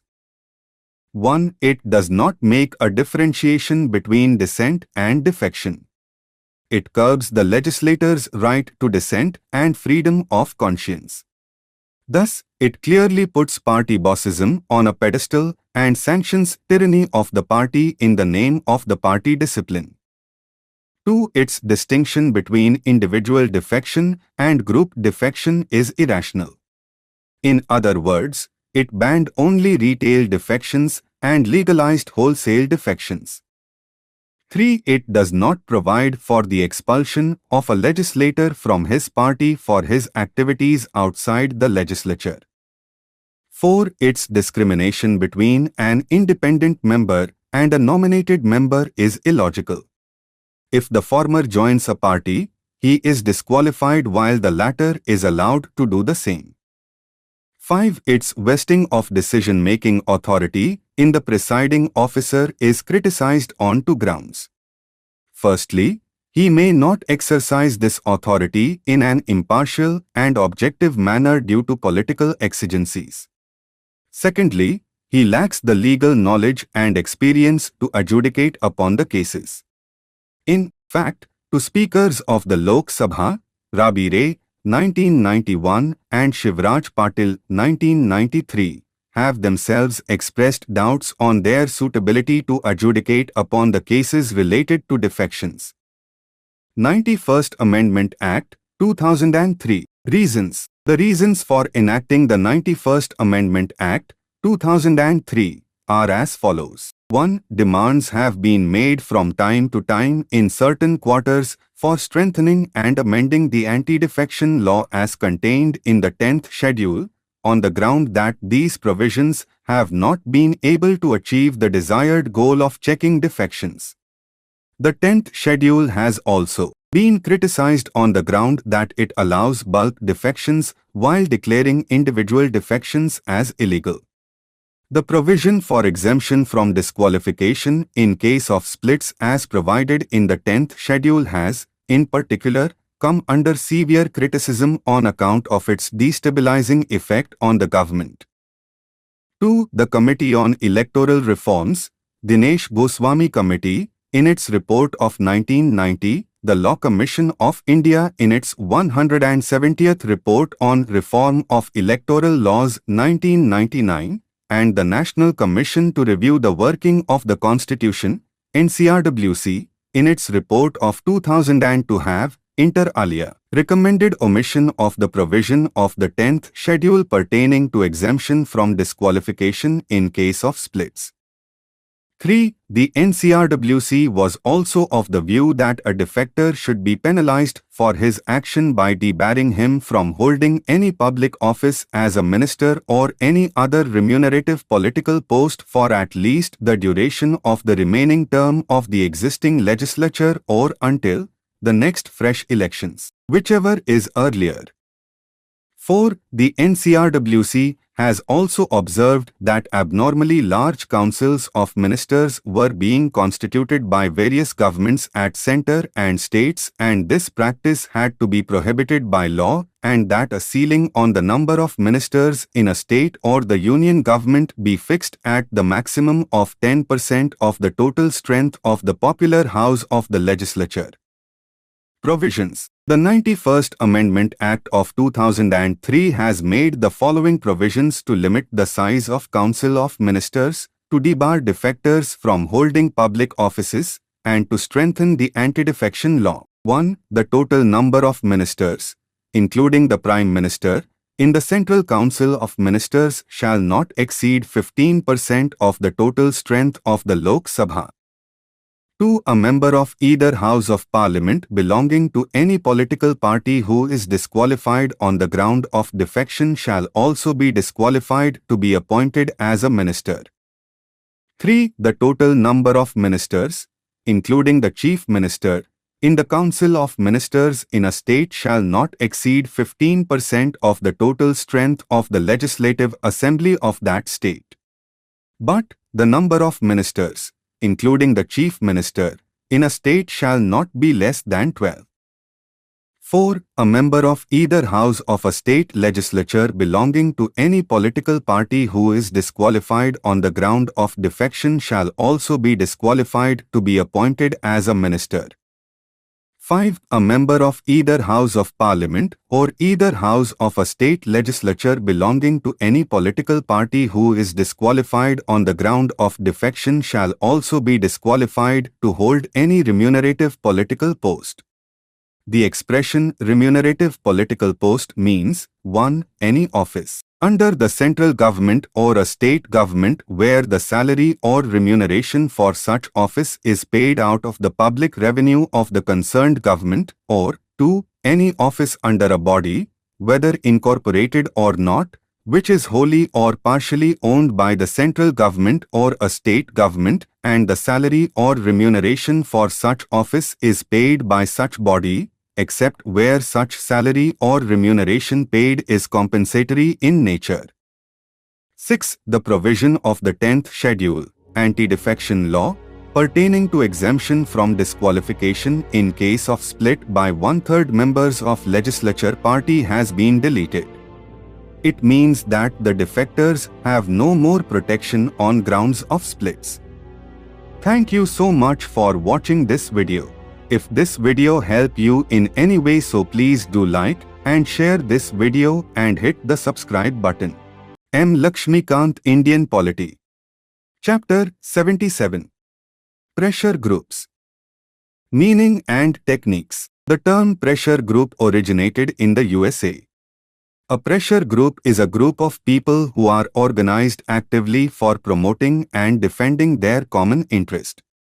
It is so called as it attempts to bring a change in the public policy by exerting pressure on the government. It acts as a liaison between the government and its members.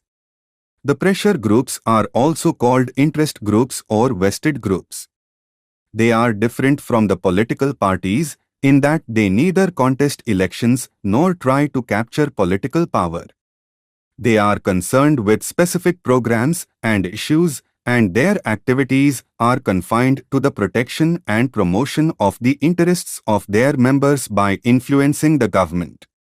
The pressure groups influence the policy making and policy implementation in the government through legal and legitimate methods like lobbying, correspondence, publicity, propagandizing, petitioning, public debating, maintaining contacts with their legislators, and so forth.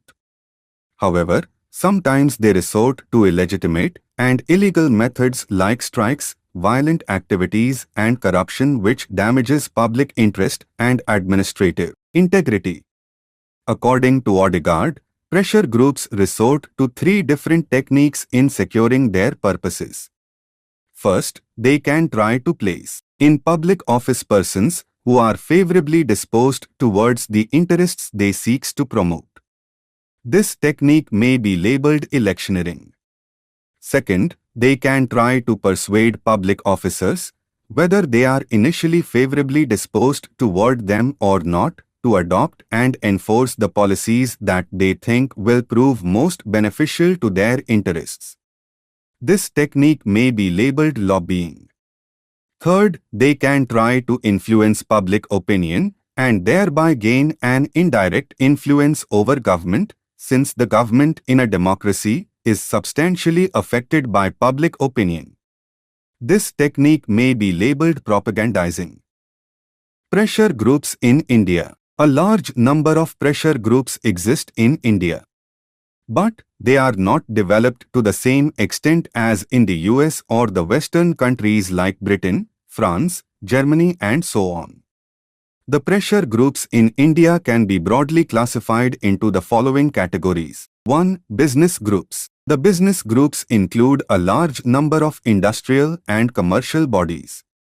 They are the most sophisticated, the most powerful and the largest of all pressure groups in India. They include 1. Federation of Indian Chamber of Commerce and Industry, FICCI. Major constituents are the Indian Merchants Chamber of Bombay, Indian Merchants Chamber of Calcutta and South Indian Chamber of Commerce of Madras. It broadly represents major industrial and trading interests. 2. Associated Chamber of Commerce and Industry of India, ASSOCHAM. Major constituents are the Bengal Chamber of Commerce of Calcutta and Central Commercial Organization of Delhi. ASSOCHAM represents foreign British capital. 3. Federation of All India Food Grain Dealers Association, FAFDA. FAFDA is the sole representative of the grain dealers. 4. All India Manufacturers Organization, AIMO. AIMO raises the concerns of the medium-sized industry. 2. Trade unions. The trade unions voice the demands of the industrial workers. They are also known as labor groups. A peculiar feature of trade unions in India is that they are associated either directly or indirectly with different political parties.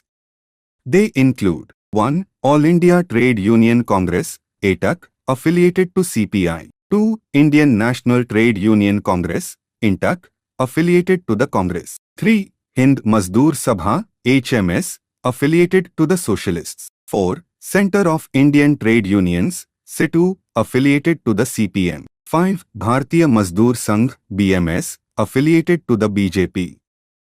First trade union in India, All India Trade Union Congress, ATUC, was founded in 1920 with Lala Lajpat Rai as its first president. Up to 1945, congressmen, socialists and communists worked in the ATUC, which was the central trade union organization of workers of India. Subsequently, the trade union movement got split on political lines. 3. Agrarian groups. The agrarian groups represent the farmers and the agricultural labor class. They include 1. Bharatiya Kisan Union, in the wheat belt of North India. 2. All India Kisan Sabha, the oldest and the largest agrarian group. 3.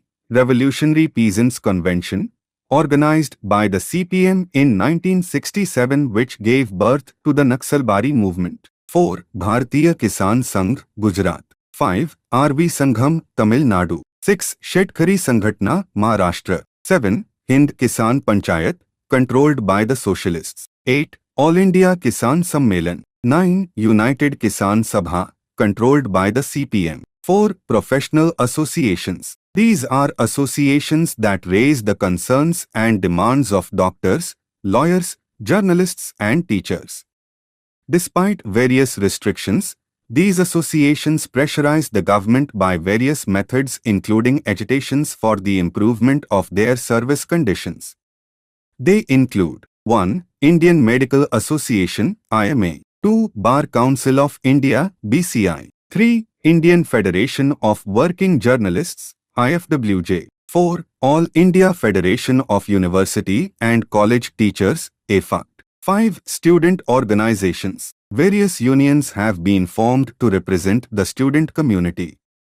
However, these unions, like the trade unions, are also affiliated to various political parties. These are I. Akhil Bharatiya Vidyarthi Parishad, ABVP, affiliated to BJP. 2. All India Students Federation, AISF, affiliated to CPI. 3. National Students Union of India, NSUI, affiliated to Congress. 4. Student Federation of India, SFI, affiliated to CPM. 6. Religious organizations. The organizations based on religion have come to play an important role in Indian politics. They represent the narrow communal interest.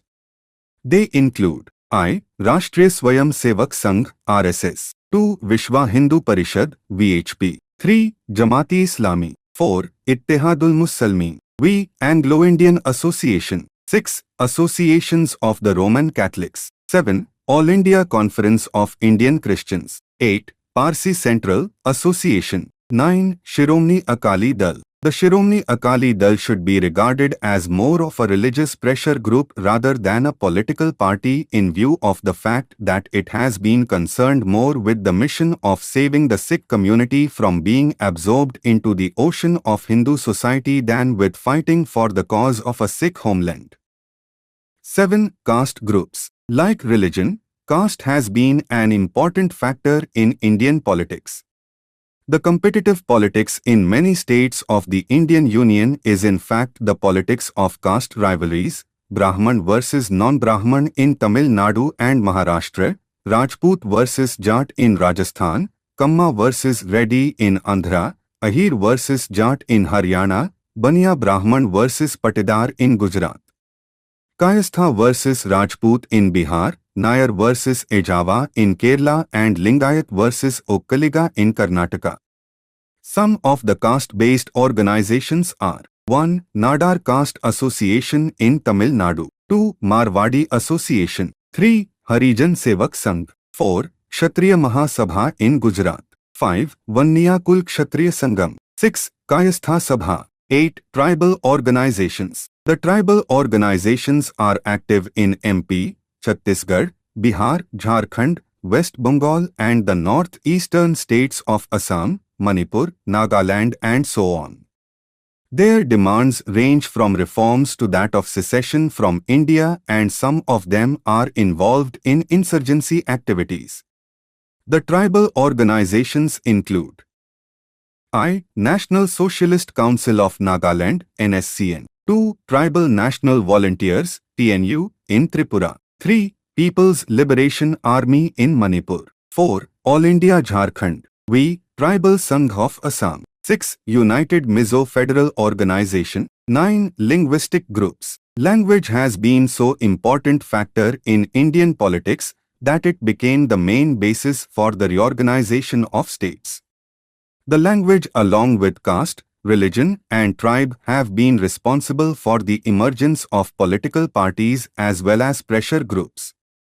Some of the linguistic groups are 1. Tamil Sangh. 2. Anjuman Tarakiya Urdu. 3. Andhra Mahasabha. 4. Hindi Sahitya Sammelan. 5. Nagari Pracharani Sabha. 6. Dakshina Bharat Hindi Prachar Sabha. 10. Ideology-based groups. In more recent times, the pressure groups are formed to pursue a particular ideology, i.e., a cause, a principle or a program.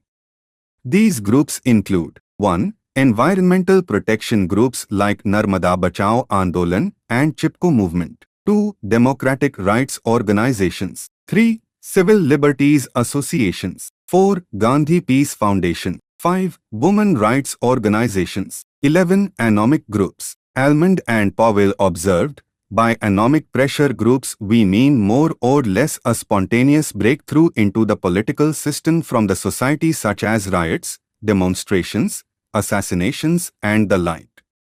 The Indian government and bureaucratic elite, overwhelmed by the problem of economic development and scarcity of resources available to them, inevitably acquires a technocratic and anti-political frame of mind, particularistic demands of whatever kinds are denied legitimacy. As a consequence, interest groups are alienated from the political system.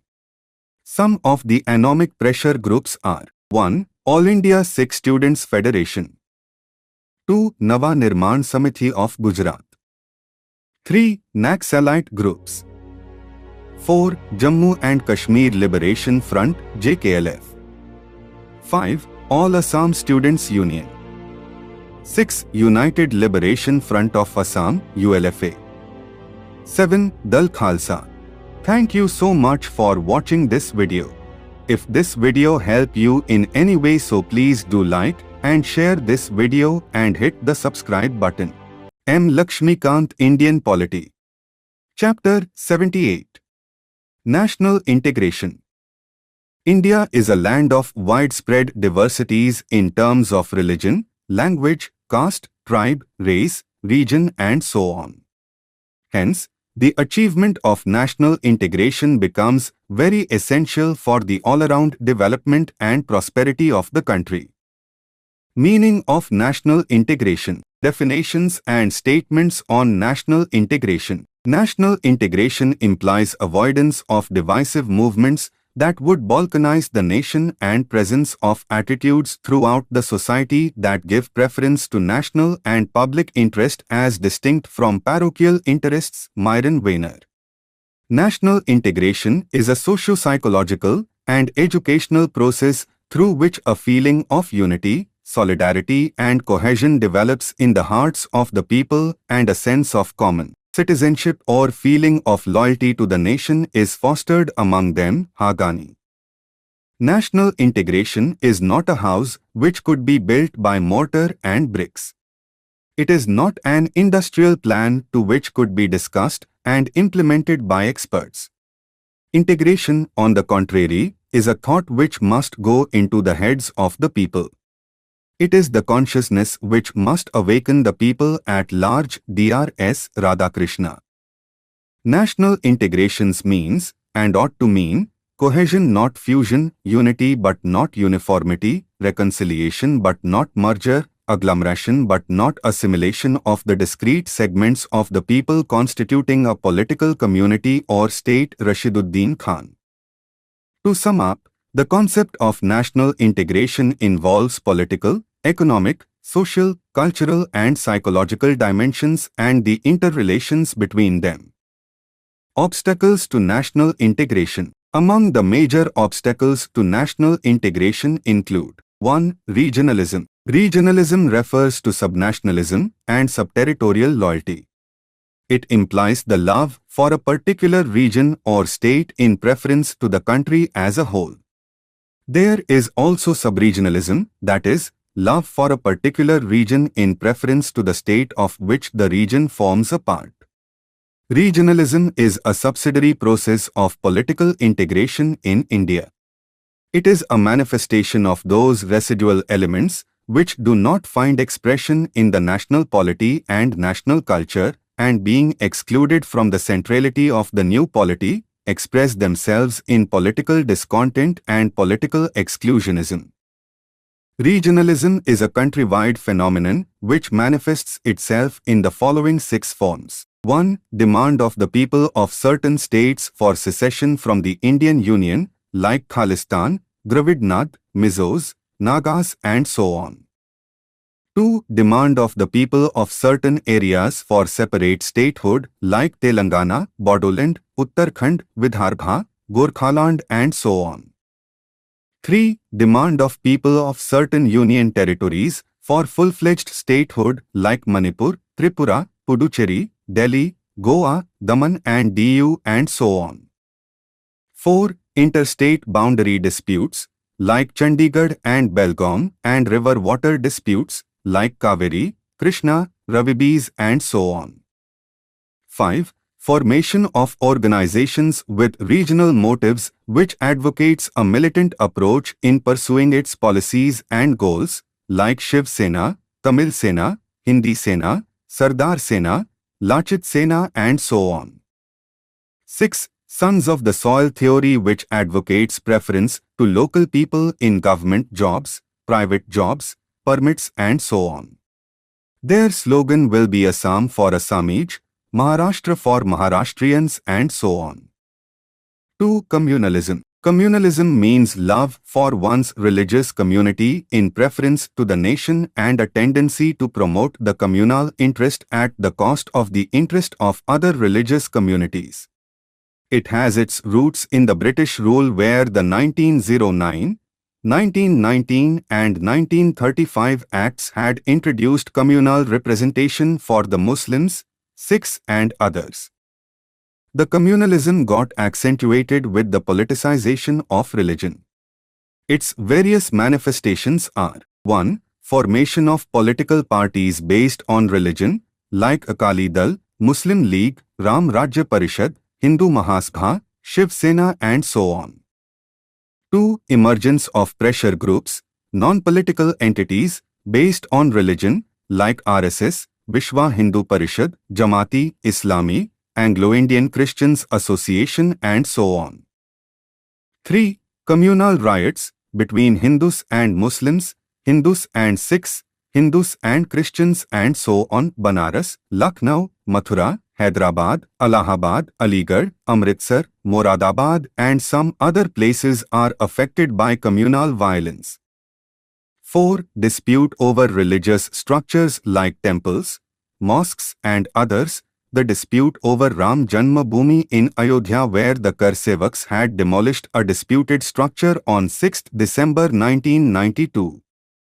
The reasons for the persistence of communalism include religious orthodoxy of Muslims, role of Pakistan, Hindu chauvinism, government's inertia, role of political parties and other groups, electoral compulsions, communal media, socio-economic factors and so on. 3. Casteism. Casteism implies love for one's own caste group in preference to the general national interest. It is mainly an outcome of the politicization of caste. Its various manifestations include 1. Formation of political parties on the basis of caste, like Justice Party in Madras, DMK, Kerala Congress, Republican Party, Bahujan Samaj Party and so on. 2. Emergence of pressure groups, non-political entities based on caste like Nadar Association, Harijan Sevak Sangh, Kshatriya Mahasabha and so on. 3. Allotment of party tickets during elections and the formation of Council of Ministers in the states on caste lines. 4. Caste conflicts between higher and lower castes or between dominant castes in various states like Bihar, Uttar Pradesh, Madhya Pradesh and so on. 5. Violent disputes and agitations over the reservation policy. B.K. Nehru observed, the communal electorates of the British days, in a vestigial form still remain in the shape of reservations for the scheduled castes and scheduled tribes. They serve to emphasize caste origin and make people conscious of the caste in which they were born. This is not conducive to national integration. At the state level, the politics is basically a fight between the major caste groups like Kamma versus Reddy in Andhra Pradesh, Lingayat versus Vokligga in Karnataka, Nair versus Ejava in Kerala, Banya versus Patidar in Gujarat, Bhumiyar versus Rajput in Bihar, Jat versus Ahir in Haryana, Jat versus Rajput in Uttar Pradesh, Kalita versus Ahom in Assam and so on. 4. Linguism. Linguism means love for one's language and hatred towards other language-speaking people. The phenomena of linguism, like that of regionalism, communalism or casteism, is also a consequence of political process. It has two dimensions, A. The reorganization of states on the basis of language and B. The determination of the official language of the Union. The creation of the first linguistic state of Andhra out of the then Madras state in 1953 led to the countrywide demand for the reorganization of states on the basis of language.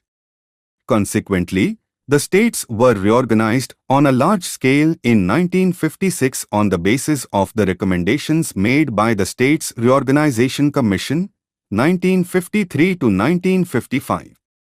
Even after this, the political map of India underwent a continuous change due to the pressure of popular agitations and the political conditions, which resulted in the bifurcation of existing states like Bombay, Punjab, Assam, and so on. By the end of 2000, the number of states and union territories had reached 28 and 7 from that of 14 and 6 in 1956 respectively. The enactment of the Official Language Act, 1963, making Hindi as the official language of the Union led to the rise of anti-Hindi agitation in South India and West Bengal. Then, the central government assured that English would continue as an associate official language so long as the non-Hindi speaking states desire it. Moreover, the three-language formula, English, Hindi and a regional language, for school system is still not being implemented in Tamil Nadu. Consequently, Hindi could not emerge as the lingua franca of the composite culture of India as desired by the framers of the Constitution. The problem of linguism got accentuated with the rise of some regional parties in recent times like the TDP, AGP, Shiv Sena and so on. National Integration Council. The National Integration Council, NIC, was constituted in 1961 following a decision taken at a national conference on unity in diversity, convened by the central government at New Delhi. It consisted of the Prime Minister as chairman, Central Home Minister, Chief Ministers of states, 7 leaders of political parties, the chairman of the UGC, 2 educationists, the Commissioner for SCs and STs and 7 other persons nominated by the Prime Minister. The Council was directed to examine the problem of national integration in all its aspects and make necessary recommendations to deal with it. The Council made various recommendations for national integration. However, these recommendations remained only on paper and no effort was made either by the centre or by the states to implement them. In 1968, the central government revived the National Integration Council. Its size was increased from 39 to 55 members. The representatives of industry, business and trade unions were also included in it. The Council met at Srinagar and adopted a resolution condemning all tendencies that struck at the root of national solidarity. It appealed to the political parties, organizations, and the press to mobilize the constructive forces of society in the cause of national unity and solidarity. It also set up 3 committees to report on regionalism, communalism, and linguism respectively. However, nothing tangible was achieved. In 1980, the central government again revived the National Integration Council, which had become defunct. Its membership was made more broad-based. It had 3 items on the agenda for discussion, viz. The problem of communal harmony, unrest in the northeastern region and need for a new education system. The Council set up a standing committee to keep a constant watch on the activities of communal and other divisive forces posing a threat to the national unity. In 1986, the NIC was reconstituted and its membership was further increased. It recognized terrorism in Punjab as an attack on the unity, integrity and secular ideals of the country. Accordingly, it passed a resolution to fight terrorism in Punjab. The Council also set up a 21-member committee to function on a continuing basis. The committee was asked to formulate both short-term as well as long-term proposals for maintaining communal harmony and preserving national integrity. In 1990, the National Front government headed by VP Singh reconstituted the National Integration Council. Its strength was increased to 101. It included Prime Minister as chairman, Some central ministers, state chief ministers, leaders of national and regional parties, representatives of women, trade and industry, academicians, journalists and public figures. It had various items on the agenda for discussion, viz. Punjab problem, Kashmir problem, violence by secessionists, communal harmony and Ram Janmabhoomi Babri Masjid problem at Ayodhya. But there was no concrete result. In 2005, the United Progressive Alliance, UPA, government reconstituted the National Integration Council under the chairmanship of the Prime Minister, Manmohan Singh. The 103-member NIC was constituted after a gap of 12 years, having held its meeting in 1992. Besides some central ministers, state and UT chief ministers and leaders of national and regional parties, the NIC included chairpersons of national commissions, eminent public figures and representatives from business, media, labor and women. The NIC was to function as a forum for effective initiative and interaction on issues of national concern, review issues relating to national integration and make recommendations. The 14th meeting of the NIC was held in 2008 in the backdrop of communal violence in various states like Odisha, Karnataka, Maharashtra, Jammu and Kashmir and Assam and so on. Promotion of education among minorities, scheduled castes and scheduled tribes, elements contributing to national integration, removal of regional imbalances, caste and identity divisions, prevention of extremism, promotion of communal harmony and security among minorities, and equitable development were some of the important items on the agenda of the meeting. In April 2010, the United Progressive Alliance, UPA, government again reconstituted the National Integration Council, NIC, under the chairmanship of the Prime Minister, Manmohan Singh. The NIC has 147 members, including union ministers, leaders of the opposition in the Lok Sabha and the Rajya Sabha, the chief ministers of all states and union territories with legislatures. It also includes leaders of national and regional political parties, chairpersons of national commissions, eminent journalists, public figures, and representatives of business and women's organizations. It is chiefly aimed at suggesting means and ways to combat the menace of communalism, casteism and regionalism. In October 2010, the government also constituted a standing committee of the NIC. It consists of Union Home Minister as chairman, 4 union ministers, 9 chief ministers of various states and 5 co-opted members from NIC. It would finalize the agenda items for NIC meetings. The 15th meeting of the NIC was held in September 2011.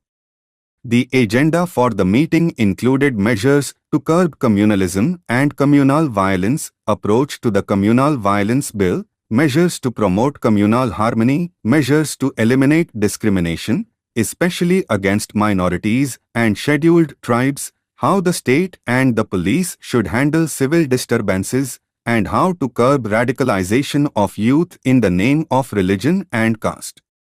The 16th meeting of the NIC was held on 23/09/2013.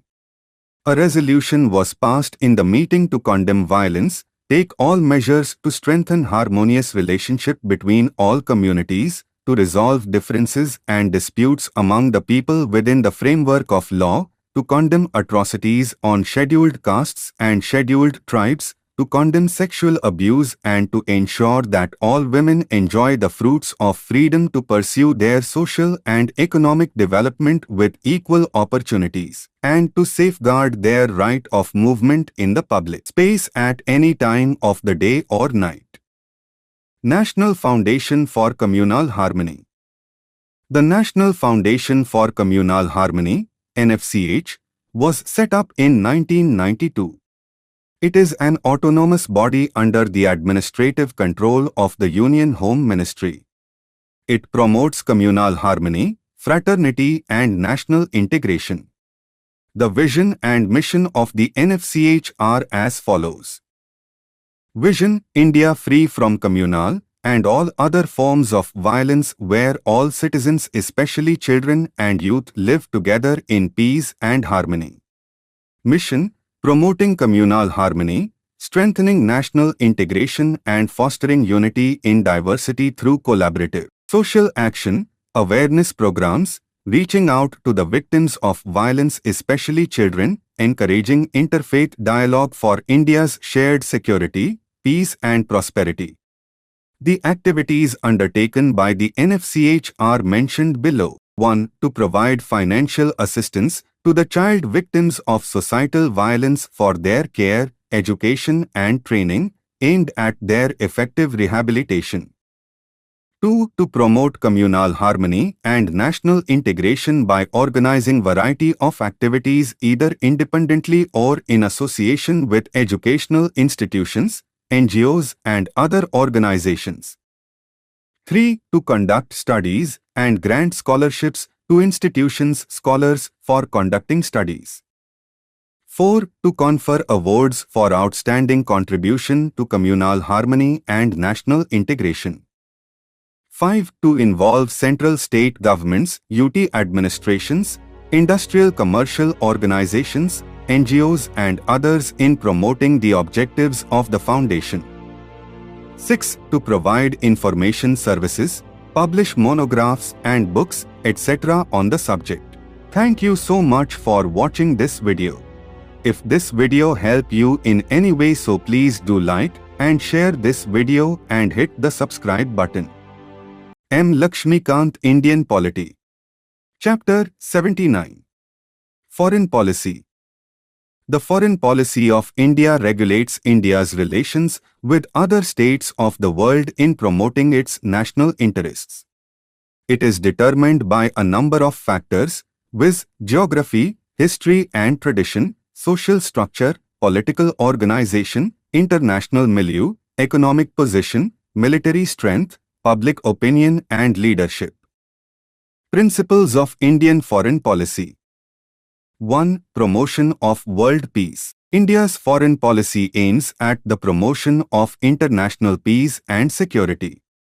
Article 51 of the Constitution, Directive Principles of State Policy, directs the Indian state to promote international peace and security, maintain just and honorable relations between nations, foster respect for international law and treaty obligations, and encourage settlement of international disputes by arbitration. Besides, peace is necessary to promote the economic development of nations. Jawaharlal Nehru said, "Peace to us is not just a fervent hope, it is emergent necessity." 2. Anti-colonialism. The foreign policy of India opposes colonialism and imperialism. India views that the colonialism and imperialism leads to exploitation of the weaker nations by the imperialist powers and affects the promotion of international peace. India advocated the liquidation of colonialism in all forms and supported the liberation movement in Afro-Asian countries like Indonesia, Malaya, Tunisia, Algeria, Ghana, Namibia and so on. Thus, India expressed her solidarity with the people of Afro-Asian nations in their struggle against colonial and imperialist forces like Britain, France, Holland, Portugal and so on. The present neocolonialism and neo-imperialism is also opposed by India. 3. Anti-racialism. Opposition to racialism in all its forms is an important aspect of Indian foreign policy. According to India, racialism, i.e., discrimination between people on the basis of race, like colonialism and imperialism, leads to exploitation of the blacks by the whites, social inequity and hinders the promotion of world peace. India strongly criticized the policy of apartheid, racial discrimination, being followed by the white minority racist regime of South Africa. It even snapped diplomatic relations with South Africa in 1954 as a protest against the policy of apartheid. Similarly, India played an important role in the liberation of Zimbabwe, earlier Rhodesia, and Namibia from the white domination. 4. Non-alignment. When India became independent in 1947, the world was divided into two blocks on ideological basis, namely, the capitalist bloc headed by USA and the communist bloc headed by the former USSR. In such a situation of Cold War, India refused to join any of these two blocs and adopted a policy of non-alignment. In this context, Jawaharlal Nehru observed, "We propose to keep away from the power politics of groups aligned against one another, which have led in the past to world wars and which may again lead to disasters on an even vaster scale.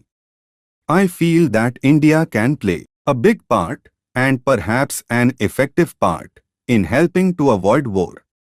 Therefore, it becomes all the more necessary that India should not be lined up with any group of power which for various reasons are full of fear of war and prepare for war."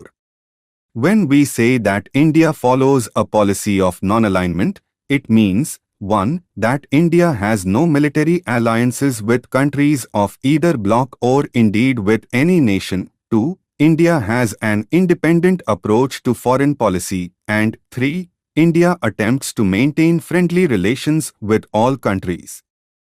5. Panchashil. Panchashil implies the 5 principles of conduct in international relations. It was embodied in the preamble of the Indochina Treaty on Tibet, signed in 1954 by Jawaharlal Nehru and Chou, the Chinese premier. The 5 principles were: 1. Mutual respect for each other's territorial integrity and sovereignty. 2. Non-aggression. 3.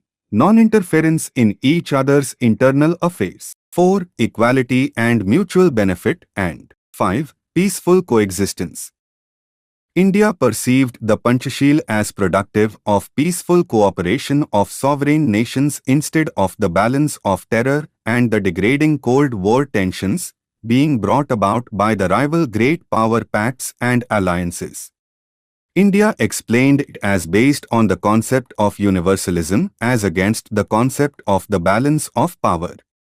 Panchashil became very popular and many countries of the world like Burma, Yugoslavia, Indonesia and so on adopted it. Panchashil and non-alignment are the greatest contributions of India to the theory and practice of international relations. 6. Afro-Asian bias. Even though the foreign policy of India stands for maintaining friendly relations with all the countries of the world, it has always exhibited a special bias towards the Afro-Asian nations. It aims at promoting unity among them and tries to secure for them a voice and an influence in the international bodies. India has been seeking international assistance for the economic development of these countries. In 1947, India called the first Asian Relations Conference in New Delhi. In 1949, India brought together the Asian countries on the burning issue of Indonesian freedom. India played an active role in the Afro-Asian Conference at Bandung, Indonesia, in 1955. India also played an important role in the formation of Group of 77, 1964, Group of 15, 1990, Indian Ocean Rim Association for Regional Cooperation, 1995, BIST Economic Cooperation, 1997, and SAARC, 1985. India earned the name of Big Brother from many of the neighboring countries. 7. Links with Commonwealth. In 1949 itself, India declared the continuation of her full membership of the Commonwealth of the Nations and the acceptance of the British Crown as the head of the Commonwealth. But this extra-constitutional declaration does not affect India's sovereignty in any manner, as the Commonwealth is a voluntary association of independent nations. It also does not affect India's republican character, as India neither pays final allegiance to the British Crown nor the latter has any functions to discharge in relation to India. India remained a member of the Commonwealth because of pragmatic reasons. It thought that the membership in the Commonwealth would be beneficial to her in the economic, political, cultural and other spheres. It has been playing an important role at the CHOM, Commonwealth Heads of Governments Meet. India hosted the 24th Commonwealth Summit at New Delhi in 1983. 8. Support to the UNO. India became a member of the UNO in 1945 itself. Since then, it has been supporting the activities and programs of UNO. It has expressed full faith in the objectives and principles of UNO. Some of the facets of India's role in UNO are: 1. It is through the UNO that India embarked on the policy of fighting against the colonialism, imperialism and racialism, and now neocolonialism and neo-imperialism. 2. In 1953, Laxmikanth of India was elected as the President of the UN General Assembly. 3. India actively participated in the UN peacekeeping missions in Korea, Congo, El Salvador, Cambodia, Angola, Somalia, Mozambique, Sierra Leone, Yugoslavia and so on. 4. India continued to participate actively in the open-ended working groups of the UNO. India was the co-chairman of the Working Group on the Strengthening of the UN, which submitted its report in 1997. 5. Several times, India has been a non-permanent member of the UN Security Council.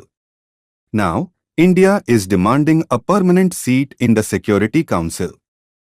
9. Disarmament. The foreign policy of India is opposed to arms race and advocates disarmament, both conventional and nuclear.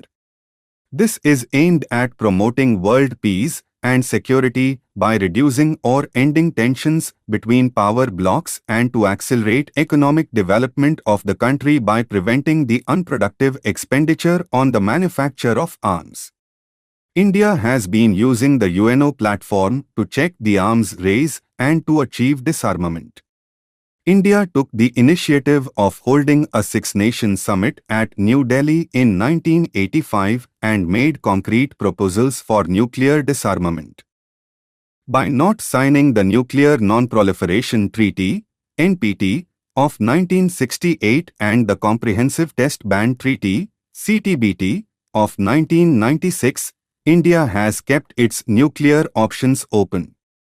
India opposes NPT and CTBT due to their discriminatory and hegemonistic nature. They perpetuate an international system in which only 5 nations, USA, Russia, China, UK and France, can legitimately possess nuclear weapons. Objectives of Indian foreign policy. India's foreign policy is directed towards the realization of the following objectives. 1. To protect India's core national interests and concerns in a rapidly changing international environment by fostering support and understanding in the international community. 2. To preserve the autonomy of the decision-making process and to play a pioneering role in the establishment of a stable, prosperous and secure global order. 3. To strengthen the international campaign against terrorism, which is a global threat. 4. To build an international environment which is supportive of India's rapid economic growth, including higher investments, trade, access to technology, and strengthening India's energy security. 5. To work closely with P5 countries and to build strategic ties with the major powers such as the USA, the EU, Japan, Russia, and China. 6. To intensify and strengthen ties with neighbors through mutually beneficial cooperation and by acknowledgement of each other's legitimate concerns. 7. To work for the realization of SAARC as an economically integrated region at peace with itself and engaged with the world. 8. To ensure that cross-border terrorism is brought to an end and the entire infrastructure of terrorism operating from Pakistan is dismantled. 9. To further the gains from India's Act East policy, erstwhile Look East policy, and aspire for substantive progress in several areas of common interest to India and ASEAN. 10. To strengthen our ties with the countries of the Gulf region that has become home to over 4 million Indians and is a major source of supply of oil and gas. 11. To leverage economic growth through support to the activities of regional organizations like the Bay of Bengal Initiative for Multisectoral Technical and Economic Cooperation, BIMSTEC, Mekong-Ganga Cooperation and trans-regional groupings like the India, Brazil and South Africa, IBSA, Initiative and Indian Ocean Rim Association for Regional Cooperation, IORR. 12. To continue to work closely with regional groupings like the EU and G20 for furthering India's interests in the international arena.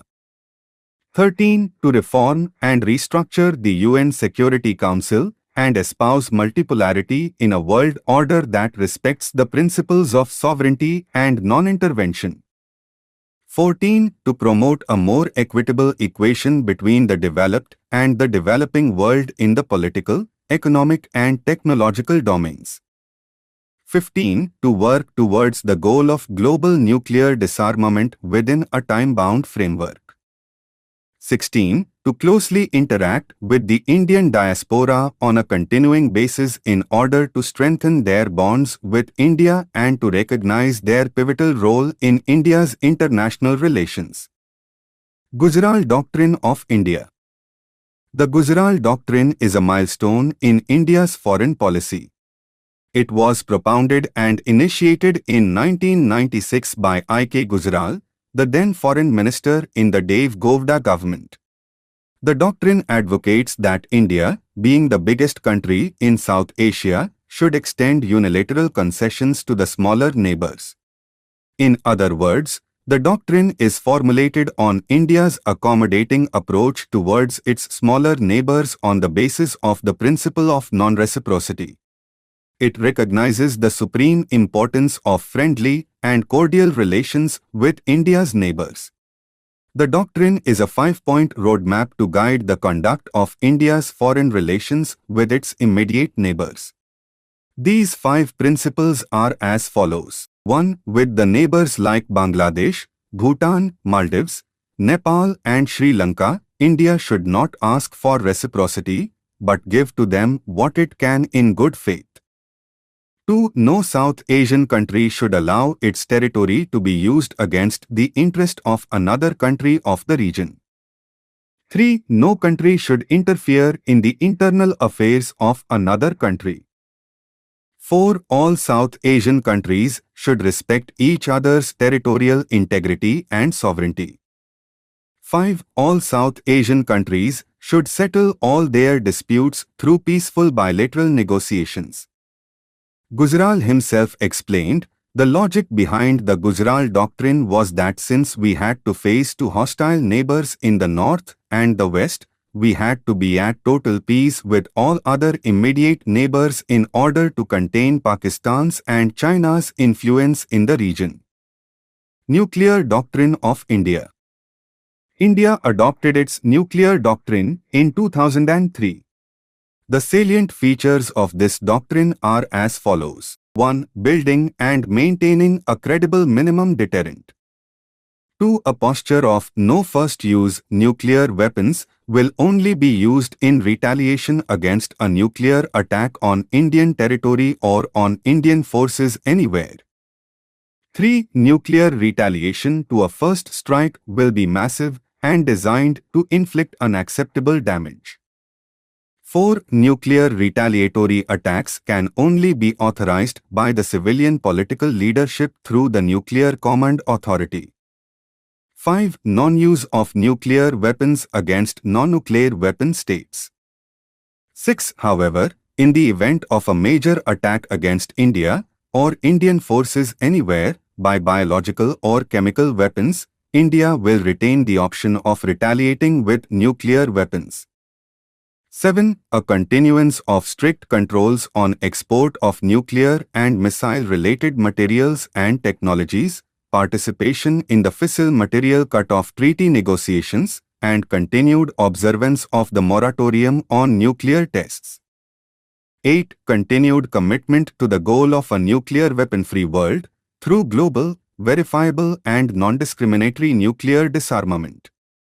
The Nuclear Command Authority comprises a political council and an executive council. The political council is chaired by the Prime Minister. It is the sole body which can authorize the use of nuclear weapons. The Executive Council is chaired by the National Security Advisor. It provides inputs for decision-making by the Nuclear Command Authority and executes the directives given to it by the Political Council.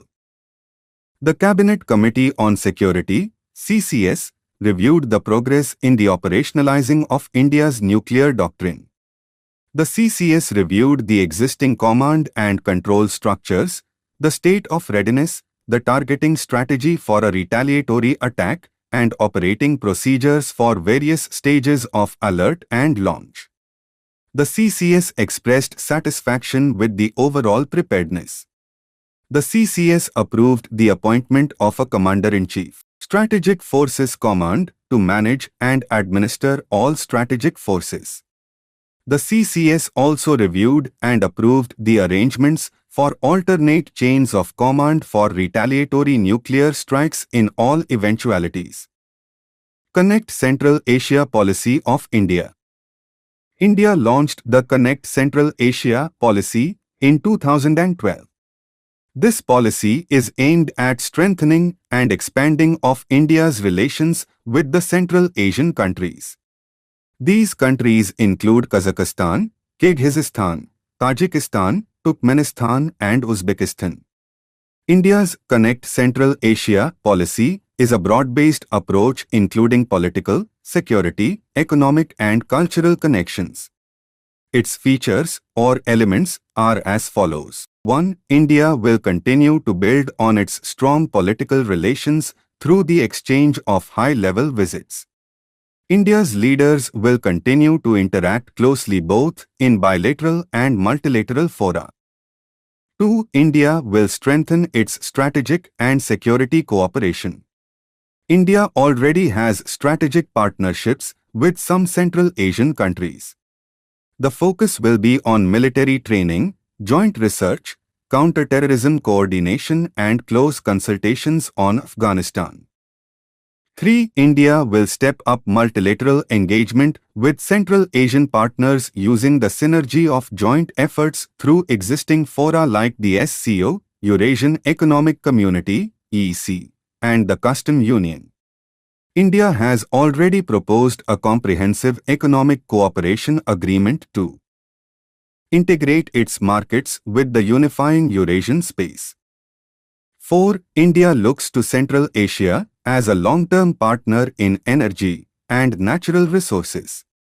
Central Asia possesses large cultivable tracts of land and there is potential for India to cooperate in production of profitable crops with value addition.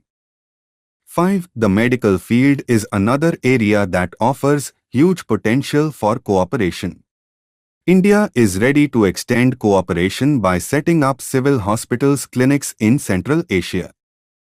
6. India's higher education system delivers at a fraction of the fees charged by Western universities. Keeping this in mind, India would like to assist in the setting up of a Central Asian university in Bishkek that could come up as a center of excellence to impart world-class education in areas like IT, management, philosophy and languages. 7. India is working on setting up a Central Asian e-network with its hub in India to deliver teleeducation and telemedicine connectivity, linking all the 5 Central Asian states. 8. Indian companies can showcase India's capability in the construction sector and build world-class structures at competitive rates. Central Asian countries, especially Kazakhstan, have almost limitless reserves of iron ore and coal, as well as abundant cheap electricity. India can help set up several medium-sized steel rolling mills, producing its requirement of specific products. 9. As for land connectivity, India has reactivated the International North-South Transport Corridor, INSTC. There is a need to discuss ways to bridge the missing links in the corridor at the earliest and also work on other connecting spurs along the route. 10. Absence of a viable banking infrastructure in the region is a major barrier to trade and investment. Indian banks can expand their presence if they see a favorable policy environment. 11. India and Central Asian nations will jointly work to improve air connectivity between them. India is one of the biggest markets for outbound travelers, estimated at $21 billion in 2011. Many countries have opened tourist offices in India to woo Indian tourists. Central Asian countries could emerge as attractive holiday destinations for tourists and even for the Indian film industry, which likes to depict exotic foreign locales in its films. 12. Connections between the people are the most vital linkages to sustain the deep engagement. There is particularly need to emphasize exchanges between youth and the future leaders of India and Central Asia. There is already a robust exchange of students. India and Central Asian nations will encourage regular exchanges of scholars, academics, civil society and youth delegations to gain deeper insights into each other's cultures. India's Connect Central Asia policy is consonant with its overall policy of deepening engagement in Eurasia, its policy of strengthening relations with China, with Pakistan, and building on its traditional relationship with Russia. India hopes that its membership in numerous regional forums, including at the SCO, would bolster India's renewed linkages with the region. Act East Policy of India. In 2014, the Modi government upgraded India's Look East policy and renamed it as the Act East policy. The Look East policy was first initiated in 1992 by the then Prime Minister P.V. Narasimha Rao. While addressing the India-ASEAN Summit 2014, the Prime Minister Narendra Modi said, "A new era of economic development, industrialization and trade has begun in India." Externally, India's Look East policy has become Act East policy. Similarly, the External Affairs Minister Sushma Swaraj, during her visit to Vietnam in 2014, told Indian envoys to act east and not just look east. The features or elements of India's Act East policy are as follows. 1. India's Act East policy focuses on the extended neighborhood in the Asia-Pacific region. The policy, which was originally conceived as an economic initiative, has gained political, strategic and cultural dimensions, including establishment of institutional mechanisms for dialogue and cooperation. 2. India has upgraded its relations to strategic partnership with Indonesia, Vietnam, Malaysia, Japan, Republic of Korea, Australia, Singapore and Association of Southeast Asian Nations, ASEAN, and forged close ties with all countries in the Asia-Pacific region. 3. Further, apart from ASEAN, ASEAN Regional Forum, ARF, and East Asia Summit, EAS, India has also been actively engaged in regional fora such as Bay of Bengal Initiative for Multisectoral Technical and Economic Cooperation, BIMSTEC, Asia Cooperation Dialogue, ACD, Mekong-Ganga Cooperation, MGC, and Indian Ocean Rim Association, IORA. 4. Act East policy has placed emphasis on India-ASEAN cooperation in our domestic agenda on infrastructure, manufacturing, trade, skills, urban renewal, smart cities, Make in India and other initiatives. Connectivity projects, cooperation in space, S&T and people-to-people exchanges could become a springboard for regional integration and prosperity. 5. The objective of Act East policy is to promote economic cooperation, cultural ties and develop strategic relationship with countries in the Asia-Pacific region through continuous engagement at bilateral, regional and multilateral levels, thereby providing enhanced connectivity to the states of northeastern region including Arunachal Pradesh with other countries in our neighborhood. 6. The northeast of India has been a priority in our Act East policy. The policy provides an interface between northeast India including the state of Arunachal Pradesh and the ASEAN region. 7. Various plans at bilateral and regional levels include steady efforts to develop and strengthen connectivity of Northeast with the ASEAN region through trade, culture, people-to-people contacts and physical infrastructure, road, airport, telecommunication, power, etc. 8. On the civilizational front, Buddhist and Hindu links are being energized to develop new contacts and connectivity between people. 9. On connectivity, special efforts are being made to develop a coherent strategy, particularly for linking ASEAN with Northeast India. Measures, including building transport infrastructure, encouraging airlines to enhance connectivity in the region, contacts between academic and cultural institutions are underway. 10. India's economic engagement with ASEAN has been stepped up. Regional integration and implementation of projects are priorities. The ASEAN-India Agreement on Trade in Service and Investments has entered into force for India and 7 ASEAN countries from 1 July 2015. 11. On strategic issues, India has increased convergence on security interests with key partners both in bilateral and multilateral format. Closer cooperation in combating terrorism, collaborating for peace and stability in the region and promotion of maritime security based on international norms and laws are being pursued. Thank you so much for watching this video. If this video helped you in any way, so please do like and share this video and hit the subscribe button.